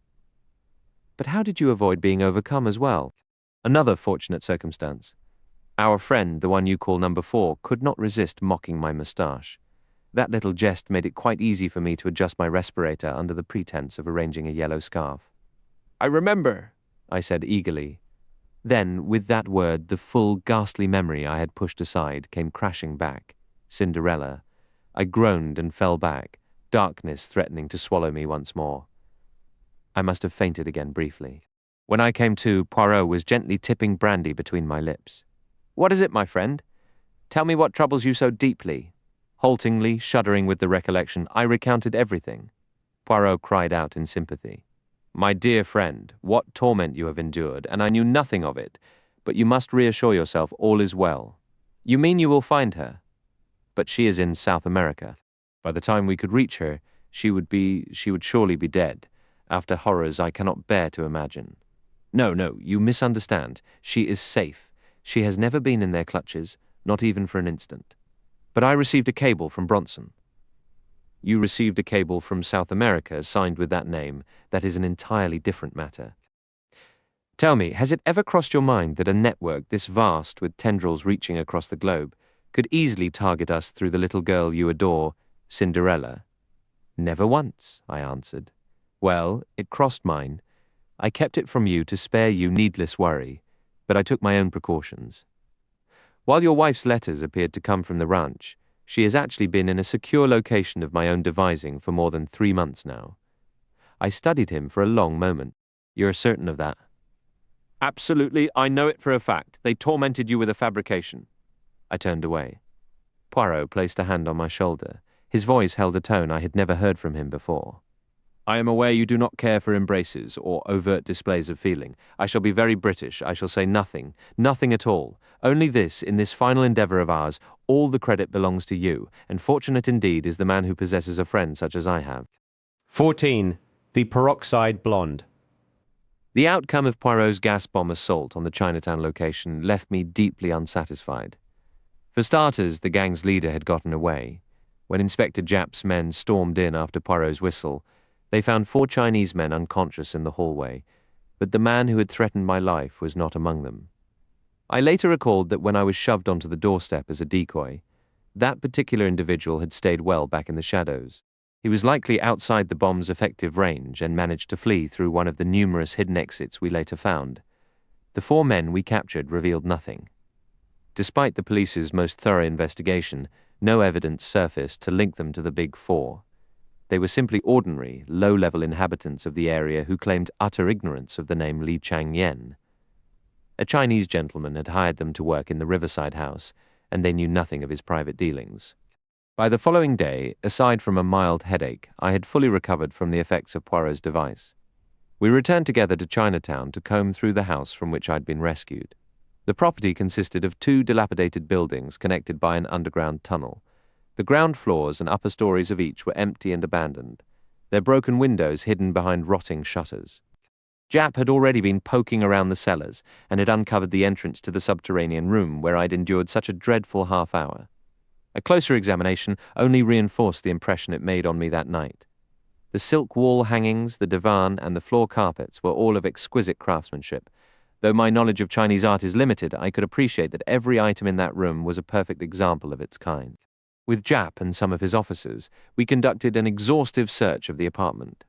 I had held high hopes of finding important documents, perhaps a list of the Big Four's key agents, or encrypted notes detailing their plans, but we discovered nothing of the sort.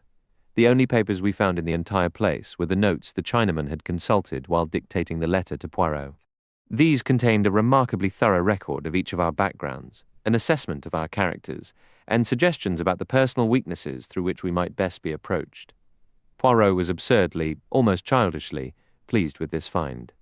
Personally, I couldn't see any real value in it, especially since whoever compiled the notes was hilariously wrong in several of his judgments. I pointed this out to my friend once we were back in our rooms. "My dear Poirot," I said, "now you know exactly what our enemies think of us. It's almost flattering, in a twisted way, how much effort they put into being so spectacularly mistaken. He seems to have a wildly inflated opinion of your intellect, and a laughably low one of mine, though I fail to see how this knowledge benefits us in the slightest." Poirot gave a rather irritating chuckle. "You do not perceive it, my friend. Yet now we are forewarned of certain weaknesses. We know, for example, that you must learn to engage your brain before your feet. And should you encounter a distressed young lady with particularly vibrant hair, you must regard her, how do you say, with a healthy suspicion? No. Their notes had included some ridiculous insinuations about my hastiness and a supposed vulnerability to ladies of a certain hair color. I found Poirot's remark in poor taste, but saw an opening for a counter. "And what of you?" I retorted. "Do you plan to address your overbearing conceit or your obsessive neatness?" I was quoting directly, and my barb clearly struck a nerve. "Ah, but in some matters they are quite mistaken. So much the better. They will discover their error. For now we have gained valuable intelligence. To be forewarned is to be forearmed." That last phrase had become a tiresome mantra of his lately. "We have learned something, Hastings," he went on. "Yes, we have learned, and that is progress. But it is not nearly sufficient. We must learn more." "In what regard?" Poirot settled back, meticulously realigning a box of matches I had tossed onto the table, and adopted his familiar lecturing posture. I braced for a lengthy discourse. "Consider, we face 4 distinct adversaries, 4 separate personalities. With the first, number 1, we have never personally crossed paths. We know him only by the imprint of his intellect. And I confess, Hastings, I am beginning to comprehend that mind exceedingly well, a most subtle and Eastern mind. Every scheme we have encountered originates from the brain of Li Changyen. Numbers 2 and 3 are so powerful, so elevated, they remain for now beyond our direct reach. Ironically, their very prominence which shields them also constrains them. Their movements must be calculated and discreet. This brings us to the final operative, the individual known as number 4. His tone shifted perceptibly whenever he spoke of this man. Numbers 2 and 3 operate from a position of notoriety and influence. Number 4 succeeds for the opposite reason. He thrives in obscurity. Who is he? No one knows. What does he look like? Again, a mystery. How many times have we seen him, you and I? 5, I believe. Could either of us honestly claim we would recognize him with certainty? I shook my head, mentally reviewing those 5 disparate identities. The burly asylum attendant, the buttoned-up man in Paris, the footman James, the unassuming doctor from the Yellow Jasmine affair, and the Russian academic. They shared not a single common trait. No, I admitted gloomily. We have absolutely nothing to go on. Poirot's smile was infuriatingly patient. Do not surrender to such dramatic gloom. We know a thing or two. What, precisely? I asked, my scepticism plain. We know he is of average height and has fair to medium colouring. A tall, dark man could not possibly have impersonated the stocky, fair-haired physician. It is elementary, of course, to add an inch or two for the roles of James or the Professor. Similarly, he must possess a short, straight nose. His true eyes are likely a neutral shade, easily concealed, but his ears, the ears are often a tell. He cannot alter their basic shape. He paused, his expression turning sharp and almost sarcastic. So, you see, Hastings, we are not entirely in the dark. We are merely groping in a very dimly lit room, which is, admittedly, only marginally better than total blackness. A skilled makeup artist can build up a nose, but a large one can't be convincingly shrunk on short notice. Furthermore, he must be a relatively young man, certainly not past 35. You see, we are narrowing it down. A man in his early 30s, of average height and colouring, a master of disguise, and possessing very few, if any, of his original teeth. What? Surely, Hastings, as the caretaker, his teeth were broken and stained. In Paris they were even and white. As the doctor they protruded slightly, and as Savranoff they featured unusually long canines. Nothing transforms a face so completely as a different dental set. Do you see where this is leading us? Not precisely, I said cautiously. They say a man's profession is written on his face. He's a criminal, I exclaimed. He is an expert in the art of disguise. That is essentially the same thing. A rather broad generalization, Hastings, and one unlikely to be appreciated by the theatrical profession. Do you not perceive that the man is, or was, an actor?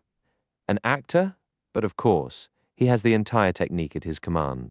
Now, there are 2 types of actors, those who lose themselves completely in a role, and those who manage to stamp their own personality upon it. It is typically from the latter group that actor-managers emerge. They take a part and shape it to fit themselves.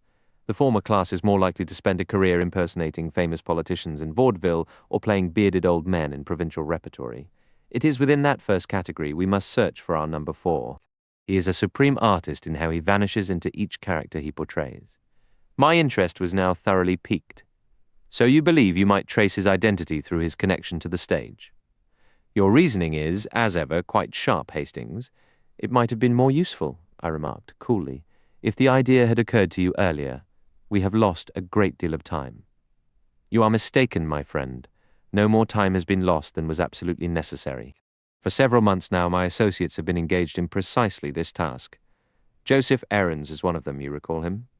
They have compiled for me a list of men meeting the necessary qualifications, young men around 30 of more or less unremarkable appearance, with a gift for character roles. Men, moreover, who have definitively left the stage within the last 3 years. Well, I asked, deeply intrigued. The list was necessarily rather extensive. For some time we have been engaged in the process of elimination, and finally we have distilled the whole matter down to 4 names. Here they are, my friend. He passed me a sheet of paper.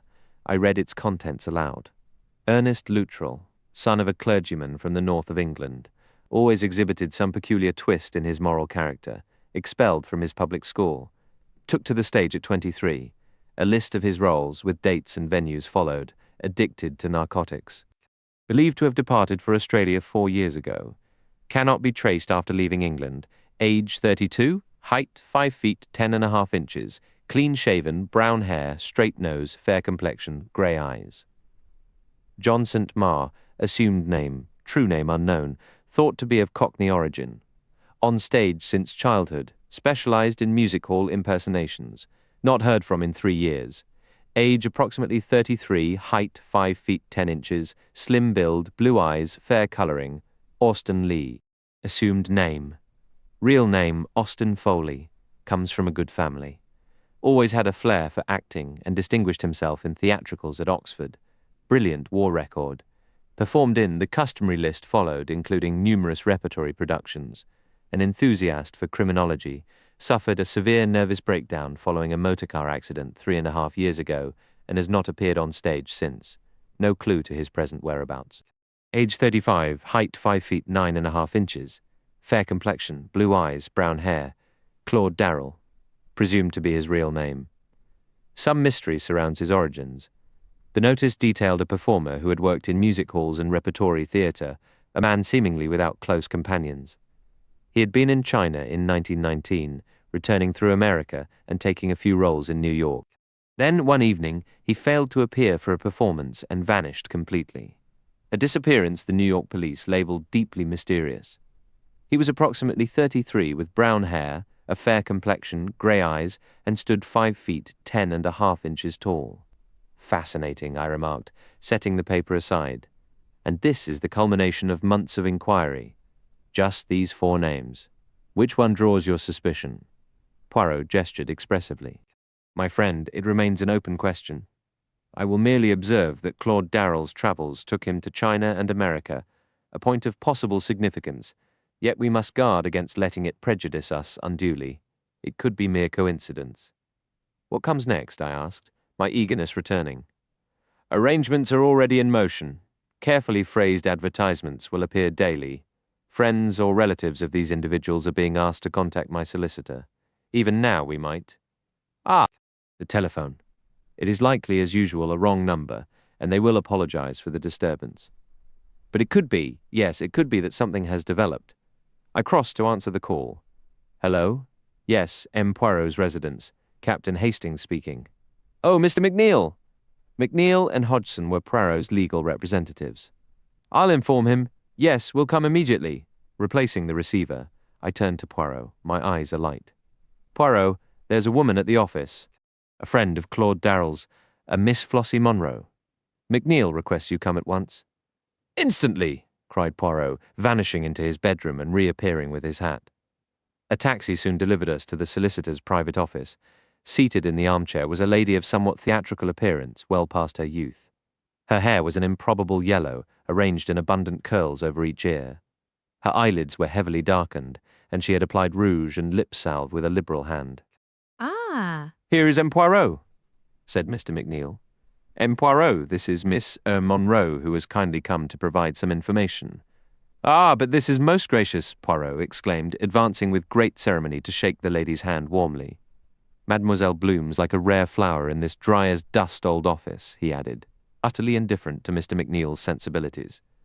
This outrageous flattery had its intended effect. Miss Monroe blushed and gave a simpering laugh. Oh, get along with you, Mr. Poirot, she said. I know what you continental gentlemen are like. Mademoiselle, we are not as silent as Englishmen in the presence of beauty. Though I am not French, you understand. I am Belgian. I've been to Ostend myself, Miss Monroe replied. The entire interview, as Poirot might have said, was proceeding splendidly. And so you can tell us something of Mr. Claude Darrell, Poirot continued. I knew Mr. Darrell quite well at one time, the lady explained. I saw your advertisement, and as I'm between positions at the moment, with my time being my own, I thought to myself, there they want news about poor old Claudie, and its lawyers asking, perhaps it's a fortune in search of the rightful heir. I'd best go round straight away, Mr. McNeil rose. Well, Monsieur Poirot, shall I leave you to converse with Miss Monroe for a time? You are most considerate. But wait, a little idea occurs to me. The hour for luncheon approaches. Perhaps Mademoiselle would honour me by joining me for a meal. Miss Monroe's eyes gleamed. It occurred to me she was in rather strained circumstances, and the prospect of a substantial meal was not to be dismissed. Minutes later, we were in a taxi bound for one of London's most costly restaurants. Upon arrival, Poirot ordered a delectable lunch and then turned to his guest. And for wine, mademoiselle, what do you say to champagne? Miss Monroe's expression said everything. The meal commenced on a most agreeable note. The atmosphere lightened considerably from the office's formality. As the champagne was poured, she even shared an unexpected anecdote about Darrell impulsively buying her a ridiculous feathered hat after a particularly good performance, a detail that painted him in a more whimsical, human light. Poirot thoughtfully refilled the lady's glass, his attentiveness a smooth prelude to steering the conversation toward his true interest. Poor Mr. Darrell. It is a great shame he cannot be here with us now. Indeed it is, Miss Monroe sighed. That poor boy. I often wonder what could have happened to him. Has it been a very long time since you last saw him? Oh, simply ages. Not since the war. Claudy was a peculiar boy, very secretive about his affairs, never breathed a word about himself. But then, I suppose that all makes sense if he's some missing heir, doesn't it? Is it a title, Mr. Poirot? Alas, only a financial inheritance, Poirot stated without a hint of shame. But you understand, identification becomes the crucial issue. That is why we must locate someone who knew him intimately. You were very close to him, were you not? I don't mind telling you, Mr. Poirot, you're a true gentleman. You know how to properly order a luncheon for a lady, something these modern young upstarts seem to have forgotten. Downright stingy, I call it. As I was saying, you being French, you won't be scandalized. Oh, you Frenchmen, so very wicked. She wagged a finger at him with exaggerated playfulness. Well, there we were. Two young people, what else could anyone expect? And I've still a soft spot for him, I admit. Though, let me be clear, he didn't treat me well. No, he certainly did not. Not as a lady deserves. They're all the same when money enters the picture. Please, mademoiselle, do not say such things, Poirot protested, topping up her glass again. Might you describe this Mr. Darrell for me? He wasn't particularly remarkable to look at, Flossie Monroe said dreamily. Neither especially tall nor short, but quite nicely built. Trim appearance. His eyes were a sort of blue-grey, more or less fair-haired, I should say, but oh, what an artist. I never saw anyone in the profession to match him. He'd have been famous by now if not for pure jealousy. Ah, Mr. Poirot, the jealousy in our world, you simply wouldn't believe the things we artists suffer. Why, I remember once in Pittsburgh. We mustered what patience we could to endure a long, tangled tale concerning a musical review and the disgraceful behavior of the lead tenor. Eventually, Poirot guided her gently back to Claude Darrell. This is almost illuminating, mademoiselle. Women are such superb observers, they see everything. They notice the tiny details that escape a mere man. I once saw a woman pick one man from a dozen, and how, do you suppose? She had noticed he had a habit of rubbing his chin when he was nervous. Would a man ever think to observe such a thing? Would you believe it? Cried Miss Monroe. I suppose we do notice things now that I think of it. I remember Claudy always fidgeting with his bread at the table. He'd pinch off a little piece and use it to dab up crumbs. I saw him do it 100 times. Why, I'd know him anywhere by that one silly habit. Is that not precisely what I mean, the marvelous observation of a woman? Did you ever mention this little mannerism to him? No, I never did, Mr. Poirot. You know how men are. They dislike being noticed, especially if it seems you're correcting them. I never said a word, but many's the time I smiled to myself. Goodness, he never even realized he was doing it. Poirot nodded gently. I noticed his own hand trembled slightly as he reached for his glass. Then there is always handwriting to help establish identity, he remarked. Without doubt you have kept a letter from Mr. Darrell. Flossie Monroe shook her head with regret. He was never one for writing. Never sent me a single line in his life. That is unfortunate, said Poirot. I'll tell you what, though, Miss Monroe said suddenly. I've got a photograph. Would that be of any use? You have a photograph? Poirot nearly leaped from his chair. That photograph is rather old, at least 8 years, I remarked. Ça ne fait rien. Its age does not matter in the slightest. Ah, ma foi! What extraordinary fortune! Mademoiselle, would you allow me to examine it? By all means. Perhaps you might even permit a copy to be made. It would not take very long. Of course, if you wish. Miss Monroe stood up. Well, I really must be going, she said with a playful tone. It was a pleasure to meet you and your companion, Mr. Poirot. And the photograph? When might I expect it? I shall locate it this evening. I believe I know exactly where it is. I'll have it sent over to you immediately. 1,000 thanks, mademoiselle. You're exceedingly kind. I trust we may arrange another small luncheon very soon. Whenever you like, Miss Monroe replied. I am quite available. Let me see. I don't believe I have your address. With a flourish, Miss Monroe produced a card from her handbag. It was a little soiled, the original address crossed out and a new one written in pencil. After a series of elaborate bows and gestures from Poirot, we said our goodbyes and departed. Do you truly consider that photograph so vital? I asked him once we were outside. Indeed, my friend. The camera does not lie. One can enlarge an image, isolate details that might otherwise escape notice. Consider the shape of the ears, for instance, something no verbal description could ever capture accurately. This is a remarkable opportunity that has fallen into our laps, which is precisely why I intend to take certain precautions. He crossed to the telephone and dialed a number I recognized as belonging to a private detective agency he occasionally used. His instructions were precise. 2 operatives were to proceed to the address he provided and ensure Miss Monroe's safety, following her discreetly wherever she went. Hanging up the receiver, he returned to me. "Is all that truly necessary, Poirot?" I inquired. "It may be. We are undoubtedly under observation, you and I, given that they will soon learn with whom we lunch today. It is possible that number 4 will sense the threat." Roughly 20 minutes later, the telephone rang. I answered. A brusque voice came through the line. "Mr. Poirot? This is St. James's Hospital. A young woman was admitted 10 minutes ago, a street accident. Miss Flossie Monroe. She is asking urgently for Mr. Poirot. He must come at once. She will not last long," I relayed the message. Poirot's face paled. "Quick, Hastings, we must go with the speed of the wind. A taxi got us to the hospital in under 10 minutes. We asked for Miss Monroe and were directed straight to the accident ward. But a nurse in a white cap met us at the entrance.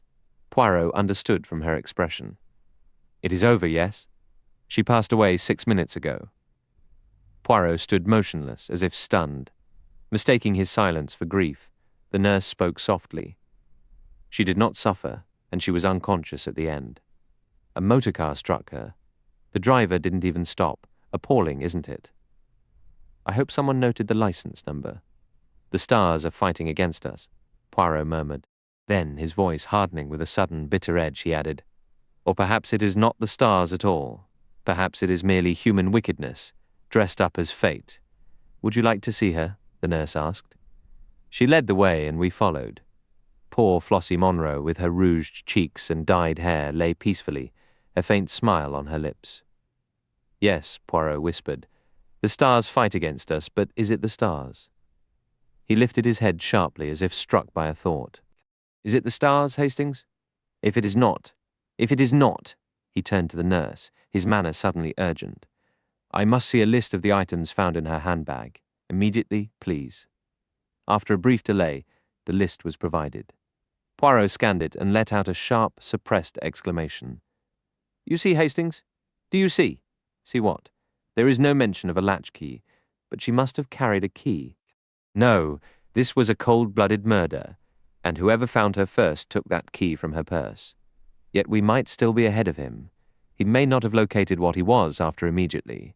We hailed another cab to the address Flossie Monroe had provided, a grim tenement building in a disreputable part of the city. Gaining entry to her apartment took considerable time, but we had the small comfort of knowing no one could slip out while we watched the door. When we finally got inside, it was clear someone had been there before us. The place was ransacked. Drawers and cabinets had been emptied, their contents scattered across the floor. Locks were broken, and even small tables were overturned in the searcher's frantic haste. Poirot began sifting through the chaos. Suddenly, he straightened up with a sharp cry, holding something aloft. It was an old-fashioned photograph frame, empty. He turned it over slowly. On the back was a small, round sticker, a price tag. "It cost 4 shillings, I remarked. "Mon Dieu! Hastings, open your eyes. That label is fresh and clean." It was placed there by the man who removed the photograph, the man who was here before us. He knew we would come, and so he left this for us. Claude Darrell, also known as Number 4, 15, Theatrable Catastrophe. The tragic death of Miss Flossie Monroe marked a turning point, and I began to notice a distinct change in Poirot. Until now, his unshakable self-assurance had never faltered, but it appeared the prolonged strain was finally taking its toll. His manner grew somber and preoccupied, his nerves stretched taut. In those days, he was as skittish as a startled cat. He avoided any discussion of the Big Four whenever possible, throwing himself into his routine cases with a semblance of his former zeal. Yet I knew he was secretly at work on the larger threat. A steady stream of extraordinary-looking Slavs came to see him, and though he offered no explanation for these mysterious meetings, I understood he was constructing some new defense or weapon with the help of these rather unsavory foreigners. Once, by chance, I saw the entries in his bank book. He had asked me to check a minor detail, and I noted the disbursement of an enormous sum, even for Poirot, who was amassing considerable wealth, to some Russian with a name that seemed to contain every letter of the alphabet. Still, he gave no hint of his intended strategy. He only repeated one phrase over and over. "It is a mistake to underestimate your adversary. Remember that, mon ami." I realized that was the very pitfall he was determined to avoid at all costs. Matters continued this way until late March. Then one morning Poirot made a remark that took me quite by surprise. "Today, my friend, I recommend your best suit. We are going to call upon the Home Secretary." "Really? That is exciting. Has he consulted you on a case?" "Not precisely. The interview is at my request. You may recall I once rendered him a small service. He has perhaps foolishly formed a rather enthusiastic opinion of my abilities as a result, and I intend to trade upon that goodwill. As you know, the French Premier, Monsieur Desjardins, is visiting London. At my suggestion, the Home Secretary has arranged for him to join our little conference this morning." The Right Honourable Sidney Crowther, His Majesty's Secretary of State for Home Affairs, was a well-known and popular figure. A man of about 50 with a quizzical expression and shrewd grey eyes. He received us with the delightful, easy charm that was one of his greatest assets. Standing with his back to the fireplace was a tall, thin man with a pointed black beard and a sensitive, intelligent face. "Monsieur Desjardins," said Crowther, "may I introduce M. Hercule Poirot, of whom you have doubtless heard."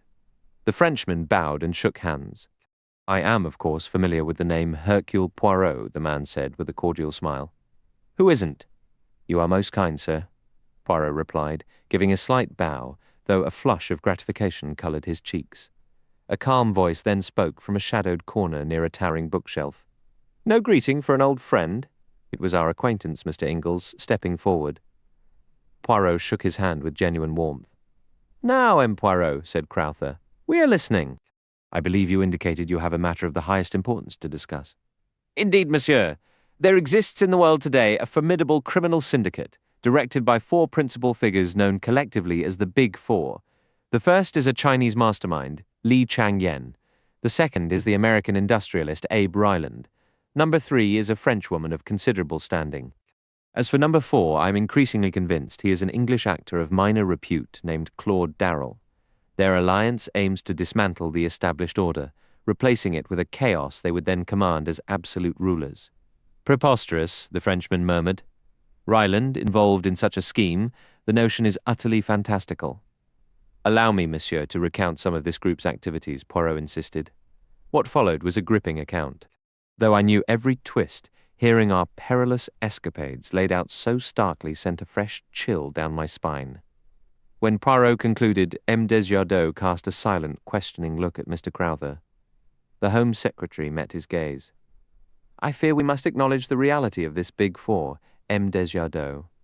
Initial skepticism at Scotland Yard has given way to a reluctant admission that M. Poirot's information has proven correct on numerous points. Though I must confess, I sometimes wonder if M. Poirot might embellish certain aspects." In response, Poirot meticulously outlined 10 critical pieces of evidence. I'm still bound to secrecy regarding the specifics, but they encompassed a shocking series of submarine disasters in a particular month, alongside a spate of inexplicable airplane malfunctions and emergency landings. Poirot attributed all these events to the Big Four, arguing they demonstrated the syndicate's access to advanced scientific knowledge far beyond public understanding. This led directly to the question I had been anticipating from the French statesman. "You state the third member is a Frenchwoman. Do you know her identity?" "It is a name held in great esteem, monsieur. Number 3 is none other than the celebrated scientist, Madame Olivier." At the mention of the world-renowned researcher, successor to the Curies, M. Desjardins sprang from his chair, his face darkening with outrage. "Madame Olivier! Impossible! This is an absurd insult!" Poirot merely gave a gentle, sorrowful shake of his head, offering no verbal defense. Desjardins stared at him in bewildered silence for a long moment.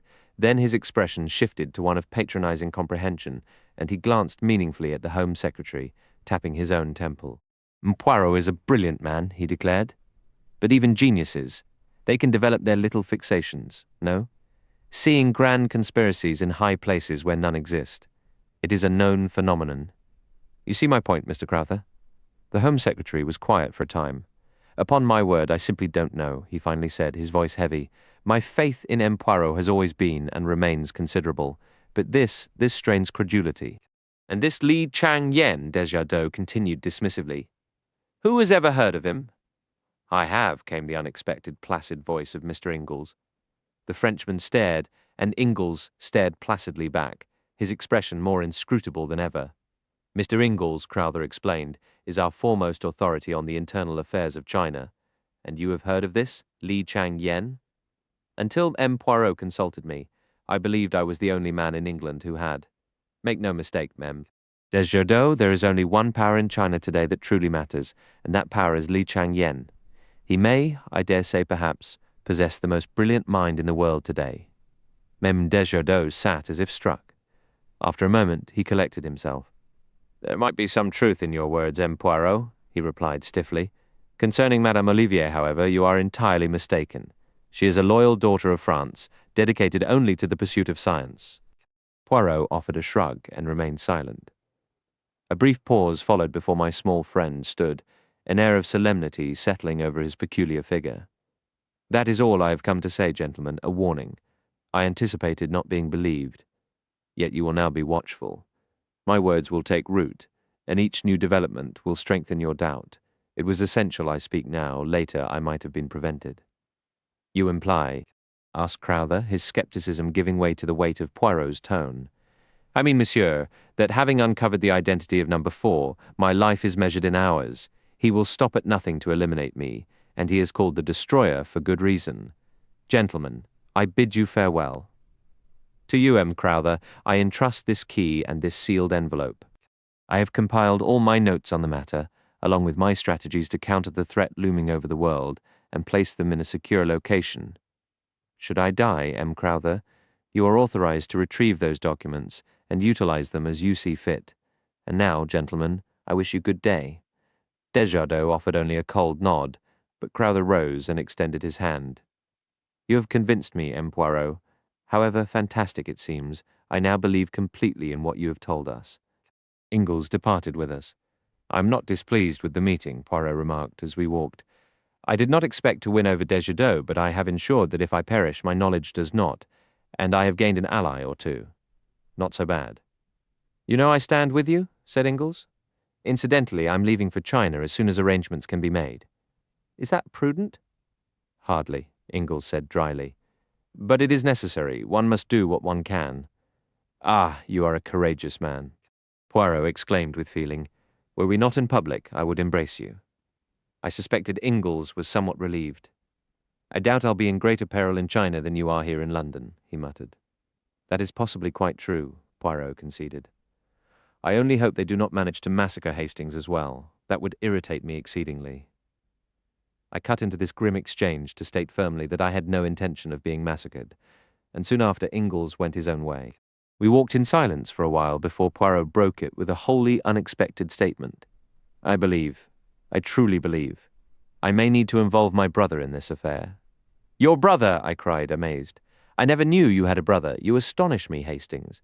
Are you unaware that all celebrated detectives have brothers who would outshine them if not for a profound natural laziness? Poirot sometimes adopts a manner that makes it nearly impossible to discern whether he is joking or serious. That manner was very much in evidence now. What is your brother's name? I asked, adjusting to this new notion. Hercule Poirot, he answered gravely. He resides near Spa, in Belgium. What is his occupation? I inquired, curious, setting aside a half-formed wonder about the late Madame Poirot's character and her classical taste in names. He has no occupation. He is, as I said, of a remarkably indolent disposition, yet his capabilities are scarcely inferior to my own, which is saying a great deal. Does he resemble you in appearance? Not unlike, but not nearly so handsome. He was clean-shaven, with no moustache at all.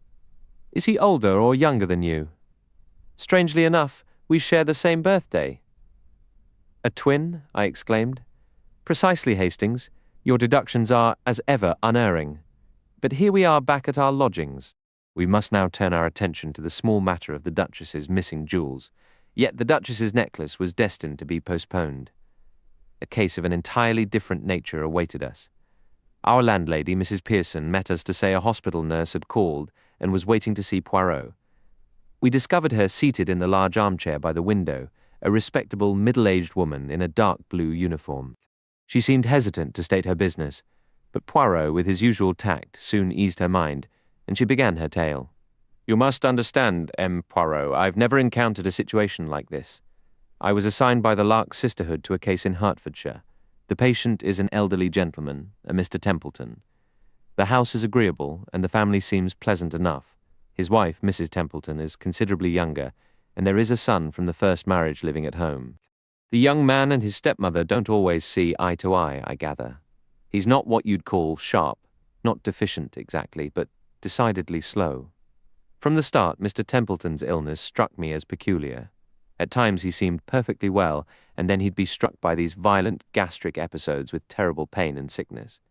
The doctor, however, appeared entirely satisfied, and it wasn't my place to comment. Still, I couldn't shake my unease. She paused, her cheeks colouring slightly. Then something occurred to heighten your suspicions, Poirot prompted. Yes, she admitted, though she still struggled to continue. I began to overhear the servants talking. About Mr. Templeton's condition. Oh, no, about another matter entirely. Concerning Mrs. Templeton. Mrs. Templeton and the doctor, perhaps, Poirot suggested with that uncanny intuition of his. The nurse gave him a grateful look. Exactly. They were whispering, and then one afternoon I happened to observe them myself, out in the garden. She left it there, her sense of propriety so offended that it felt intrusive to press for details. Whatever she had witnessed was clearly enough to form a firm opinion. The attacks grew more severe. Dr. Treves insisted it was all part of the natural progression, that Mr. Templeton couldn't possibly last much longer, but in all my years of nursing, I've never seen anything quite like it. To me, it bore a much stronger resemblance to a form of... She hesitated. Arsenical poisoning? Poirot offered helpfully. She nodded in grave agreement, and then the patient himself said something very odd. In the midst of his pain, hardly conscious, he muttered, "They'll do for me, the four of them." "They'll do for me yet?" "Ah," said Poirot, leaning forward. "Those were his exact words?" "His very words, M. Poirot. He was in agony, of course, and not fully aware." "They'll do for me, the four of them," Poirot repeated thoughtfully. "What do you suppose he meant by the four of them?" "I really couldn't say, sir. I wondered if he meant his wife, his son, the doctor, and perhaps Miss Clark, Mrs. Templeton's companion. That would make four. He might believe they were all conspiring against him." Quite possible, murmured Poirot, his mind elsewhere. "And the food? Could you take no precautions?" "I do what I can, but Mrs. Templeton often insists on preparing his tray herself, and there are my off-duty hours to consider." "Precisely. And you feel insufficiently certain to approach the police?" The nurse's expression showed pure horror at the suggestion. "What I have done, M. Poirot, is this. Following a particularly violent attack, which came on after he consumed a bowl of soup, I acted on a sudden impulse. I managed to secrete a small sample of the broth in a clean medicine vial I had in my bag. It seemed the only tangible thing I could do. This was a new detail, a small act of defiance she had not mentioned before.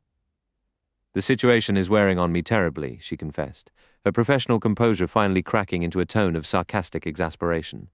One minute I'm playing nurse, the next an amateur detective in a household that feels more like a poorly staged theatre production. Honestly, if I wanted this much drama, I would have taken up a position in the theatre district. Afterwards, I took a small sample from the bottom of the bowl and brought it with me. I was given the day to visit my sick mother, as Mr. Templeton was well enough to be left alone. She produced a small bottle of dark liquid and passed it to Poirot. "Excellent, mademoiselle. We will have this analysed at once. If you return here in, say, an hour, I believe we can settle your suspicions one way or another." After first obtaining our visitor's name and credentials, he showed her out. He then wrote a note and dispatched it, along with the bottle of soup. While we waited for the results, Poirot occupied himself by checking the nurse's background, a move that surprised me a little. No, my friend," he insisted. "It is wise to be cautious. Remember, the Big Four are still pursuing us." He quickly confirmed that a nurse named Mabel Palmer was indeed a member of the Lark Institute and had been assigned to the case. "So far, so good," he remarked with a twinkle. Just then, Nurse Palmer returned, and the analyst's report arrived as well. "Is there arsenic in it?" she asked breathlessly. Poirot shook his head as he refolded the paper. "No." We were both utterly taken aback. "There is no arsenic present," Poirot continued, "but there is antimony. Given that we must leave for Hertfordshire at once, Let us pray we are not too late. We decided the simplest approach was for Poirot to present himself honestly as a detective, though the stated reason for his visit would be to question Mrs. Templeton about a former maid, a name he got from Nurse Palmer, whom he could claim was linked to a jewel theft. We arrived late at the house, called Elmstead. We had let Nurse Palmer go ahead of us by about 20 minutes to avoid arriving altogether. Mrs. Templeton, a tall, dark woman with sinuous movements and uneasy eyes, received us. I noticed that when Poirot stated his profession, she drew in her breath sharply as if startled, but she answered his questions about the maid readily enough. Then, to test her, Poirot launched into a lengthy account of a poisoning case involving a guilty wife. His eyes never left her face as he spoke, and despite her efforts, she could hardly hide her growing agitation. Abruptly, muttering a vague excuse, she hurried from the room. We were not alone for long. A squarely built man with a small red moustache and pince-nez entered. Dr. Treves, he introduced himself. Mrs. Templeton asked me to apologize. She's in a poor state, you understand. Nervous strain, worry over her husband, and so on. I've prescribed bed rest and bromide, but she hopes she'll stay for dinner, and I'm to play host. We've heard of you down here, Em. Poirot, and we intend to make the most of you. Ah, here's Mickey. A shambling young man came into the room. He had a very round face and foolish-looking eyebrows raised as if in permanent surprise. He grinned awkwardly as he shook hands. This was clearly the simple son. Soon we all went in to dinner. Dr. Treves left the room to fetch more wine, I assumed, and suddenly the boy's expression changed dramatically. He leaned forward, staring at Poirot. "You've come about father," he said, nodding. I know lots of things, but nobody thinks I do. Mother will be glad when father's dead and she can marry Dr. Treves. She isn't my real mother, you know. I don't like her. She wants father to die." It was all rather chilling. Luckily, before Poirot could reply, the doctor returned, and we had to resume a strained conversation. Then, suddenly, Poirot leaned back in his chair with a low groan. His face twisted in pain. "My dear sir, what's the matter?" cried the doctor, a sudden spasm. "I am accustomed to them. No, I do not require your assistance, doctor. If I could just rest upstairs for a moment." His wish was granted immediately, and I followed him up to the bedroom, where he fell onto the mattress with a dramatic groan. For a brief moment I was fooled, but I soon understood Poirot was, as he might say, performing a little act. His real aim was to be left alone on the upper floor, close to the sick room. So I wasn't surprised when, the second we were by ourselves, he leapt from the bed. "Quickly, Hastings, to the window. There's ivy on the wall. We can climb down before they grow suspicious. Climb down the ivy." "Exactly. We must leave this house immediately. Did you observe him during dinner, the doctor?" "No, the younger Templeton. That little habit with his bread." "Recall what Flossie Monroe told us before she died?" "She mentioned Claude Darrell had a way of pressing his bread against the table to gather crumbs. Hastings, this is an enormous conspiracy, and that bland young man is our greatest adversary. Number 4 himself. We must hurry." I didn't stop to debate. However unbelievable it seemed, delay was dangerous. We scrambled as quietly as possible down the clinging ivy and headed straight for the little town and the railway station. We just managed to catch the final train, the 8:34, which would get us back to the city around 11. A conspiracy, Poirot mused aloud. How many are involved, I wonder? I begin to suspect the entire Templeton household are merely agents of the Big Four. Was their goal simply to lure us down there? Or was it more cunning? Perhaps they meant to keep me occupied with their little performance until they had time to accomplish what, exactly? I am wondering now.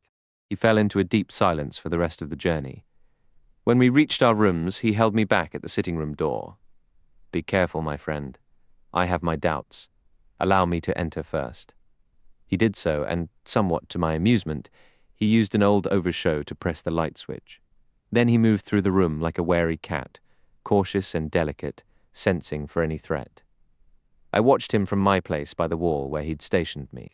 "It seems perfectly fine, Poirot," I said, growing impatient. "So it seems, mon ami, so it seems. But we must be certain." "Nonsense," I retorted. "I'm going to light the fire and have my pipe. I've caught you out for once. You had the matches last and didn't return them to the stand, the very mistake you're always scolding me for making." I reached out my hand. I heard Poirot's sharp cry of warning, saw him springing toward me.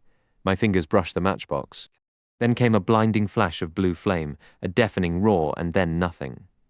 I awoke to find our old acquaintance, Dr. Ridgway, looking down at me with his familiar face. An expression of profound relief crossed his features. "Lie still," he said gently. "You're going to be all right. There's been an accident, you see." "Poirot?" I whispered. "You're in my rooms. Everything is quite all right now." A cold dread seized my heart. His avoidance of my questions stirred a terrible fear. "Poirot?" I demanded again. "What about Poirot?" He saw that I had to know, and that further evasion was pointless. "By some miracle, you survived. Poirot did not." A cry escaped my lips. "Not dead? He isn't dead?" Ridgway lowered his head, his face contorted with emotion. With a desperate effort, I raised myself to a sitting position. "Poirot may be gone," I said, my voice faint, "but his work remains. I will see it through, death to the Big Four." Then I fell back, unconscious. 16. The Dying Chinaman. Even now, those days in March are almost too painful to recount. Poirot, the singular, the irreplaceable Hercule Poirot, dead.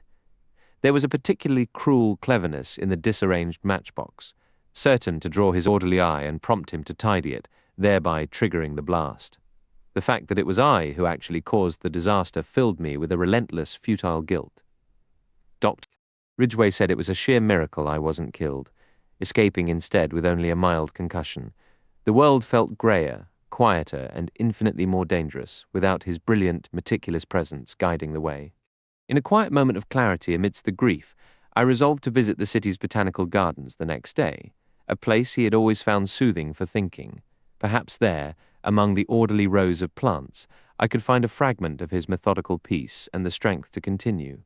Though it felt as though I woke almost instantly, more than a full day had passed before I truly returned to the world.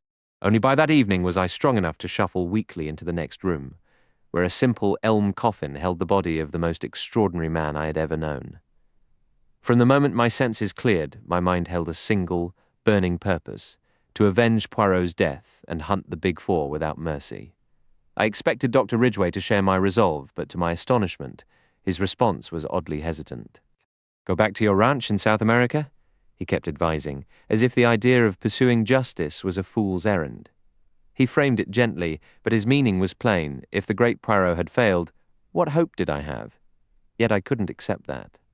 Having worked beside Poirot for so long, I knew his methods inside out. I felt not only capable but compelled to continue his work. This was about loyalty, not just skill. My friend had been brutally murdered. How could I simply walk away? Ridgway listened patiently, but when I finished, he only shook his head. "I believe Poirot himself would urge you to leave this behind. In his name, I beg you, Hastings, abandon this path and go home." There was only one answer I could give. He fell silent, his expression heavy with regret. It took a full month before my strength returned. Late in April, I secured a meeting with the Home Secretary, Mr. Crowther. His manner mirrored Ridgway's polite, soothing, and utterly dismissive. While he thanked me for my offer, he made it clear my services weren't needed. He assured me Poirot's papers were in safe hands and that every precaution was being taken against the looming threat. It was all cold comfort, and like Ridgway, he ended by suggesting I return to South America. The whole affair left me deeply frustrated. I should mention Poirot's funeral, a solemn, moving service. The sheer number of floral tributes was staggering, coming from every walk of life, a true testament to the place he'd carved in his adopted country. Standing by the grave, memories of our adventures and the good times we shared washed over me, and I was overcome by early May. I had formed my own plan.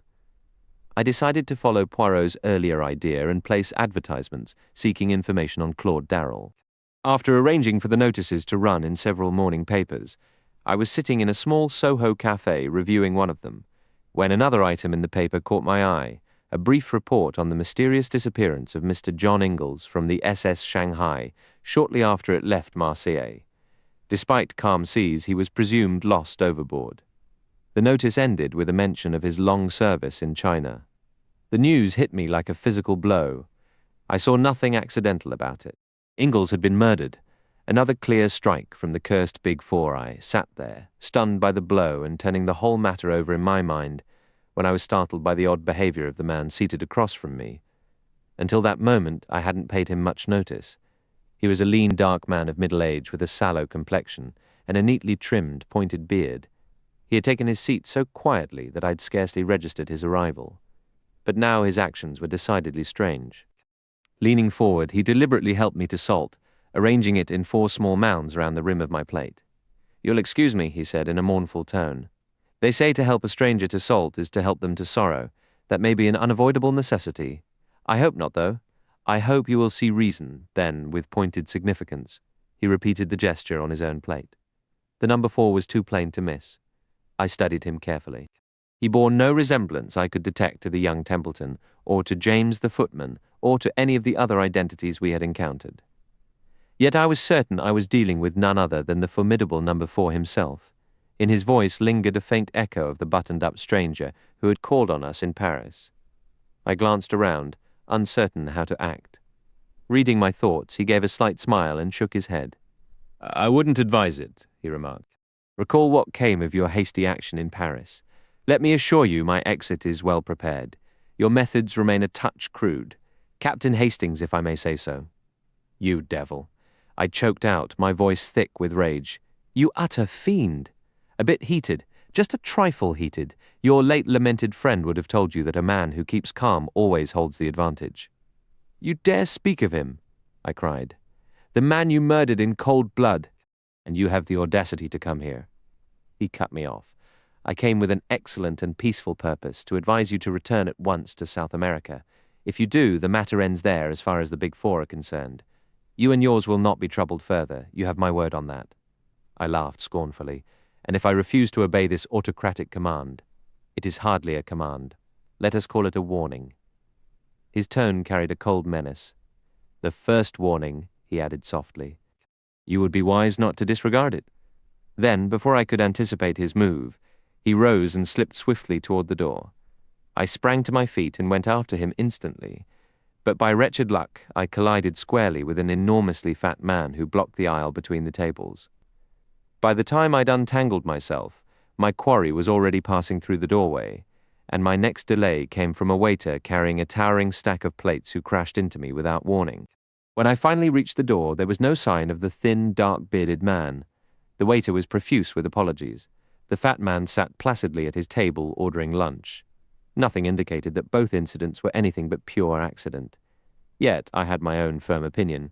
I knew all too well that agents of the Big Four were everywhere. Needless to say, I paid no heed to the warning. I was resolved to do or die in the cause. I received only 2 replies to the advertisements I'd placed.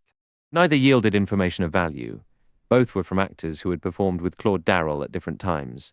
Neither knew him intimately, and no new light was shed on the mystery of his identity or present whereabouts. No further sign came from the Big Four for about 10 days. Then, as I was crossing Hyde Park, lost in thought, a voice rich with a persuasive foreign accent called out, "Captain Hastings, is it not?" A large limousine had just pulled up to the curb. A woman was leaning from the window, clad in a striking black ensemble adorned with magnificent pearls. I immediately identified the woman before me as Countess Vera Rossakoff. We had first encountered her under that title, and later discovered she operated under another alias as an operative for the Big Four.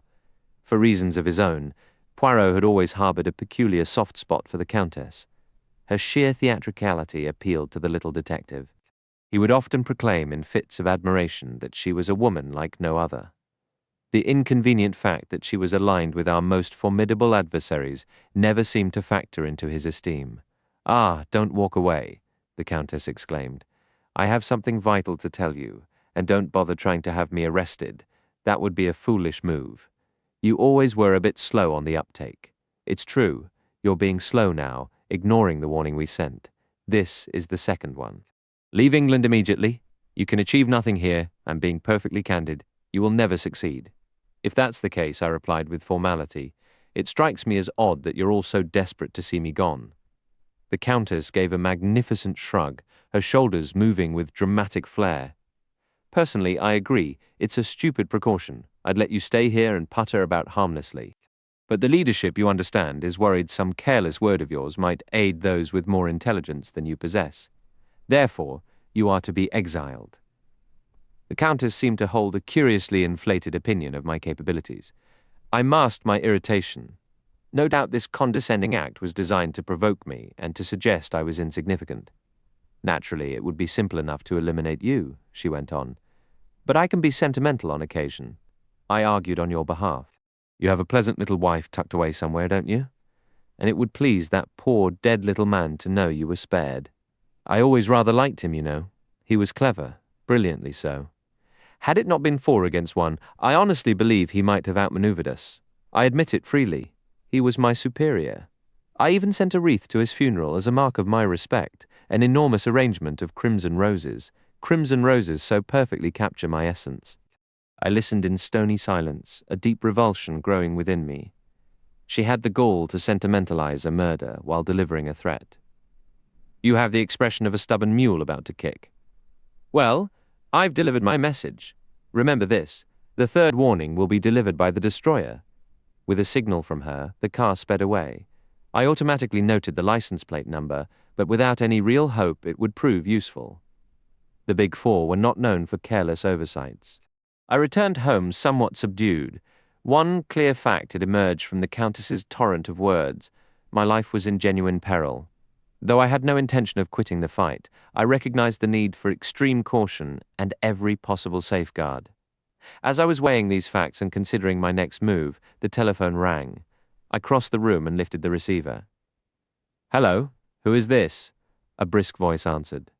St. Giles's Hospital calling. We have a Chinese man here, stabbed in the street and brought in.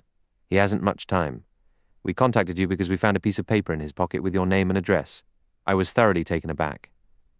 After a moment's thought, however, I stated I would come down immediately. St. Giles's Hospital was, I knew, located near the docks, and it occurred to me the injured man might have just disembarked from a ship. It was on my way there that a sharp suspicion pierced my mind. Was this entire situation a trap?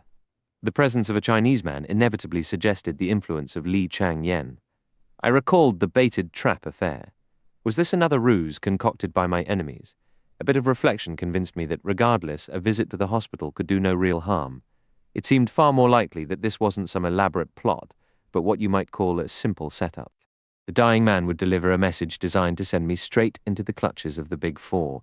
My job was to play along, pretending to believe the story while staying sharp and suspicious. When I reached St. Giles's Hospital and explained why I was there, I was led directly to the accident ward. The man lay motionless, eyes closed, with only the faintest rise and fall of his chest to show he was still alive. A doctor stood beside the bed, fingers on the patient's wrist. He hasn't got long, he murmured to me. You know him, I take it. I shook my head. I've never seen him before in my life. Then why did he have your name and address in his pocket? You are Captain Hastings, aren't you? I am, but I'm as puzzled as you are. Strange business. His papers indicate he was a servant to a man named Ingalls, a retired civil servant. Ah, you recognize that name, he added quickly, noticing my reaction. Ingles's servant? So I had seen him before, though I'd never been any good at telling one Chinese man from another. He must have been travelling with Ingalls toward China, and after the disaster at sea, he'd somehow made it back to England, perhaps with a message meant for me. It was absolutely critical that I hear what he had to say. Is he conscious? I asked. Can he speak? Mr. Ingalls was an old friend, and I believe this poor fellow may have brought me word from him. Ingalls is thought to have been lost at sea about 10 days ago. He's barely conscious, and I doubt he has the strength to form words. He lost a tremendous amount of blood. I can give him a stimulant, of course, but we've already done everything medically possible. Still, he administered an injection, and I waited by the bedside, clinging to the slim hope of a word, any sign that might prove invaluable. But the minutes ticked by with no result. Then a dark, cynical thought struck me. Was I already walking into the trap? What if this man wasn't Ingles's servant at all, but an agent of the Big Four? I recalled reading somewhere that certain Eastern ascetics could simulate death with terrifying skill. Or worse, what if Li Chang-yen commanded a group of fanatics who would gladly die at his order? I had to stay alert. Just as these suspicions flashed through my mind, the figure on the bed stirred. His eyes opened. He mumbled something indistinct, and then his gaze fixed on me. He showed no sign of recognition, but I could tell he was struggling to communicate. Friend or foe, I needed to hear him. I bent closer, but the broken sounds made no sense. I thought I caught the word hand, though in what context I couldn't guess. Then it came again, followed this time by another word, Largo. I stared, bewildered, as a possible connection formed. Handelslargo, I ventured. The man's eyelids fluttered faintly, as if in agreement, and he whispered an Italian word. Carrozza? A few more murmured Italian phrases reached my ears before he abruptly fell back. The doctor gently moved me aside. It was over.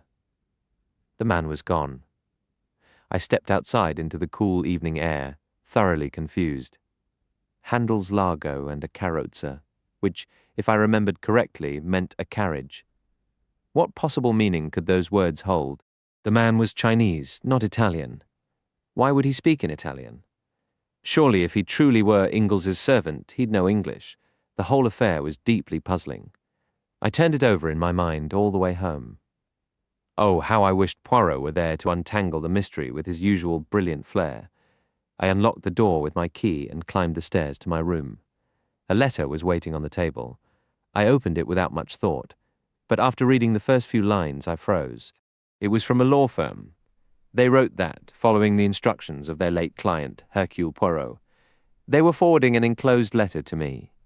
This letter had been entrusted to them a week before his death, with strict orders to send it on a specific date after he was gone. My hands trembled as I picked up the enclosed envelope. The handwriting was unmistakably Poirot's. With a mix of dread and curiosity, I tore it open. "My dear friend," it began, "by the time you read this I will have departed. Do not mourn me, but obey. You must return to South America immediately upon receiving this. Do not argue out of sentiment. This journey is a necessary piece of the grand design of Hercule Poirot. For a man of your sharp mind, I need say no more. Down with the big four. I salute you, my friend, from beyond the grave. Ever yours, Hercule Poirot." I read the astonishing message again and again. One thing was clear. The brilliant man had arranged every detail so meticulously that even his death could not disrupt his schemes. My role was to be the active agent, while his genius would guide from the shadows. No doubt, detailed instructions awaited me overseas. Meanwhile, my enemies, believing I had heeded their warning, would stop watching me. I could return unnoticed and strike at the heart of their operations. There was nothing to delay me. I sent cables, booked my passage, and a week later, I was aboard the Ansonia, bound for Buenos Aires. Just as the ship pulled away from the dock, a steward handed me a note. He said a large man in a fur coat had given it to him just before the gangway was raised. I opened it. The message was brief. "You are wise." It was signed with a large numeral 4. I allowed myself a private smile. The voyage began smoothly. The sea was calm. I had a decent dinner, sized up my fellow passengers, and played a few hands of bridge before turning in. I always sleep soundly at sea. I was shaken awake by a persistent hand. Blinking in confusion, I saw one of the ship's officers standing over my bunk. He sighed with relief when I sat up. "Thank goodness I finally roused you. It was no easy task. Do you always sleep that deeply?" "What's happened?" I asked, still groggy. "Is the ship in trouble?" "I rather think you know more about that than I do," he replied dryly. "We have special orders from the Admiralty. A destroyer is waiting to take you off." "Take me off?" I cried. "We're in the middle of the ocean." "It's all very mysterious, but that's not for me to question. They've sent a young man aboard to take your place, and the entire crew is sworn to secrecy. Now, will you please get dressed?" Baffled but compliant, I dressed quickly. A boat was lowered, and I was transferred to the waiting destroyer. I was received politely aboard, but no one offered any explanation. The commander's orders were simply to land me at a specific point on the Belgian coast. Beyond that, he knew nothing. The whole affair felt surreal. I clung to uncertainty. This was all part of Poirot's plan. My only course was blind trust in my departed friend. The destroyer landed me as instructed. A car was waiting, and soon I was speeding across the flat Flemish countryside. I spent the night at a small hotel in Brussels. The next day, the journey continued. The landscape grew more wooded and hilly as we pressed on. I understood we were entering the Ardennes, and it struck me that Poirot had once mentioned a brother residing in Spa. Yet we bypassed the town itself, turning off the main route to weave through the dense, leafy hills until we reached a small village. There, perched high on the hillside, stood a solitary white villa. The car halted before its green door, which swung open as I stepped out. An elderly servant bowed in the doorway. "Captain Hastings," he inquired in French. "The captain is expected. If you would follow me." He guided me across the hall and opened a rear door, stepping aside for me to enter. I blinked against the westerly afternoon sun flooding the room. As my eyes adjusted, a figure moved forward to greet me, hands outstretched. It was impossible it couldn't be, and yet it was. "Poirot!" I exclaimed, and for once did not shy away from the enthusiastic embrace he enveloped me in. "But yes, it is I. You see, it is not so simple to eliminate Hercule Poirot." "Poirot, why all this?" "A stratagem of war, my friend, a necessary deception. Everything is now prepared for our master stroke." "You could have told me." "No, Hastings, I could not. Not in 1,000 years would you have been capable of performing at the funeral as required. Your genuine grief was, in fact, perfect. It could not have failed to convince the Big Four of my demise. After all I've endured, do not think me heartless. This deception was, in part, for your own protection. I was prepared to risk my life, but I grew uneasy continually jeopardizing yours. So after the explosion, a most brilliant idea occurred to me. The obliging Mr. Ridgway helped me execute it. I would be dead, and you would be persuaded to return to South America. But, my friend, I knew you would stubbornly refuse. In the end, I had to arrange a solicitor's letter with an elaborate story. Yet here you are, that is the essential thing. And now we remain here hidden away, until the moment arrives for the final grand coup, the ultimate overthrow of our enemies. From our secluded refuge in the Ardennes, we observed the unfolding events in the wider world. We received ample newspapers, and each day Poirot got a thick envelope, clearly containing some sort of report. He never shared these with me, though his demeanor usually indicated whether their news was good or bad. His confidence in our current scheme never faltered. "Consider a minor point, Hastings," he remarked one afternoon, a hint of dry amusement in his tone. "I lived in constant dread that your death would be on my conscience. It made me terribly nervous, jumpy as a cat, as you say.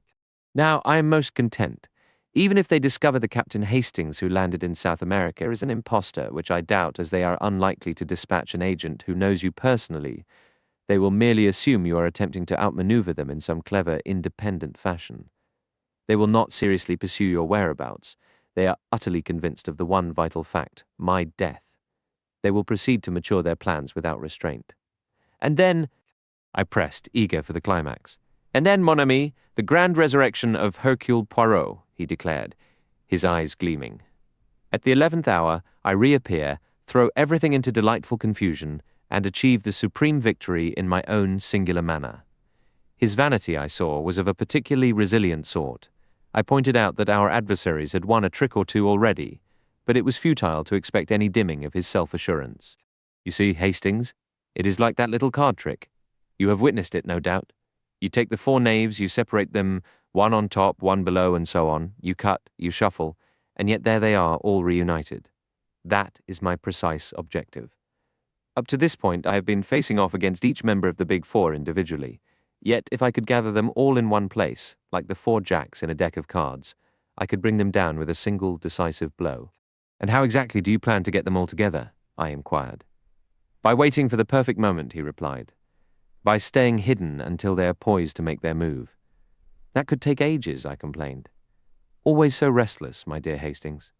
But no, it will not be long. The one man they truly feared, myself, has been removed from the board. I give them 2 months, 3 at the most." His mention of someone being removed brought to mind Ingalls and his awful end, and I realized I had never shared the story of the dying Chinese man at St. Giles's Hospital. Poirot listened with intense focus as I recounted it.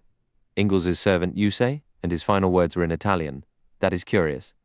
I thought it might have been a trick orchestrated by the Big Four. Your logic fails you, Hastings. Engage the little grey cells. If your enemies wished to deceive you, they would have certainly ensured the man spoke in clear, simple English. No, the message was authentic. Repeat everything you heard. First, he made a strange reference to Handel's Largo. Then he said something that sounded like carrozza, which means carriage. Correct. Was that all? Well, near the end he mumbled something like Cara followed by a name. A woman's name, I think. Zia, perhaps. I didn't imagine it was relevant. You would not imagine so, Hastings, but Cara Zia is in fact profoundly important. I don't understand. My friend, you rarely do. Besides, the English are notoriously poor with geography. I exclaimed, what does geography have to do with it? I dare say a certain Mr. Thomas Cook would be a more useful reference. As was his infuriating habit, Poirot refused to elaborate further. However, I noted his manner grew distinctly brighter, as if he had just won a small private victory. The days passed pleasantly, if a little dull. The villa was well stocked with books, and the surrounding countryside offered lovely walks, yet I often grew restless with our forced idleness and wondered at Poirot's serene contentment. Our quiet routine remained undisturbed until late June, well within the time frame Poirot had predicted, when news of the Big Four finally arrived. One morning a car pulled up to the villa, an unusual event in our tranquil life, and I hurried down to investigate. I found Poirot deep in conversation with a pleasant-looking young man about my own age. "Ah, Hastings," Poirot said. "Allow me to introduce Captain Harvey, one of the most distinguished, if discreet, members of your country's intelligence service." "Distinguished only to a select few, I'm afraid," the young man said with an easy laugh. "To most of my acquaintances, I'm just a harmless fellow obsessed with foxtrots and social dances." We shared a laugh. "But to business," Poirot urged. "You believe the moment has arrived?" "We are certain of it, sir. China has been completely politically isolated since yesterday. What is happening there is a mystery. All communications, wireless or otherwise, have ceased. It is a total blackout. Li Chang-yen has shown his hand. And the others? Abe Ryland arrived in England a week ago and departed for the continent yesterday. And Madame Olivier? She left Paris last night. For Italy. For Italy, sir. As far as we can ascertain, they are both heading for the location you suggested, though how you knew. Ah, that credit is not mine. That particular deduction belongs to Hastings here. He masks his brilliance, you understand, but it is considerable. Harvey looked at me with newfound respect, and I shifted uncomfortably. "Then everything is in motion," said Poirot. His expression was now pale and utterly grave. The moment had arrived. "All preparations are complete?" Poirot inquired. "Every instruction has been executed. The administrations of Italy, France, and England are fully aligned and cooperating without friction." "A fresh alliance, one might say," Poirot remarked with a hint of dryness. "I am relieved Desjardins is finally persuaded. Very well, we depart, or rather, I shall depart. You, Hastings, must stay behind. I insist upon it, my friend. I am in earnest." I trusted his sincerity, but there was no chance I would agree to be left out of the affair. Our debate was brief but conclusive. Only once we were aboard the train racing toward Paris did he confess a private relief at my choice to accompany him. "You have a role, Hastings. A vital one. I could very likely falter without you. Still, I felt obligated to press you to remain." "Then there is genuine peril?" "My friend, wherever the Big Four are involved, peril is a constant companion." Reaching Paris, we proceeded directly to the Gare de l'Est, where Poirot finally revealed our goal. We were headed for Bolzano in the Italian Tyrol. When our traveling companion, Harvey, stepped from the compartment, I seized the moment to ask Poirot why he credited me with uncovering the meeting place. "Because you did, in a manner of speaking. How Ingalls obtained the intelligence, I cannot say, but he did, and his servant delivered it to us. We are bound, mon ami, for Carissy, known now in Italian as Lago di Carezza. Now you perceive the origin of your Carazia, and your Carezza and Lago, the Handel reference, was your own inventive contribution. Perhaps the notion of the information coming from Ingalls' own hand set that particular chain of thought in motion." "Carissy?" I asked. "I've never heard of it. I continually remind you that the English are notoriously weak in geography. In truth, it is a celebrated and quite stunning summer retreat, situated 4,000 feet high in the very core of the Dolomites. And this remote locale is where the Big Four have chosen to gather. Consider it their command post. The signal has been issued. Their plan is to vanish from public view and dictate their commands from this mountain stronghold. I have conducted inquiries. Extensive quarrying and mineral extraction occurs there. The operating company, seemingly a modest Italian concern, is in reality controlled by A.B. Ryland. I would stake my reputation that an enormous subterranean complex has been excavated within the mountain itself, utterly secret and unreachable. From that place, the leaders of this network will broadcast orders via wireless to their thousands of operatives in every nation. From that Dolomite peak, the would-be dictators of the world intend to rule. That is to say, they would rule were it not for Hercule Poirot. You truly believe all this, Poirot? What of the world's armies, the entire apparatus of modern society? What became of it in Russia, Hastings? This would be Russia magnified 100-fold and compounded by a greater threat. Madame Olivier's research has advanced far beyond what she has ever disclosed. I'm convinced she has made significant strides in unleashing atomic energy and bending it to her will. Her work with atmospheric nitrogen has been extraordinary, and she has also delved into concentrating wireless energy, enabling a beam of immense power to be directed at a specific point. Her exact progress is unknown, but it certainly surpasses any official statement. The woman is a genius. The Curies pale in comparison. Couple her brilliance with the near-limitless resources of Ryland's wealth, all directed by the supreme criminal intellect of Li Changyen. Well, as you might say, the future would not look particularly bright for civilization. His words left me deeply unsettled. While Poirot could occasionally lean toward dramatic phrasing, he was not one to raise false alarms without cause. The sheer scale of the ambition he described was staggering, a cold and calculated design to reshape the world from the shadows of those ancient mountains. For the first time, the true desperation of our struggle became clear to me. Harvey returned to us shortly, and we continued our journey, arriving in Bolzano around noon. From there we proceeded by automobile. Several large blue motor cars waited in the town's central square, and the three of us entered one. Poirot, despite the day's heat, was bundled to his eyes in a heavy overcoat and scarf. Only his eyes and the very tips of his ears were visible. I couldn't tell if this was a necessary precaution or merely his exaggerated dread of catching a chill. The drive lasted a couple of hours and was truly spectacular. Initially, the road twisted between massive cliffs, a trickling waterfall keeping us company on one side. Then we entered a lush, fertile valley that stretched for miles before the road began a steady climb. The landscape transformed, revealing bare, rocky peaks with dense, dark pine forests clustered at their feet, a wild and breathtaking scene. After a final series of sharp curves through these pine woods, a large hotel appeared suddenly, and we had arrived. Our rooms were ready. Following Harvey's lead, we went straight up to them. They offered a direct view of the jagged peaks and the long, sloping pine forests leading toward them. Poirot gestured toward the vista. "It is there?" he asked quietly.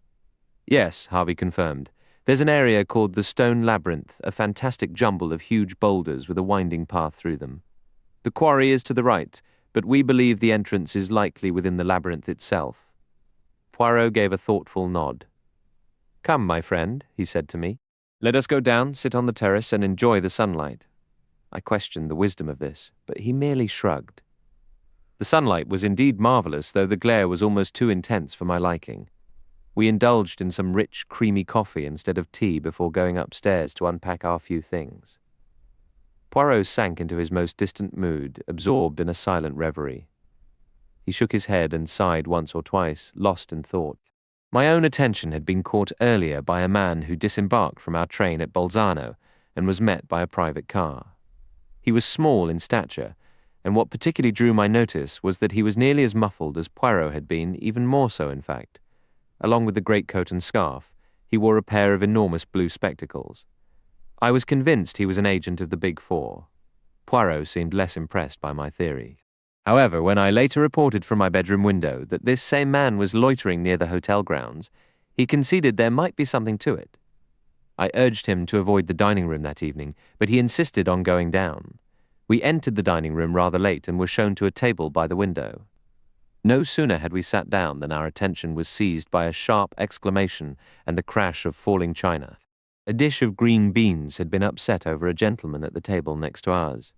The head waiter rushed over, effusive with apologies. Moments later, as the very waiter responsible was serving our soup, Poirot addressed him. "An unfortunate accident, but it was not your fault." "You saw that, monsieur?" "No, indeed, it was not." The gentleman half sprang from his chair. I thought he was having some sort of seizure. I could not prevent the catastrophe. I saw the familiar green light spark in Poirot's eyes. As the waiter moved away, he leaned toward me and whispered, "You see, Hastings, the effect of Hercule Poirot, alive and in the flesh." I began to ask what he meant, but his hand pressed urgently on my knee. "Look, Hastings, look," he whispered excitedly. "His trick with the bread, it is number 4. Sure enough, the man at the next table, his face unusually pale, was dabbing a small piece of bread in a distracted mechanical pattern across the tablecloth. I studied him with renewed intensity. His face was clean-shaven, unnaturally pale, and puffy with fat, the skin a sickly yellowish shade. Heavy bags sagged beneath his eyes, and deep creases ran from his nose to the corners of his mouth. He could have been anywhere from 35 to 45 years old. He bore no resemblance whatsoever to any of the personas Number 4 had adopted before. In fact, if it hadn't been for that unconscious little habit with the bread roll, I would have sworn the man sitting there was a complete stranger. "He's recognized you," I whispered urgently. "You never should have come down here. My dear Hastings, I have played dead for 3 long months precisely for this moment. Just to startle Number 4? To startle him at a critical juncture when he must act decisively or lose his advantage. And we hold a significant card. He does not realize we have seen through his disguise. He believes himself perfectly safe. How I bless Flossie Munro for revealing that peculiar mannerism to us. What happens now?" I pressed. "What can he possibly do?" He recognizes the one man he truly fears, seemingly risen from the grave, just as the plans of the Big Four reached their most delicate stage. Madame Olivier and Abe Ryland were here for lunch today. The common belief is they departed for Cortina. Only we know they have retreated to their secret stronghold. How much do we actually know? That is the question tormenting Number 4 at this very second. He cannot afford to take any chances. I must be eliminated at any cost. Well then, let him try to eliminate Hercule Poirot. I shall be perfectly prepared for him. As he finished, the man at the neighboring table stood and exited. He has gone to make his arrangements, Poirot observed calmly. Shall we take our coffee on the terrace, my friend? It would be far more agreeable, I think. I will just go upstairs for my coat. I stepped out onto the terrace, my mind uneasy. Poirot's confidence did not fully reassure me. Still, I reasoned, if we remained vigilant, we would be safe. I resolved to stay acutely alert. A good 5 minutes passed before Poirot rejoined me. True to his habits, he was bundled up against the chill, a scarf wrapped high. He settled into the chair beside me and took a slow sip of his coffee. Only in England does one encounter coffee so profoundly terrible, he remarked. On the continent, they understand it is a matter of digestive importance that it be prepared correctly. Just then, the man from the next table appeared on the terrace. Without hesitation, he walked directly over and pulled a third chair up to ours. I hope you don't mind my joining you, he said in perfectly natural English. Not in the least, Poirot replied. I felt a deep sense of foreboding. We were on a hotel terrace surrounded by other guests, yet I was profoundly unsettled. I could almost smell the danger in the air. Meanwhile, Number 4 chatted away as if he were any ordinary tourist, discussing local excursions and scenic motor trips with apparent expertise. He took a pipe from his pocket and began to fill it. Poirot, in turn, produced his case of slender cigarettes. As he placed one between his lips, the stranger leaned forward, a match ready. Allow me. The words were barely out of his mouth when, without the slightest warning, every light on the terrace went out. In the sudden blackness, I heard the faint chink of glass, and then a sharp chemical odor filled my nostrils, choking me. 18. In the Felsen labyrinth. I could not have been out for more than a minute. I regained consciousness to find myself being hurried along, my weight supported by a man on each side. A gag was stuffed in my mouth. The darkness was absolute, but I sensed we were not outside anymore, but moving through the interior of the hotel. All around us, I could hear the confused uproar of voices shouting in multiple languages, demanding to know what had happened to the lights. My captors maneuvered me down a flight of stairs. We moved along a basement corridor, then through a door, emerging once more into the open night air through a service entrance at the rear of the building. We reached the safety of the pines just in time. I saw a second figure stumbling nearby and knew Poirot had also fallen prey to this brazen attack. Through sheer nerve, Number 4 had succeeded. He must have used a fast-acting anesthetic, likely ethyl chloride, shattering a vial right under our noses. In the ensuing blackout, his accomplices, probably posing as diners at the adjacent table, forced gags into our mouths and rushed us away, using the hotel's own corridors to throw off any chase. The next hour was a blur. We were driven uphill through the woods at a punishing speed until we broke into the open mountainside. Ahead lay a chaotic sprawl of jagged rocks and boulders. This had to be the Felsen labyrinth, Harvey mentioned. We soon wound through its twisting passages, a sinister maze crafted by some malevolent spirit. Our march halted abruptly before a massive stone. One man pressed something. The great rock pivoted silently, revealing a narrow tunnel into the mountain. We were shoved inside. The passage tightened, then widened, finally opening into a broad, electrically lit cavern. Our gags were torn away. Number 4 stood before us, his face alight with scornful victory. At his signal, we were thoroughly searched. Every item was taken from our pockets, including Poirot's small automatic pistol. My heart sank as it clattered onto a table. We were hopelessly outmatched and surrounded. This was the end. "Welcome to the central command of the Big Four, Monsieur Hercule Poirot," Number 4 taunted. "What an unexpected delight to see you again. But was cheating death really worth it? Just for this?" Poirot offered no reply. I couldn't bring myself to look at him. "Come along," Number 4 continued. "My associates will be surprised by your arrival." He gestured to a narrow opening in the wall. Passing through, we entered another chamber. At its far end stood a table with 4 chairs. The farthest seat was vacant, but draped with an ornate mandarin's cloak. On the second chair, calmly smoking a cigar, sat Abe Ryland. Leaning back in the third, with her smouldering eyes and nun-like pallor, was Madame Olivier. Number 4 took the 4th seat. We stood before the full Big Four. The empty chair somehow made the distant, controlling presence of Li Chang-yen feel more palpable and menacing than ever. Madame Olivier let out a soft gasp at the sight of us. Ryland, ever composed, merely shifted his cigar and raised his bushy eyebrows. "Monsieur Hercule Poirot," Ryland drawled, "this is a pleasant surprise. You certainly fooled us all. We thought you were safely underground. No matter, the game is over now." His voice had a steely finality. Madame Olivier remained silent, but her eyes blazed and her slow, creeping smile filled me with dread. "Madame, messieurs, good evening," Poirot said quietly. Something in his tone, unexpected, unshaken, made me glance his way. He appeared perfectly composed, yet there was a subtle, unfamiliar shift in his bearing. Then, with a rustle of fabric, the Countess Vera Rosakoff swept into the room. "Ah!" exclaimed Number 4, "our esteemed and reliable lieutenant. You have an old acquaintance here, my dear." The Countess spun around with her characteristic fire. "Mein Gott!" she cried. "The little man! He has the 9 lives of a cat. Oh, you foolish little man! Why did you ever entangle yourself in this?" "Madame," Poirot replied with a slight bow. "Like the great Napoleon, I too am on the side of the big battalions," he declared. As the words left his mouth, I caught a flicker of sudden doubt in her eyes, and in that instant, the truth I had only vaguely felt before became startlingly clear. The man standing beside me was not Hercule Poirot. The resemblance was uncanny. The same egg-shaped head, the same slight, plump figure with its characteristic strut, yet the voice was all wrong, and the eyes, instead of that familiar bright green, were a deep, dark brown. And the moustache, those celebrated moustaches, something about them seemed off. My racing thoughts were interrupted by the Countess, who stepped forward, her voice sharp with triumph. "You've been tricked! This man is an impostor!" The one called Number 4 let out a shocked cry, but the Countess was already moving. She lunged forward and, with a swift, decisive motion, tore the false moustache from the man's face. It came away in her hand, revealing the plain truth beneath. A small, pale scar marred his upper lip, utterly changing his expression. "Not Hercule Poirot," Number 4 muttered, his confidence crumbling. "Then who in heaven's name is he?" "I know," I blurted out, then immediately bit my tongue, terrified I had just undone everything. But the man I still thought of as Poirot turned to me, his expression calm and encouraging. "Speak it aloud. It no longer matters. The deception has served its purpose." "This is Hercule Poirot," I said, the pieces clicking into place.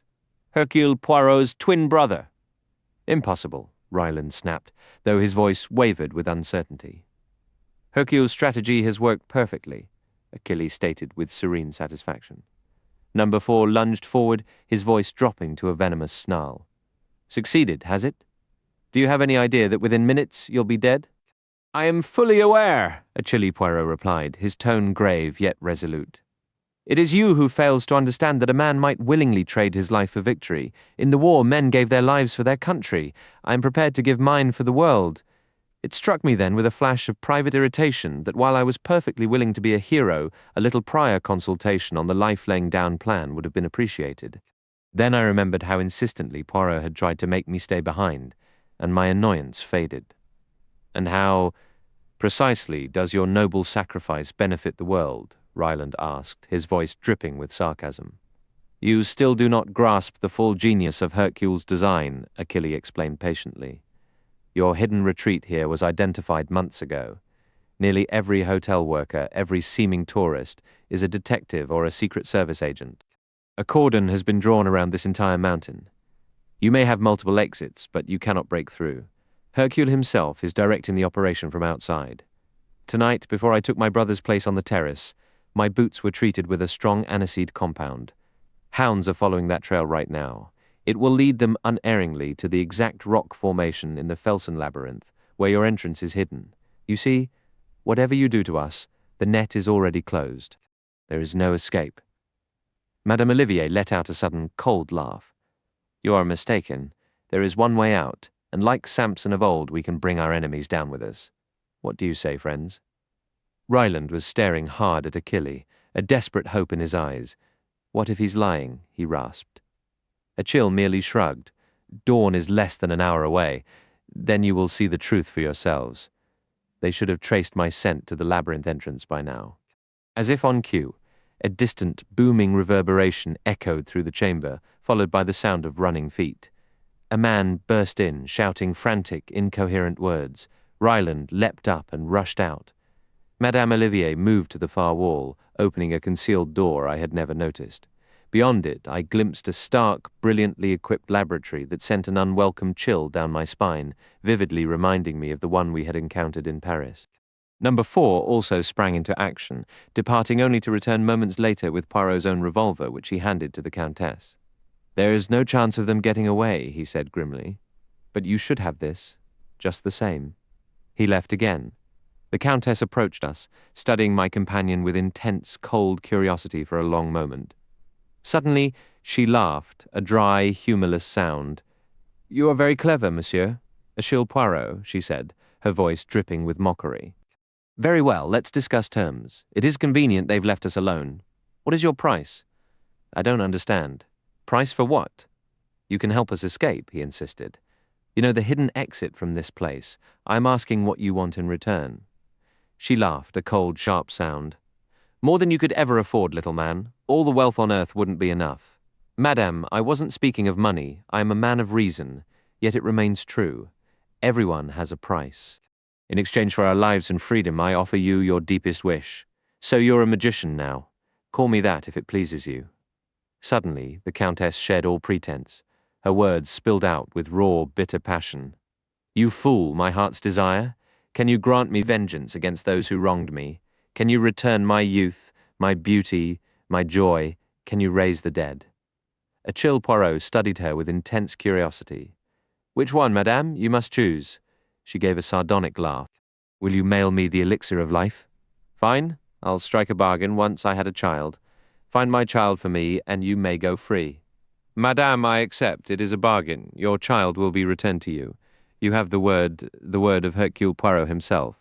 That strange woman laughed again, long and uncontrollably. "My dear M. Poirot, I'm afraid I set a small trap. It's very kind to promise to find my child, but you see, I happen to know you would fail. That would be a rather one-sided agreement, wouldn't it?" "Madame, I swear to you by all that is holy, I will restore your child." "You asked me before, M. Poirot, could you restore the dead to life?" "Then the child is dead?" "Yes." He stepped forward and grasped her wrist. His voice dropped to a fervent whisper. "Madame, I who speak to you, swear it again. I will bring the dead back to life." She stared at him, utterly captivated. "You don't believe me? I will prove it." Retrieved my pocketbook, the one they took from me. She left the room and returned with it, never loosening her grip on the revolver. The chances of his bluff succeeding seemed terribly slim. Countess Vera Rosakoff was nobody's fool. "Open it, madame. The left flap, yes. Now remove that photograph and look." Bewildered, she pulled out what appeared to be a small snapshot. The moment her eyes fell upon it, she cried out, staggering as if struck. Then she nearly leaped at him. "Where? Where is this? You must tell me. Remember our bargain, madame." "Yes, yes, I will trust you quickly before they return." Seizing his hand, she pulled him swiftly and silently from the room. I followed. From the outer chamber, she guided us into the tunnel of our initial arrival, but shortly it forked, and she turned right. Again and again the passage split, yet she led us onward without hesitation, her pace quickening to a near run. "If only we are in time," she gasped. "We must reach the open before the explosion." On we went. I realized this tunnel cut straight through the mountain, promising an exit into a different valley altogether. Sweat poured down my face as I ran. Then, in the distance, a gleam of daylight appeared. It grew nearer. I saw green foliage. We pushed through the thicket, forcing our way out. We were in the open air, the soft, rosy light of dawn washing over everything. Poirot's cordon was real. As we emerged, 3 men seized us, only to release us with shouts of surprise. "Quickly," my companion urged. "Quickly, there is no time to." He was not allowed to finish. The very earth shuddered beneath our feet. A terrific roar erupted, and the entire mountainside seemed to disintegrate. We were hurled headlong through the air. I awoke finally in an unfamiliar bed. In a room I did not know, a figure was seated near the window. He rose and approached me. For a moment I thought it was Hercule Poirot, but then could it really be? That familiar, slightly mocking voice erased all my uncertainty. "Indeed, my friend, it is I. Brother Hercule has returned to the realm of fiction. I have been here the entire time. You see, number 4 is not the only one capable of a performance. A little belladonna to alter the eyes, the regrettable sacrifice of my moustache, and a genuine scar, quite painful to acquire, I assure you, but a fake would never have fooled number 4's sharp gaze. Your own firm belief in Achilles' existence was the final, invaluable touch. You played your part perfectly. Half this victory belongs to you. The entire scheme depended on them believing Hercule Poirot was still free, masterminding the operation. Everything else was authentic, the aniseed trail, the police cordon, all of it. But why not actually send a substitute, I asked, and allow you to walk into danger without me? What a poor opinion you must hold of our friendship. Besides, I always held a hope of finding an escape route through the Countess. How in the world did you ever convince her? That story about a dead child seemed terribly fragile. The Countess possesses far greater perception than you do, Hastings. My disguise fooled her only briefly. She saw through it rather quickly. When she remarked, "You are very clever, M. Hercule Poirot," I knew the game was up. It was the moment to play my final card. That entire dramatic tale about restoring the dead to life. Precisely. And you see, I had the child all along. What? Naturally. You recall my motto, be prepared. Once I discovered the Countess Rosikoff was involved with the Big Four, I had her past thoroughly investigated. I learned she had a child reportedly killed, but certain inconsistencies made me wonder if the boy might still be alive. In time, I located him. A substantial sum secured his safety. The poor little fellow was nearly starved. I placed him with a kind family in a secure location and took a photograph of him there. So, when the critical moment arrived, my theatrical revelation was ready. You are astounding, Poirot. Utterly astounding. I was pleased to do it. I have always admired the Countess. It would have grieved me if she had been lost in the blast. I hesitated before asking the next question. And the Big Four? All bodies have been recovered. Number 4's was unrecognizable, the head destroyed. I confess, I almost wish it were otherwise. I should have liked certainty, but let us speak no more of that. Look here. He passed me a newspaper with a marked paragraph. It reported the suicide of Li Chang-yen, the architect of the recent disastrously failed revolution. My great adversary, Poirot said solemnly. It was destined we should never meet face to face. Upon receiving news of the catastrophe here, he chose the simplest exit. A formidable intellect, my friend. Yet I still wish I had seen the face of the man who was number 4. One might almost wonder if, but no, I'm spinning fantasies. He is gone. Yes, together we have confronted and dismantled the Big Four. Now you will return to your delightful wife, and I shall retire. The greatest case of my life is concluded. Anything after this would seem dull by comparison. No, I shall retire. Perhaps I will cultivate vegetable marrows. I might even marry and, as they say, settle down. He laughed heartily at the notion, though, with a hint of self-consciousness. It's a known quirk. Small men often do harbour a fascination for tall, dramatic women. Marry and arrange myself, he repeated, a twinkle in his eye. Who can say? Her works have surpassed 1 billion copies sold in English, with an additional billion across 100 translations worldwide. She penned 80 crime novels and short story collections alongside 19 plays, 2 memoirs, and 6 novels under the pseudonym Mary Westmacott. Her foray into detective fiction began unexpectedly while she worked in a hospital dispensary during the First World War, giving birth to the iconic Hercule Poirot in her first novel, The Mysterious Affair at Styles. Then, in 1930, with The Murder at the Vicarage, she unveiled the sharp-witted amateur detective Miss Jane Marple to an adoring public. Her recurring characters expanded to include the adventurous married duo Tommy and Tuppence Beresford, the intuitive private investigator Parker Pine, and the steady professionals from Scotland Yard, Superintendent Battle and Inspector Japp. Countless stage, film and television adaptations have sprung from her stories. Her legendary play The Mousetrap, which debuted in 1952, holds the record as the longest-running stage production in history. Iconic film interpretations include Murder on the Orient Express, 1974, and Death on the Nile, 1978, featuring Albert Finney and Peter Ustinov as the meticulous Poirot, respectively. On television, David Suchet became the definitive Poirot for a generation, while Miss Marple has been memorably portrayed by Joan Hickson, followed later by Geraldine McEwen and Julia Mackenzie. In her personal life, she was first married to Archibald Christie and later to the archaeologist Sir Max Mallowan, whose digs in the Middle East provided vivid backdrops for many of her exotic mysteries. A journey to a bustling Baghdad souk, for instance, later inspired the tense atmosphere of one of her most intricate plots. In 1971, she was honoured as a Dame Commander of the Order of the British Empire. She passed away in 1976 at the age of 85, and her monumental legacy was celebrated globally on the 120th anniversary of her birth in 2010. The final confrontation was over, the dust settling in the quiet aftermath. Hercule Poirot stood amidst the remnants of the grand scheme, his meticulous mind already cataloguing the details for the final report. The so-called Big Four, that formidable alliance of criminal masterminds, was shattered, their ambitions reduced to ashes and police reports.